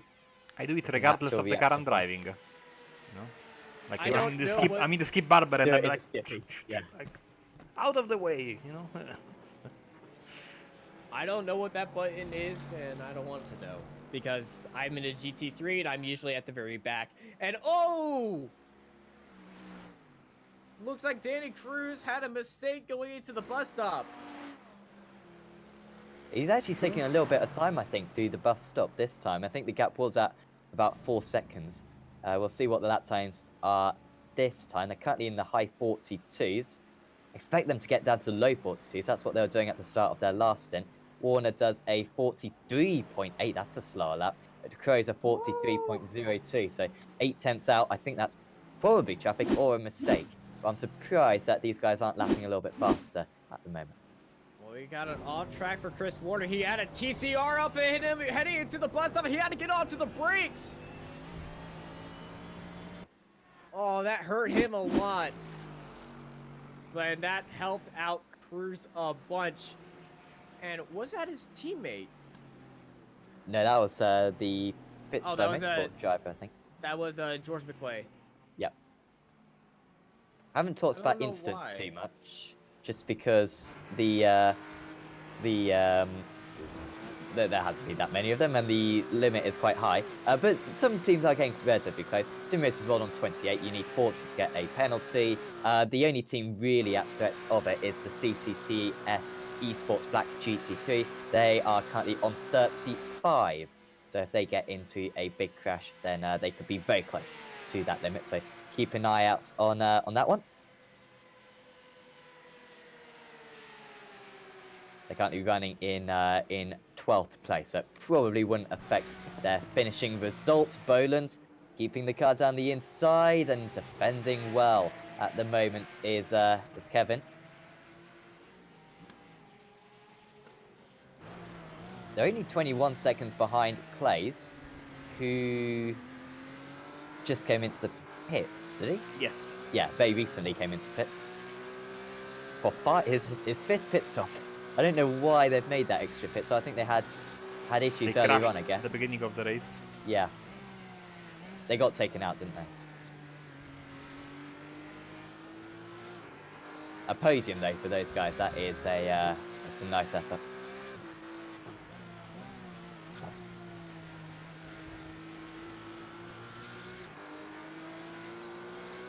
RSI Esports, though, at the end of this round, will be the Porsche leaders, we believe. Of course, good news for Rev Match is that they got the bonus point for qualifying. For fastest lap, team with the fastest lap, Caden Bine with a 47.12, so they'll get the bonus point for the fastest race lap, at least, will that team. So yeah, should be RSI into the lead of the Porsche Cup Championship after 2 rounds of the season. It's always a good place where you want to be, standing on top of the championship early on the season, because when you're on top, you know the stakes that everyone has to do to get ahead of you. And when you're on top, you just got a grin on your face like, yeah, you're coming here. Speaking of coming here, here's Jones and Bolland, but Jones lifting off, saving some fuel. Oh, Well, never Ooh, had mind. to get out of Skating it. it around the outside into turn 1. But can he make the move stick? No, he can't, but it was certainly an attempt by Craig Jones. Strange pit stops that last time round for them. They had Boland was 1 minute 6. Jones was only 35 seconds. I'm not quite sure what the logic there was. Maybe Jones not taking tyres and Boland did take tyres, but even then, I mean, 40 seconds, or sorry, 31 seconds, a little bit longer than what tyres usually take. So maybe also a speeding penalty involved in that one. Boland off the circuit, and Jones has got past. The moment I turn the cameras away, something happens. Kevin Bolland made a mistake, I think, in the international horseshoe. Let's get a replay of that.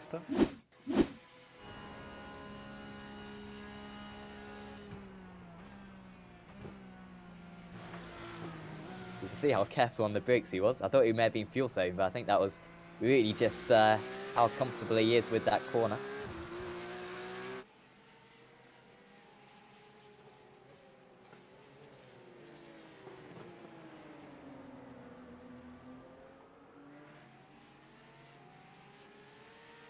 Or no, was it at the kink then?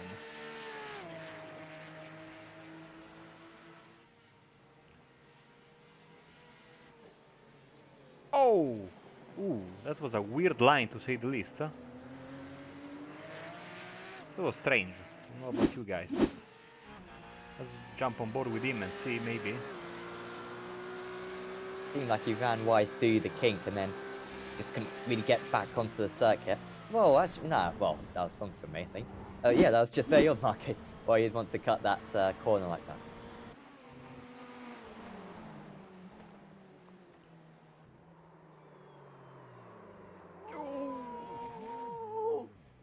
Methil on old tyres, didn't change his tyres at the last stop, and that might be why he spun. Did he lose a place to Parrots because of that?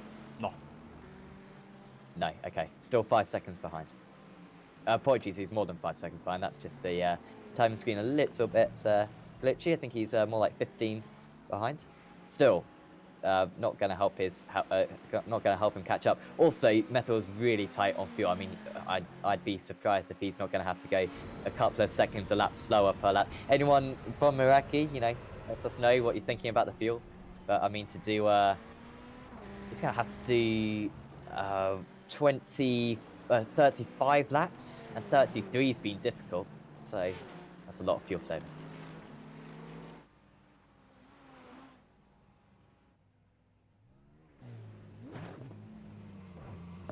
Splash, I think, for Roy Mass. 31 seconds of service to get to the end of the race, as Ben Muse still being hunted down by Bod Boland, as this will be the fight for 9th place. 2 seconds the gap at the top, so Cruz is coming slowly but surely, well, slowly, 0.6 of a second quicker than that is of course the wrong driver. Yes, at this time of the race, you know, you start, you know, clicking stuff wrongly. You know, at least in my head, different languages start trying to fight with each other. I'm surprised I haven't said anything stupid more than usual so far in the race, but yes, gap is coming down, 1.8 seconds. Again, this lap was 1 second quicker almost, 43.6 against 42.7. Fantastic pace from Danny Cross, who wants to redeem himself after that big mistake there at the last pit stop when he overshot his pit stop, and it took him like 5 seconds to realize he had to actually reverse to get service. And behind him, it is the fight for 9th in class between Mias and Boland. Boland in that beat-up Mercari Racing blue car against the Simracersworld TV car.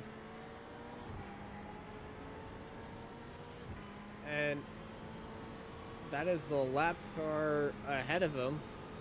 No, that's Anthony Pisano. Oh, that's the Porsche.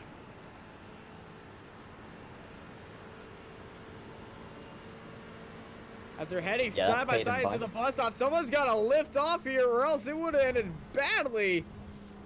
The Porsche had to lift off. It does have a very high top speed, and that would have ended nasty if he didn't get out of the way. Porsche was pretty handy through that bus stop, I thought. I mean, that was some insane downforce and grip for the RSI Esports car.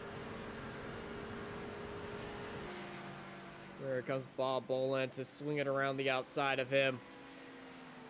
But that Porsche and that top speed compared to that stricken Ferrari is actually equal or almost greater than, as Andrew Hopley gets out of the way for Bob Boland.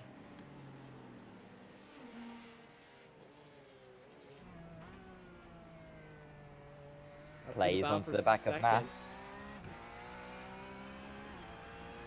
This is a proper battle now after Mass's pit stop. He will have fresher tyres than Steve Clace. However, Steve Clace has had better pace than Roy Mass. So you'd probably back the Rev Match driver in this situation. However, it may not be easy for him. Good straight line speed, a little bit of damage on the rear end of that Porsche, and you can see how much more confidence he's got on the brakes. Perhaps misplaced confidence because he nearly lost control of the car. It's a good correction by Steve. Well, that may have cost him just a little bit. You know what they say, guys? 20 to go, no friends to show. To quote Daryl Waltrip. This is it. 2.5 seconds. The two leaders had to go through some of the TCR traffic there, you can see, and some of the Porsche Cup traffic as well. This extended the gap, but on the oval you can see the gap coming down. Now 2 seconds is going to be even less the moment they get into the braking area. Bob Boland still trying to get past. Actually, that's where the leaders just went through this fighting group here, including the Simracersworld car and the Meraki Racing blue car, as they keep following each other. Ferrari versus Mercedes into the braking area. He goes for the lunge, then thinks better about it. Then there's a Abruzzi Porsche there. Oh! He's pushing it. He's pushing it. He's got it. Down the inside. Bob Boland. But now he's down the inside. Three He's behind wide. the Porsche. And the Porsche set a little block for Mias. And that worked out perfectly. A huge gaggle of cars in the battle for 9th place between Boland and Mias.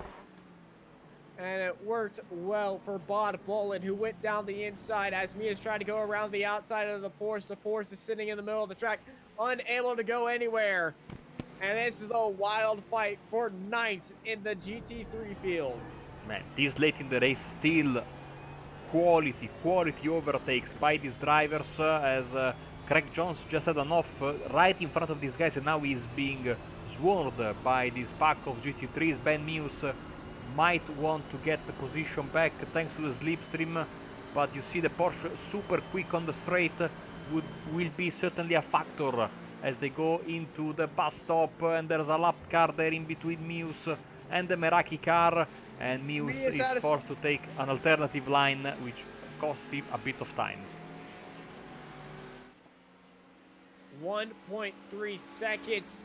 He must be furious right now since he was locked into there.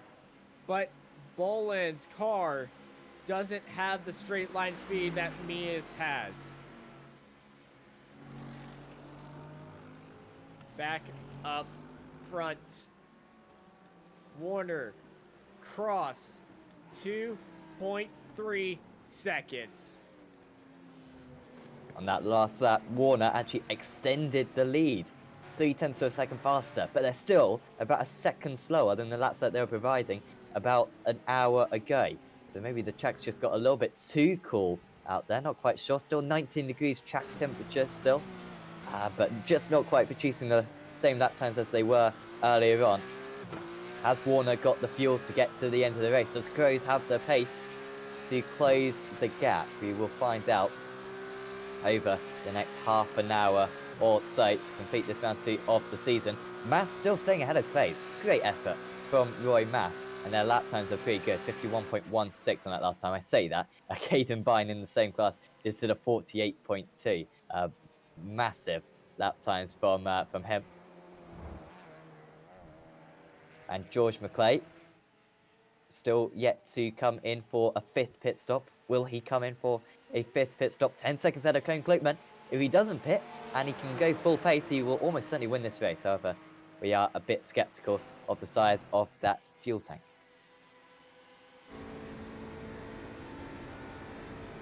It looked like he was going into the pits right now, but I think that was just me being overly excited for that. But he is losing time to Cone Klukman. That Rev Match Academy car is closing in on him.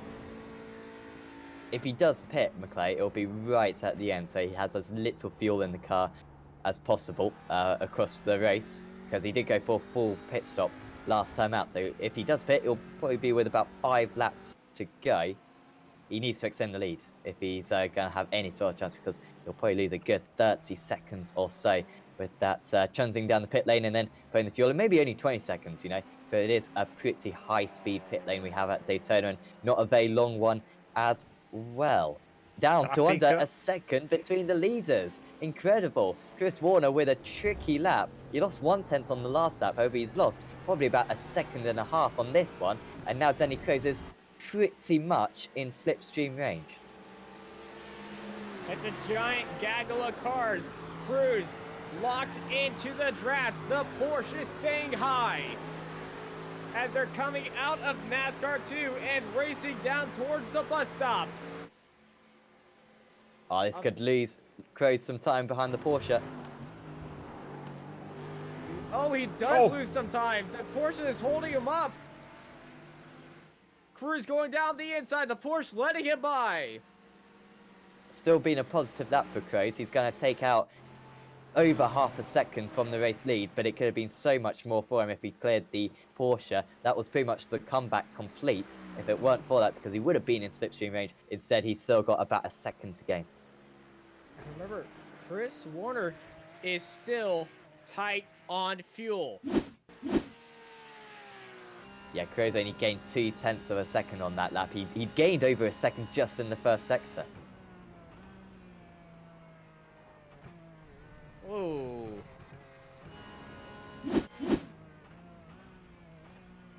Back to Steve Clays. Still racing with Roy Moss for P2 and the Porsche Cup. Battles all over the field. 4 wins, 4 podiums, 4 mid-pack battles, and pride. Who's going to have what it takes to take the position and place here for the Sim Racers World Endurance Series here at Daytona?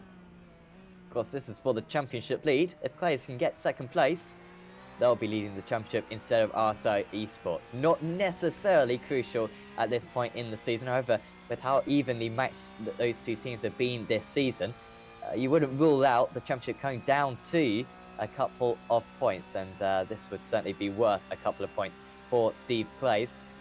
Is he just saving fuel, or can he really not make this move? Because that slipstream effect is plenty enough. That car seems a lot faster down the straights, and yet so far has failed to overtake. It looks like he is saving fuel. I mean, they're both of their paces quite slow at the moment. They're 2 seconds off their best times. They're losing nearly 2 seconds a lap to Craig Jones and Kevin Boland, who, if they weren't fighting and didn't fall off the circuit every other lap, they might be able to catch up to these guys. Here comes Clays. This is a lot of overspeed, and this time he's going to go for it.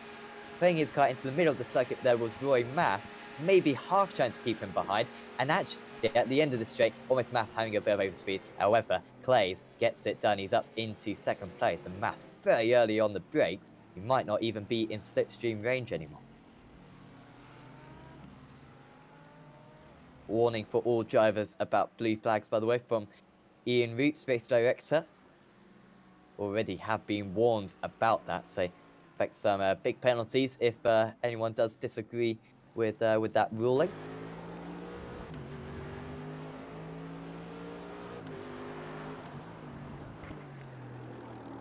We're still yet to get our first penalty of the race for instant breaching. Just looking to see who's close. It's really only CCTS Esports Black, like I said before, now up to 37. Look So at the track if map, they get guys. a 4x, then they'll get a penalty. There is, for quite a bit of time, no one in front of the leaders. So this is it for Danny Cruz Wow. if he wants to show his pace and close the gap. It's going to be a drag race window as Anthony Pisano is heading into the pits early. And that was the first car to Danny Cruz and Chris Warner. But Pisano is in here to splash and go. When was the last time we saw Pisano win? I'm not sure if Marco's maybe got that little graphic that we could see as to when everyone lost it. It says 147 here, but I think it's several laps down, so it's this lap. So yeah, I have no idea. Well, it was a short pit stop. 24 seconds standing still. He did have to reverse into there. So he probably got about a half tank of fuel.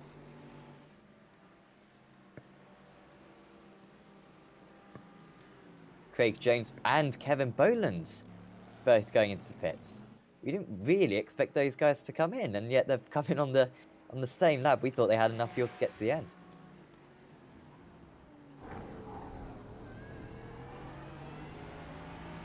Bit of oversteer for Cruz as he is closing in on Chris Warner. 1.5 seconds. Clean air for both of them.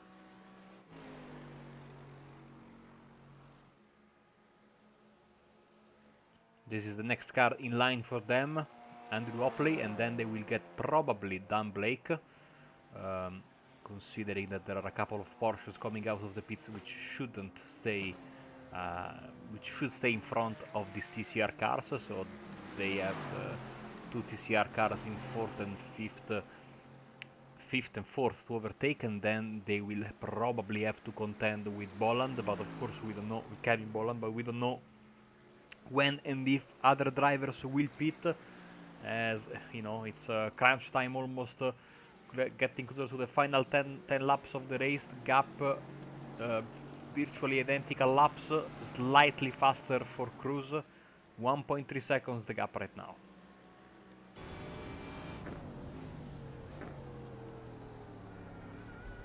Different lines through through the horseshoe. Craze taking a much earlier turn in. Absolutely identical though through that little corner.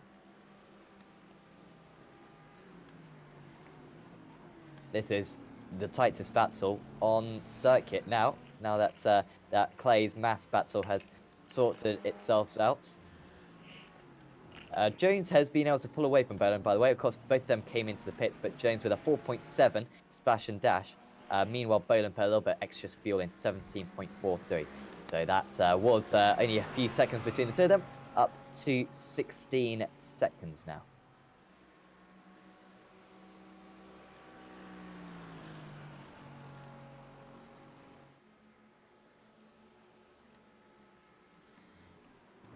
Maybe looking a little bit further ahead, Austin. But if we do have these two leaders, Warner and Cruz, in line with one another going on to the last lap, would you want to be behind or would you want to be ahead? Behind.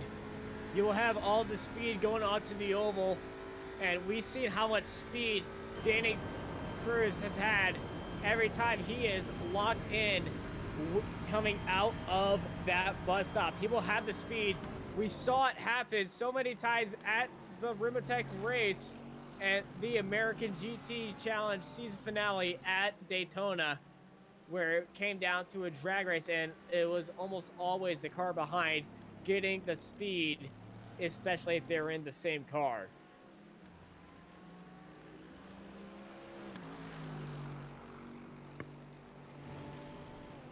But if you could beat him without the draft, that is even better. Yeah, definitely. It might be worth for Cruz to get past and then try to break the draft, as you say, and just take that all out of question. However, as as spectators as we are, as well as commentators, because we have no allegiance whatsoever to either of these teams. We just want the best race possible. It would be quite spectacular if at the end of a 1,000-kilometer race, it was a simple drag to the line to decide who the race winner was. Warner once again gets past his TCR teammate. Currently, is it Philip Eckhart currently driving that car? Apologies, Dan Blake. That TCR class. By the way, yeah, McClay now only 8 seconds, 7 seconds ahead of Klopman. 8 seconds even. But yeah, not a whole lot's changing in that one. Boland's in again. How many times do you want to come into the pits? Come on, guys. He was stationary for 17 seconds. I mean, what was he doing for that 17 seconds? Was he just taking a nap? Was he shaking some of his pit crew's hands? Because clearly they weren't doing anything useful. They want to and give he's going the to end of change the race timer. to live. Yeah. They did, you know, as we have problems for Neyer, they're cutting the bus stop. Like my team did with me in Daytona, they let me have the final 2 stints because, you know, we were out of contention, and you know, it was decided that yeah, Marco, you finish. Basically, I think everyone wanted to go and have lunch, and so I got stuck with the worst, the 2 worst stints, the graveyard shift, of course, and the final 2 hours when we are completely 100 laps down, blew the engines already, the engine already once, and the car is crabbing to one side. So yeah, they made it sound like it was a big honor for me to end the race.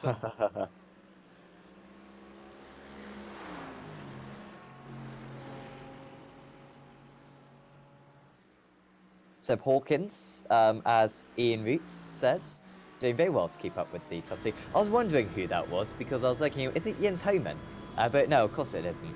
It is Seb Hawkins for Abruzzi Esports GT3. And yeah, his pace is really good. He last pitted, Hawkins. Well, he took tyres at his last pit stop, so that's why he's keeping up, along with his exceptional pace, I'm sure, for Sebastian.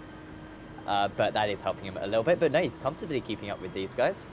If he really wants to troll this race, then he could perhaps overtake the pair of them. I doubt he's going to do that.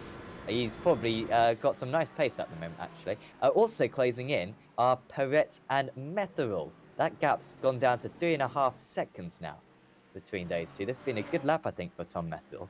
He was 2 tenths faster on the last time round, both with old tyres. They didn't change at their last pit stop. Methyl has spun in this stint, but has been faster on the most part. That's about between CCTS Esports Red and Meraki Racing Black. Only bad news for Meraki is that they are marginal on fuel. May have to save a little bit of fuel. But the good news for them is that they're a couple of laps down. That's not usually good news, but it will mean that they'll have to do one less lap than the race leaders.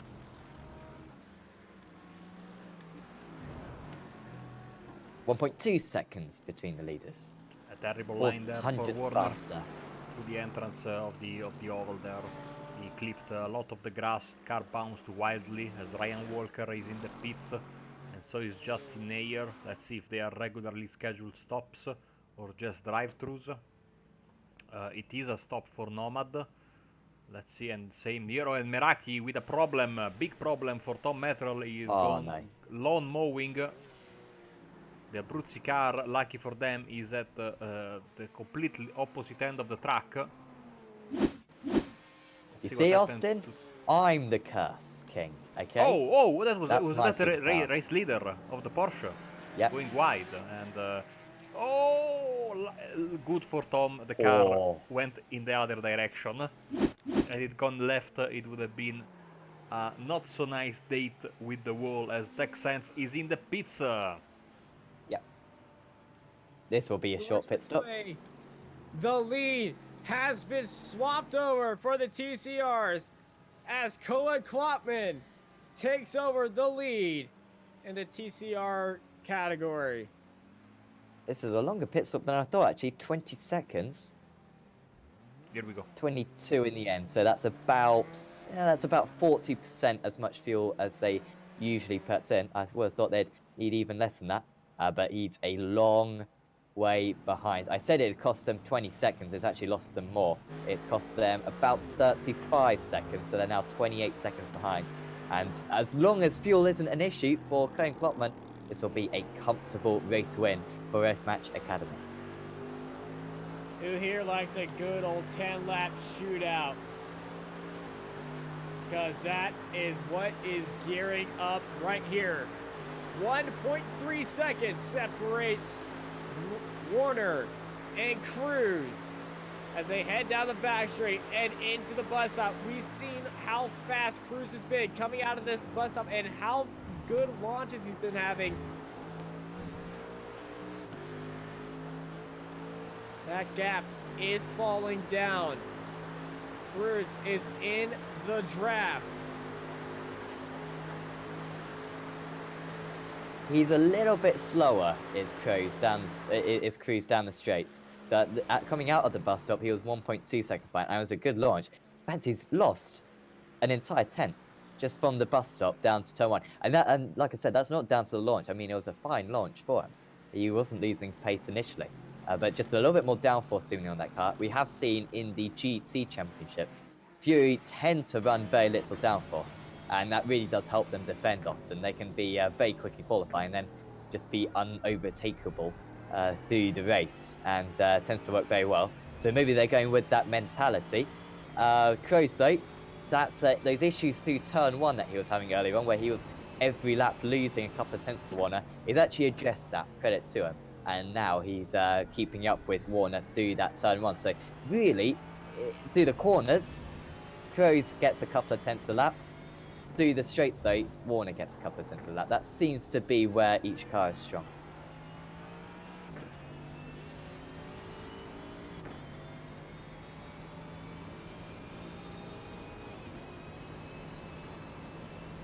This could be troublesome for Kroos going down into the chicane if he can't get this TCR. It's going to be close if he can. He will get it, but he might be offline.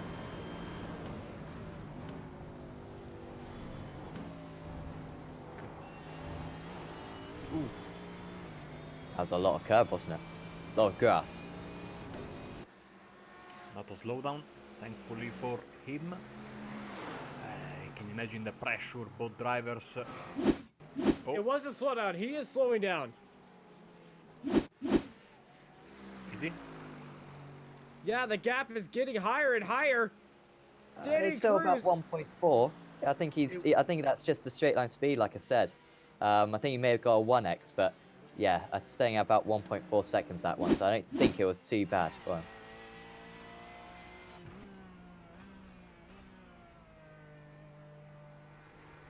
Porsche Cup leader having another little bit of a moment there. Let's say that they can afford it. They have one lap over the Scaleworks RF Match Esports RB Scaleworks, as also Tom Mettrell, I think, went in for another lazy spin coming out of the Western Horseshoe and into the... Has Labe got an issue?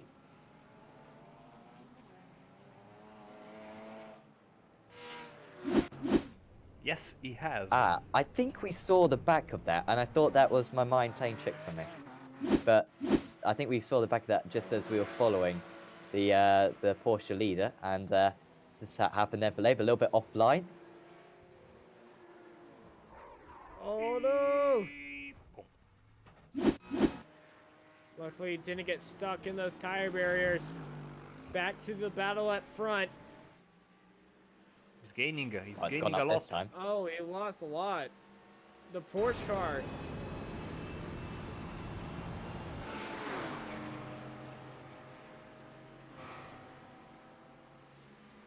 The gap is pulling away from Danny Cruz. Well, as soon as I said that, it started falling down again. Yeah, that's a slipstream from the Nomad car, which was quite helpful. However, it won't be helping him. Oh, it has got past before turn one. That's actually a big help for him. I mean, usually he loses a tenth, but he actually gained about a tenth and a half. So that's quarters of a second draft. Right there, those differences can make a big difference at the end. Eckhart into the pits. It's from P3. he should stay in 3rd place. This is just going to be a splash and dash run.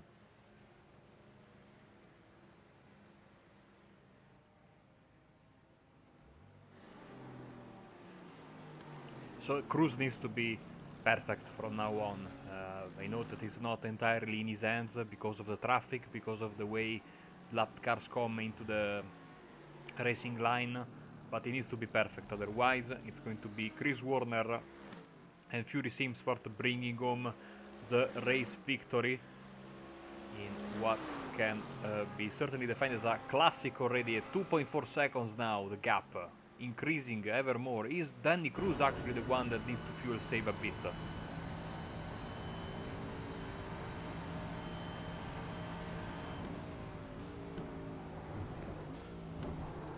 Yeah, I imagine they both put a full tank of fuel in. But you might well be right, Marco, because of course his pit stop time was affected by going too long in his pit stop. So Some really more, could have put any amount in. more cone murdering. We saw them when we were on board with Cruz. See all the full cones being scattered all over the place. And that means Neja has gone to 42 incidents, which will mean he will automatically be given a stop-go penalty by the iRacing system.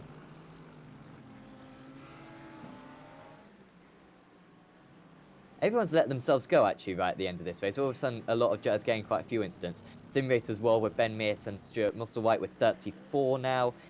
Abruzzi with 23, that's not too bad, I guess. Miraki Racing Black with 33. Even Rev-Match Esports have got 30. So, I mean, I think that they can be excused just because they're trying to get tenths of a second, and by cutting that bus stop chicane, you can certainly yield half a tenth or a tenth. So that's very understandable why they're resorting to that.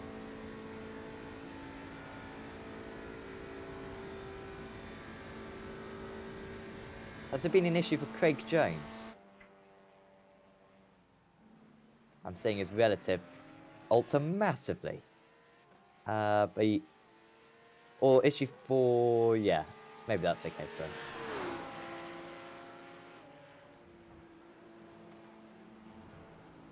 Gaps now stable in the 2.2, 2.3 seconds between P1 and P2.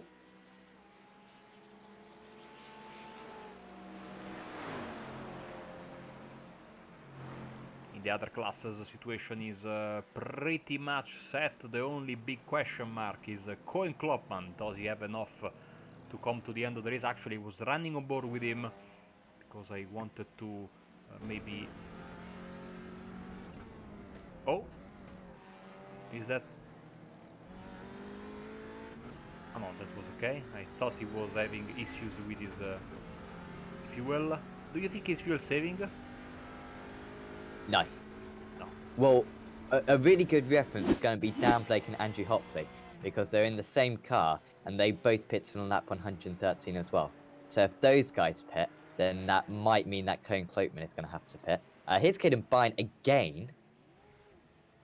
I mean, you may as well use a cap. And also, to be fair, they're getting more screen time via these spins than they have done for the rest of the race. Such has been their dominance. They've still got nearly 2 laps on Steve Place, who is lapping still over a second a lap slower. I mean, I think Caden Bine and RSI Esports are just flat out being the fastest team out there, regardless of collisions that, of course, Rev Match had earlier on. I think possibly they would have won this race comfortably, regardless of our stuff. Such has been their impressive pace.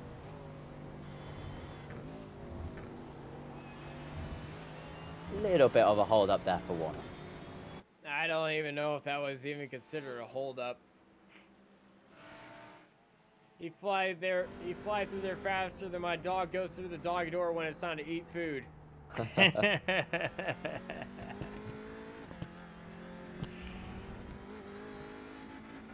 Boland and Mears are close. When did this happen?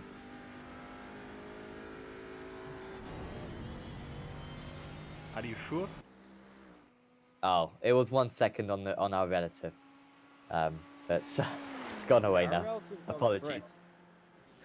Yeah, I think it wants to go to bed as well because especially that gap there at the front, it's 2 seconds now. But if you move to the Porsche, it's 1.4.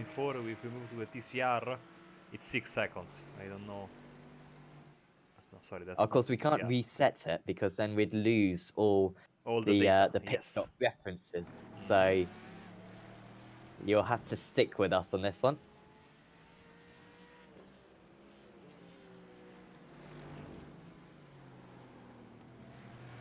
Hopefully, of course, everyone's enjoyed the action. Like I said, well, it was probably like an hour and a half ago. Really good viewing figures. About 40 people watching in at any one time. We mega appreciate it, especially seeing that this is an endurance race.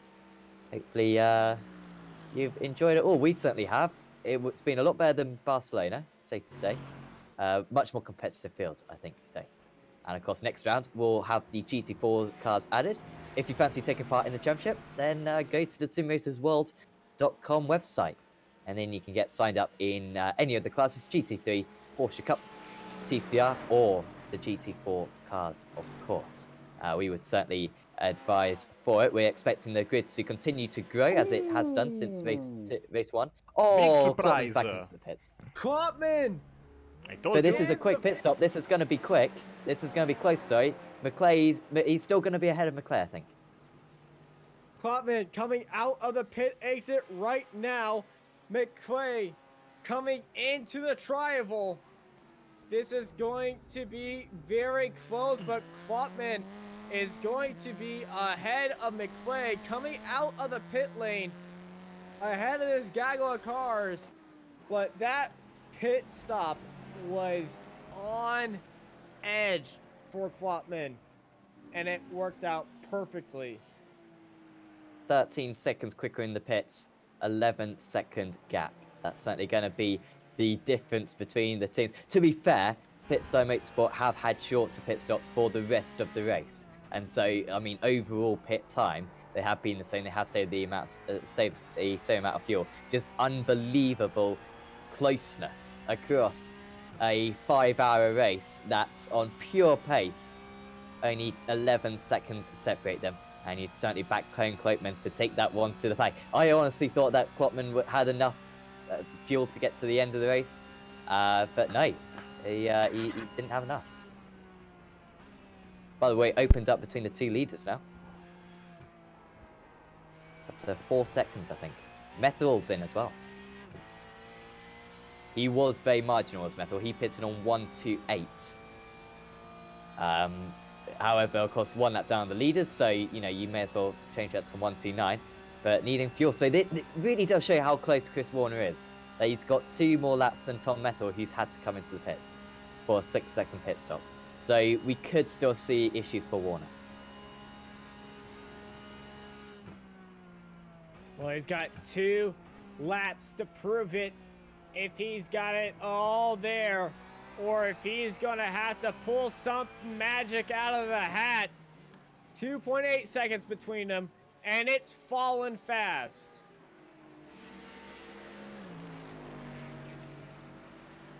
Oh, finally some bad luck for Warner. This is going to be a lot of time lost here. Oh, well, maybe not too much. I need to miss the apex, though. It's about 4/10 gone. More like 7/10 gone. It was 2.8 when we joined in on him. Now it's 2. And now Danny... Crows will get the slipstream. Yeah.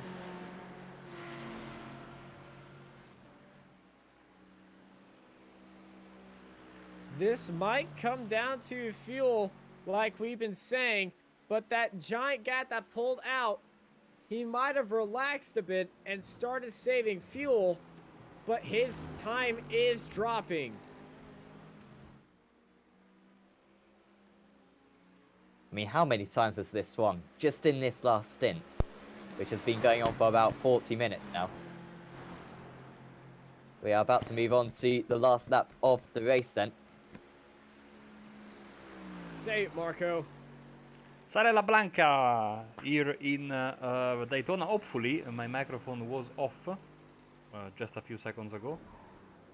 as I was ordering my pizza because I thought that the race would be much longer than this. So I said, no, no pizza for me tonight to my family. But Ninja Call, they are still in time and I will have my pizza. I'm so happy. So 7/10 of a second faster on that last lap for Crows. He's going to need 2 seconds faster to put on any challenge. Let's ride on board with Warner just through this part of the track. See if there's any lifting and coasting. Seems to be pushing the car decently hard through there. Let's see here. Nah, that's fine. No lifting and coasting. It all looks good for Fury Sim Sports GT3. Of course, neither of these teams won race 1 at Barcelona. That was for T3 Motorsport Sim Racing. Apologies for not giving them too much airtime today. But they have been by themselves in third place on the most part ever since these two pulled away at the start of the race. They have been in a class of their own. Some of the highest quality racing, some of the most consistent racing you will see all year long. And we're only in January. Chris Warner with a 1.8 second gap. He's been able to pull off a 33-lap stint right at the end of this one. He's not been allowed a single mistake. And as we are on lap 164, Chris Warner and Fury Simsport GT3 cross the line at Daytona and they win the GT3 and the overall class. Danny Crows finishes in second place. Next race winner will be perhaps Caden Bine, who crosses the line to win for RSR Esports by a big margin. And that could be, well, it's going to certainly be very close for the championship lead. Colin Cloakman for the TCR class for Revmatch Academy, it wasn't looking promising for them earlier on.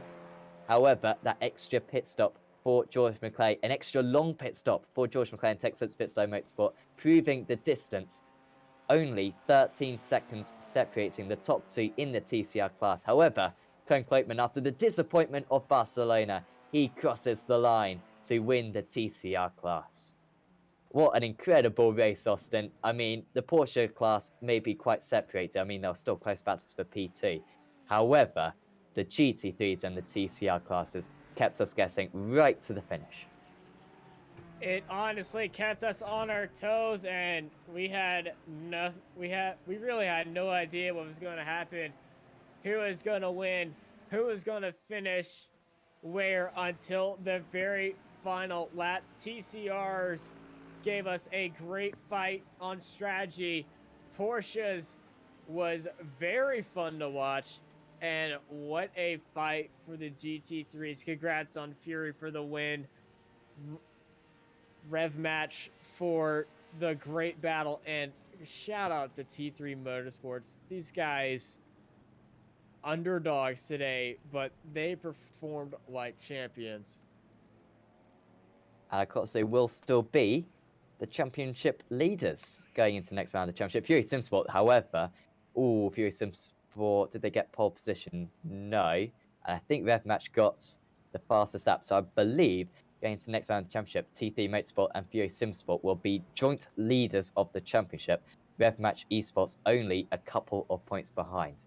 So round 3 of the championship, the rest of the championship is lined up brilliantly, particularly in that class.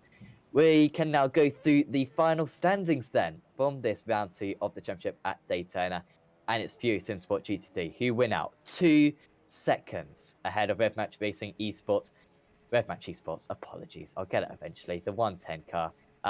They, after 5 hours of racing, nearly 2 seconds separate them. T3 Motorsport Sim Racing, a comfortable third for them. Great for their points scores. CCTS Esports Red, brilliant drive from them after an early drive-through penalty. They got a comfortable 4th place, really solid. Meraki Racing Black, despite a couple of mistakes later on, finishing in 5th. There's Abruzzi Esports, RSR Esports, powered by Butt Kicker. Then it was Sim Racers World Karaoke GT3, Meraki Racing Blue, Sim Racers World GT3, and then Nomad Sim Racing Black. CCTS Esports Black kind of had issues throughout, and then the retirees and these were pretty much all the retirees from the race in any of the classes. Dynamics Racing GT3, Newman Sim Racing Black, who were finished in second place, remember, at Barcelona. Then it was Dynamics Racing Green, Fury Sim Sports Silver, and yeah, that was the GT3 class. In the Porsche Cup, RSR Esports were 2 laps clear of Rev Match Esports RB Scaleworks. That means that it will be very close in the championship between those two teams. Rev Match, just via pole positions, I think will be ahead, but really close. CCTS Esports GT3 Cup, really good drive from those guys. Nearly got second place. In the end, a good third place. SCC Racing were in fourth, and Abruzzi Esports Cup were in fifth place. Bottom of the drivers, however, it was still mega competitive, only 3 laps down on the lead. In the TCR class, RevMatch Academy won out in the end, only 12 seconds ahead of Texans Fitstyle Motorsport. Both those teams going absolutely full pelt throughout. Racing Centre VIB3 Sports rounded out the podium. Then it was Meraki Racing TCR and Fury Simsport TCR. Another Fury Simsport TCR, 1 lap off the lead. 1 lap. And yet they were last place. That was insanely close between those class. Should get a few interviews with drivers. Matt D, who is Dorrington. Matt Dorrington, genius. Race winners, of course. Matt Dorrington, welcome to the booth. Congratulations. That was so close. I mean, I don't know what were you telling your teammate in those closing stages? Because those last 2 hours were just so intense. The whole race was so intense. Yeah, the whole race was amazing, to be honest. We were mainly focusing on fuel. The last 2 stints were all fuel all the way, making sure that we had enough to get through to the end. It was tight. It was really tight. There was a few panic moments, but we got there, and yeah, it was a brilliant race. Brilliant drive from Chris. He did super well at the end there under tons of pressure from the Rev Match guys. So yeah, really proud of what we've done today. We saw you had 33 laps to do with that last stint, and you'd done a couple of 32 lap stints already in the race. I mean, whenever we rode on board with you, you weren't fuel saving. So were you lifting and coasting, or were you changing the engine maps, or did you not have to save fuel in the end? Did you just have enough? Yeah, we didn't have to save fuel. We knew it was going to be tight, and at the start of the race, when the Rev Match guys were saving fairly heavily in the first sort of opening 10 laps, Chris and I had a decision to make whether or not to sort of sit behind and save, or whether to just go for it. So, as you can probably all tell, we went for it, knowing that that we didn't have to save lots anyway, and yeah, it worked out. So. Yeah, we tiny little bit of lifting and coasting in the last stint, but that was it. And in terms of your performance, I mean, both you and Chris were extremely evenly matched and both extremely consistent. You must be delighted with how you drove. Yeah, Chris and I have always been basically exactly the same pace. We've been driving together for a little while now, and Chris and I have always been very similar. There's always a tenth between us at absolute most, irrelevant of practice sessions, races, whatever the case may be. So, yeah, we've always been very evenly paced, and that's why we work well as a team in an endurance race. And now in the championship, I think you guys are maybe joint top. I mean, this is lining up pretty nice between kind of you guys and then Rev Match and then T3 Motorsports as well, and perhaps anyone else who joins into that battle. I guess it's good to have competitive teams to race against. Exactly. It's lovely that we've got, nice quick guys to race against. It's always nice to have teams to battle against. Maybe next time it'd be nicer to have a little bit more of an edge, maybe, rather than 2 seconds after 6 hours. But yeah, it's lovely to have decent guys to race against. Everyone's so clean. The racing was really good. So yeah, it was great. Well, congratulations, Matt. We wish you the best luck for the next round. Before we let you go, is there anyone you'd like to thank? Yeah, I'd like to thank Midas Simulation. It's the company that I run. It actually supplied Chris with a new wheelbase for this race, which he's been using. It's just improved his consistency slightly. So, thanks to Chris for driving it so well. Makes our wheelbases look good. And thanks again to all the Fury guys and to you guys, obviously, for doing all the commentary. Awesome. Thank you very much, Matt. And yeah, best of luck for the next round of the championship. Lovely. Thanks, Sam. So that was Matt Dorrington, winner in the GT3 class for Fury Simsports GT3. Marco, would you like to take a couple of interviews? Yes, absolutely, and with great pleasure. So let me have a chat with our winners in the TCR class, and of course with one half of the TCR winners, Rev Match Academy, Clubman and Loco, and welcome to the booth. Yeah, thank you. Good to be here. So last month it was not the luckiest of races in Barcelona.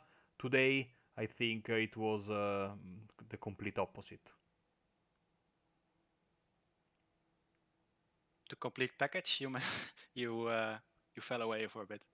Ah, no, the complete opposite. Sorry, no, the fact that Oh, unlike, the complete opposite. Yes, yes. yes. Yeah, last month we had a bit of bad luck with GT3 traffic. We got a really unfortunate damage on the TCR. Normally, these cars are built like a tank, but yeah, we got like 8 minutes of repairs last month, so that was 4 laps of. Yeah, we were 4 laps behind. But yeah, today everything went smooth. No contacts. Maybe a little bit of door banging with GT3s and Porsches, but that's normal, I guess. Um, yeah, pretty happy with the result. And what do you think about the next round? Because next round, of course, there will be GT4s, and will it change the complexion of the races for you guys in TCR having an extra class to contend with? Um, I don't really know how fast GT4s are. I think they have ABS brakes and stuff, um, so they can brake really late.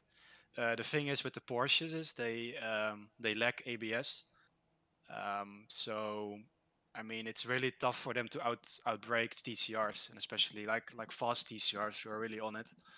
Um, so yeah, we have to see. It's really hard for me to predict how GT4s are gonna implement in this series. Well, it was a great victory for you guys. Before we let you go, anyone you'd like to thank? Any shout out you want to give? I want to thank my teammate Pimbao for driving. I mean, he did an awesome job, and without him, I couldn't drive. So thank you to him and the team, of course. Our sponsors, RB Skillworks, Uitert, and I think there's another one, UGX simulators, things like that. So perfect. Thank you very much, Coin. Enjoy the victory and catch you next time around. Thank you. See ya. Just hearing on the YouTube chat that Ryan Walker did the whole race solo. I didn't How quite, did we miss that? that didn't clock to me. I just thought because I'm not very observant. So I mean, if I just see a car which seems to always have the same driver in it, I'm like, oh, I've probably just missed it every time they've been in the car. But nah, he was in the car for the whole way. So congratulations to Ryan Walker. 6 hours. 6 hours is okay. 24 hours is a bit dangerous. I mean, that's not great for your health. But 6 hours is all good. I'm sure some guys tried that for the 24 hours of Daytona. So yeah, good effort there. And he really didn't make too many mistakes there, did Ryan Walker. Fortunately, we'll get no points from it. But he ought to. Next up, we'll have a chat with Steve Clays, who managed to finish in second place in the Porsche Cup class. Congratulations, Steve. I mean, let's start from the bad moment. Let's start from the starts. Lap 5 or 6, I believe it was, you get collided with a GT3 car. Just, take us through that incident. Good evening, guys. Yeah, was unfortunate. I had no clue the GT3 was going to go for it. He was going to send it, as I think he spun, got crashed, whatever. So I was just minding my own business, and suddenly he ran in the back of us. He has given us good damage. I think we had over 2 minutes of repair. The car was not drivable, so we lost the race there. Absolutely.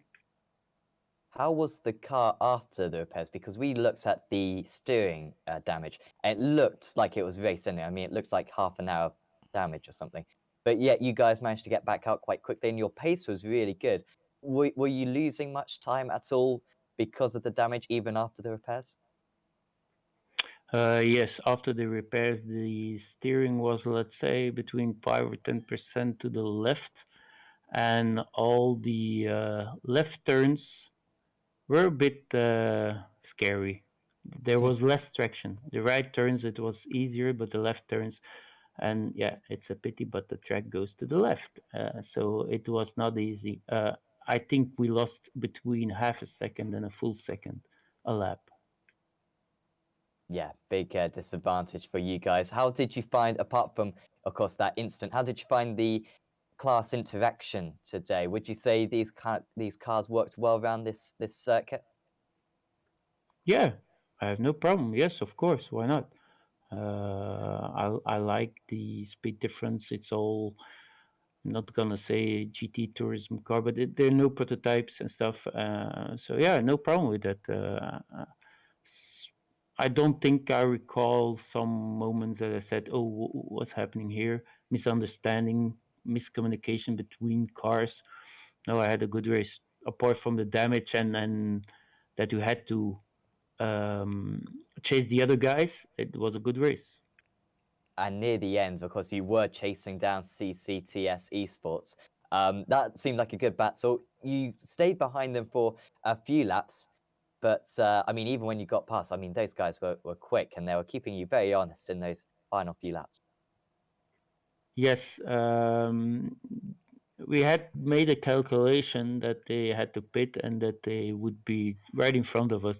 So when they came out of the pits and I saw him, I was like, yes, I calculated correctly. So I knew I was faster.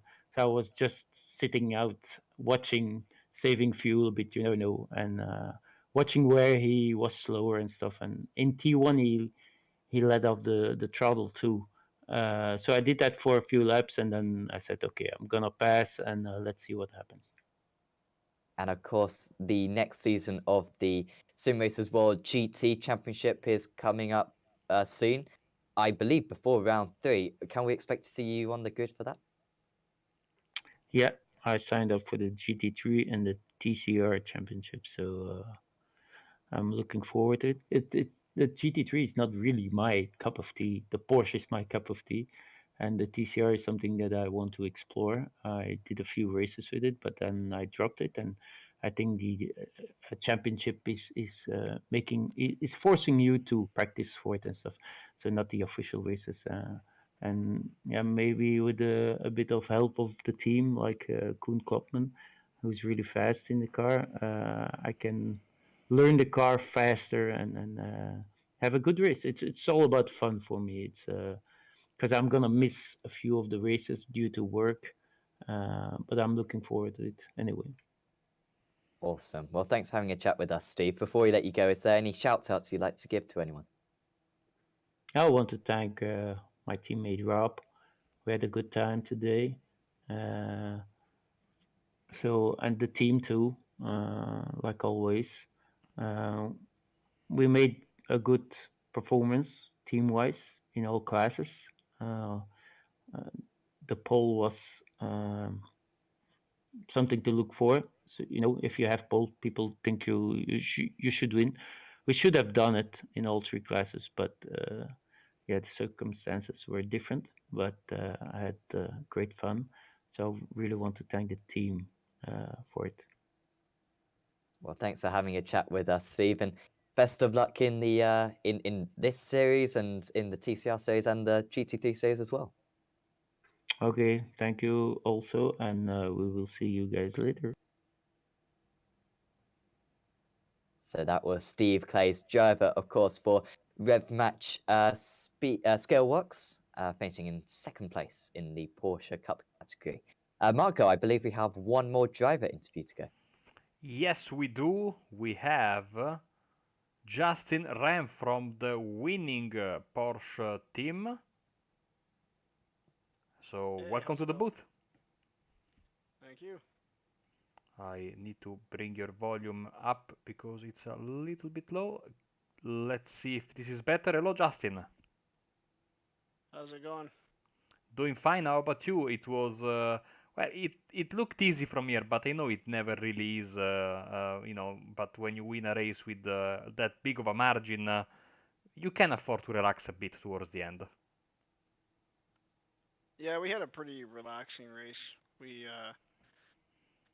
practiced on double stinting tires, which was definitely doable, but by the end of the first stint, by the large of a gap we had, we just decided to just replace tires every single pit stop. We didn't think there was a need to risk. But in any case, it needs to be said, you guys were there in the lead because you were able to stay out of trouble. It seemed like every one of your opponents was running into, especially in the very beginning of the race, they were running into big issues, collisions with other cars, crashes, sometimes not through no fault of their own. But you guys, apart from some spins here and there, you kept your car clean and were massively rewarded come the end of the race. Yeah, I think that's the main thing of any endurance race. I think the pole sitter at the start, in my opinion, did not give enough of a gap to the GT3s, so that could have helped out a little bit for the rest of the field. But other than that, I think it was we got pretty lucky with avoiding incidents and crashes and stuff like that. And so season just started. I ask you the same question. Do you that I asked to other drivers before? Do you think that the arrival of the GT4 car will change the complexion of the racing? To be fair, I think it's going to be interesting to see how that will be balanced with your cup cars. Of course, different kind of machines, but I think that their pros and their cons will cancel out. I wouldn't say evenly, but it will make for some more interesting traffic management. Yeah, that GT4 is something I've been looking forward to quite a lot, actually. If there's a lot of participation for it, I might switch to it. But yeah, I really hope it works out, like for this league and even just for iRacing in general, because they look like a lot of fun cars to drive, and I've been anticipating that car for probably half a year now. So. Well, thank you very much, of course, and congratulations once again for this great victory. Justin, before we let you go, anyone you'd like to thank? My teammate Caden, he drove really good and did a good job. My team, RSR Esport, and our sponsors, Abruzzi, Butt Kicker, and FHN for supporting the team. And you guys, of course, for the broadcast. Awesome. Thank you very much, and catch you very, very soon. Thank you. So one more interview, and it's undoubtedly the best interview. It's Ian Roots, race organizer, race steward. The list goes on. 11th place finisher many times. Ian, welcome to the booth once again. How was the stewarding out there today? Because he didn't have the role of incidents penalty giver, but there still were a few calls you had to make. Yeah. First of all, can I just say the commentary tonight, this afternoon, has been, I think, the best I've ever heard from you guys. The introduction of Austin to the duo, incredible. It made for probably one of the best races I've ever watched on your channel. I was watching it while I was watching the live feed, obviously, as well. But you guys did an outstanding job, and the racing was second to none. I think possibly the best race I've ever seen. Down to 2 seconds after 4 hours and 50 minutes or whatever it was. Incredible. From my side of the desk, it was quite quiet actually. It was busy in the first 30 laps. Once everybody settled down and everybody kind of gets used to that closing speed into the braking zones and what have you. That's the big issue, I think, is the closing speed. It looks like everybody's dive bombing. They may not be. It may just be they're misjudging the closing speed. But other than that, I think it was a pretty clean race. Once everyone settled down, my job was fairly easy tonight. I think we only had 16 penalties in total for the entire race. So that's 1 every 10 laps, which is nothing really, to be honest. And it allowed me to enjoy the amazing spectacle that was the GT3 boys at the front and the TCR boys at the back. It was incredible. Absolutely. Before this race started, I mean, in the end, this turned into a fuel race. I mean, in all 3 classes, it was a marginal 4-5 stop. Did you know that going into the event? Because I mean, I'm sure, of course, it's 1,000 kilometers every single time, but it couldn't have been set up better.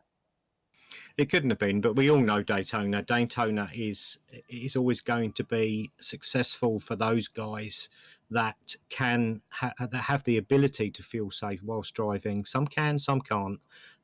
You'll notice the guys that stopped 2, 3, 4, 5 laps from the end, they just drive flat out because that's all they know how to do. But the likes of Chris and Matt and Danny and Robin, you know, they're top split guys. They know how to feel safe and they do it so well. And it was so evenly matched. And it was a shame Robin wasn't well. Both teams made mistakes. You know, Rev Match made a mistake in the pits at the end, and I think it was Matt made a mistake or Chris made a mistake earlier on as well. So in the pit stops, having to reverse back. So you know, it was mistake for mistake. It was feel safe, and it ended up being an astonishing race and one that will go down in the history of SRW leagues for a long time. The chat in the YouTube proved that as well. Everybody really enjoyed it, but it was amazing to watch. Really good. Yeah, definitely. In terms of next round of the championship, Road America, how do you reckon the race is going to be like that? Do you reckon the classes are going to mix well? And of course, the introduction of the GT4 class as well. How do you think that'll change it? Yeah, GT4. Everybody's talking about it. Everybody wants it. It's going to change the dynamic for sure. Bringing in an extra class. We love the TCR. The TCR is here to stay. We need more cars. We need more participation in that class. The Porsche, I think there's a few drivers, a few teams, and I think one of the guys mentioned it earlier. There's a few teams out there driving the Porsche purely as a filler until the GT4 comes along. I don't have an issue with that at all. We just need bums on seats and cars on the grid. And I think the GT4 will come along and it will fill the grid nicely. People can pre-register on our site for that now. We're taking, you know, slots for that now. You know, it is kind of 4 weeks away yet or whatever when it's released. But yeah, Road America, not many places to overtake into turn 1, into turn 3. 5. It's turn 5. It's turn 3. but other than that, it's going to be tight at that track. It's not as big and as wide as the rest of them on the calendar. I think driving standards are going to have to be top notch. But yeah, Road America. But it always throws up some good racing, Road America, no matter what class you race in. So yeah, I'm looking forward to it, definitely.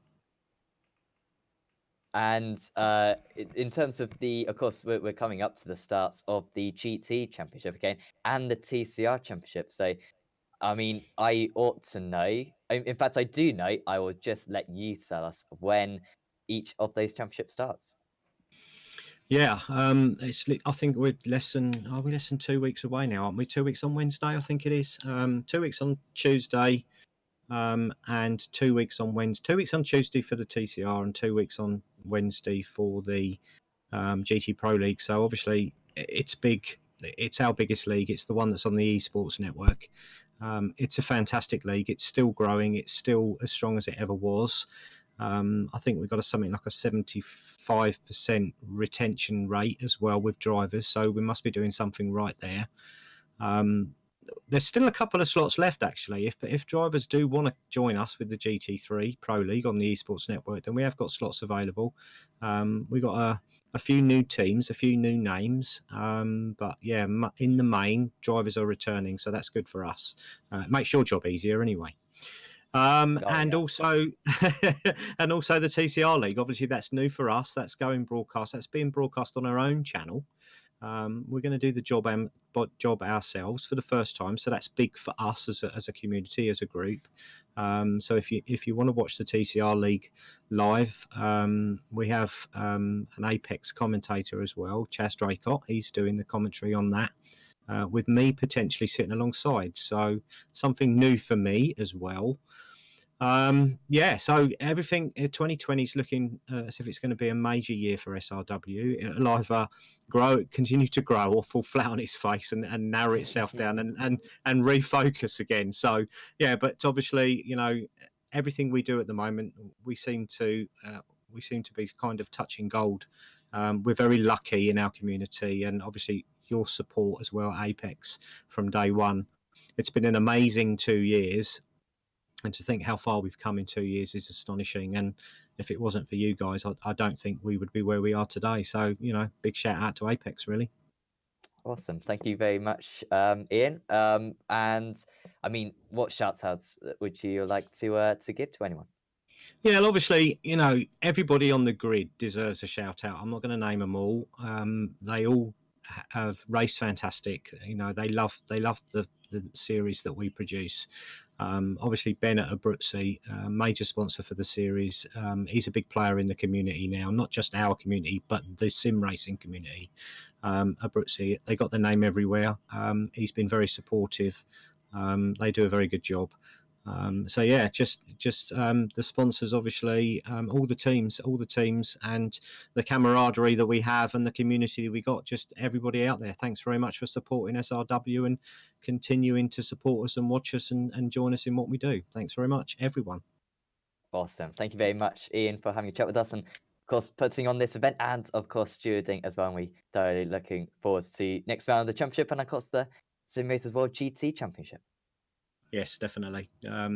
Couple of weeks away, gearing up for that, crossing the T's and dotting the I's, but we're almost there. Looking forward to round one. Awesome. See you then. Yeah, take care, guys. Thank you. So that was Ian Roots, league organizer, steward, like I said, and multiple taker of 11th place. Marco, quick word from us to round out the show. What a race. As Ian was saying, one of the best endurance races I've ever seen on iRacing. And, 3 classes, not a whole lot of drivers in each one, or not a whole lot of teams in each one. I mean, but yeah, it was an incredible race still. It was quite remarkable to witness.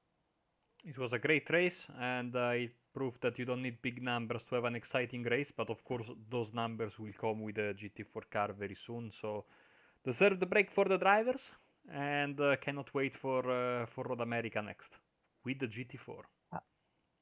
Absolutely. Next round of the championship then will be in 4 weeks' time, I believe, maybe even 5 weeks' time at Road America. If you want to sign up to the series, certainly you do via simracersworld.com. You can also sign up to their TCR League, which will be broadcasted by them on their own YouTube channel, and the GT3 League, which will be broadcasted by us on the iRacing Esports Network. Of course, elsewhere on Apex Racing TV, coming up this week, we've got the season finale of the Apex Racing League Touring Car Championship. That's on Thursday evening. That is an absolute must-watch. All the championships coming down to the wire there. We've also got official series with the IndyCars on the Friday night, and then the Formula Renault 3.5 Championship on Saturday night. And we've also got the Bathurst 2 hours event, particularly if you're a Porsche Cup driver, fancy doing a warm-up event for the 12 hours, do sign up for that. You can find details of that on our Facebook page. But for me, Sam Fitzpatrick, and from Austin Knight, and from Marco Barbanera, thanks for joining us for this race, and we will see you next time.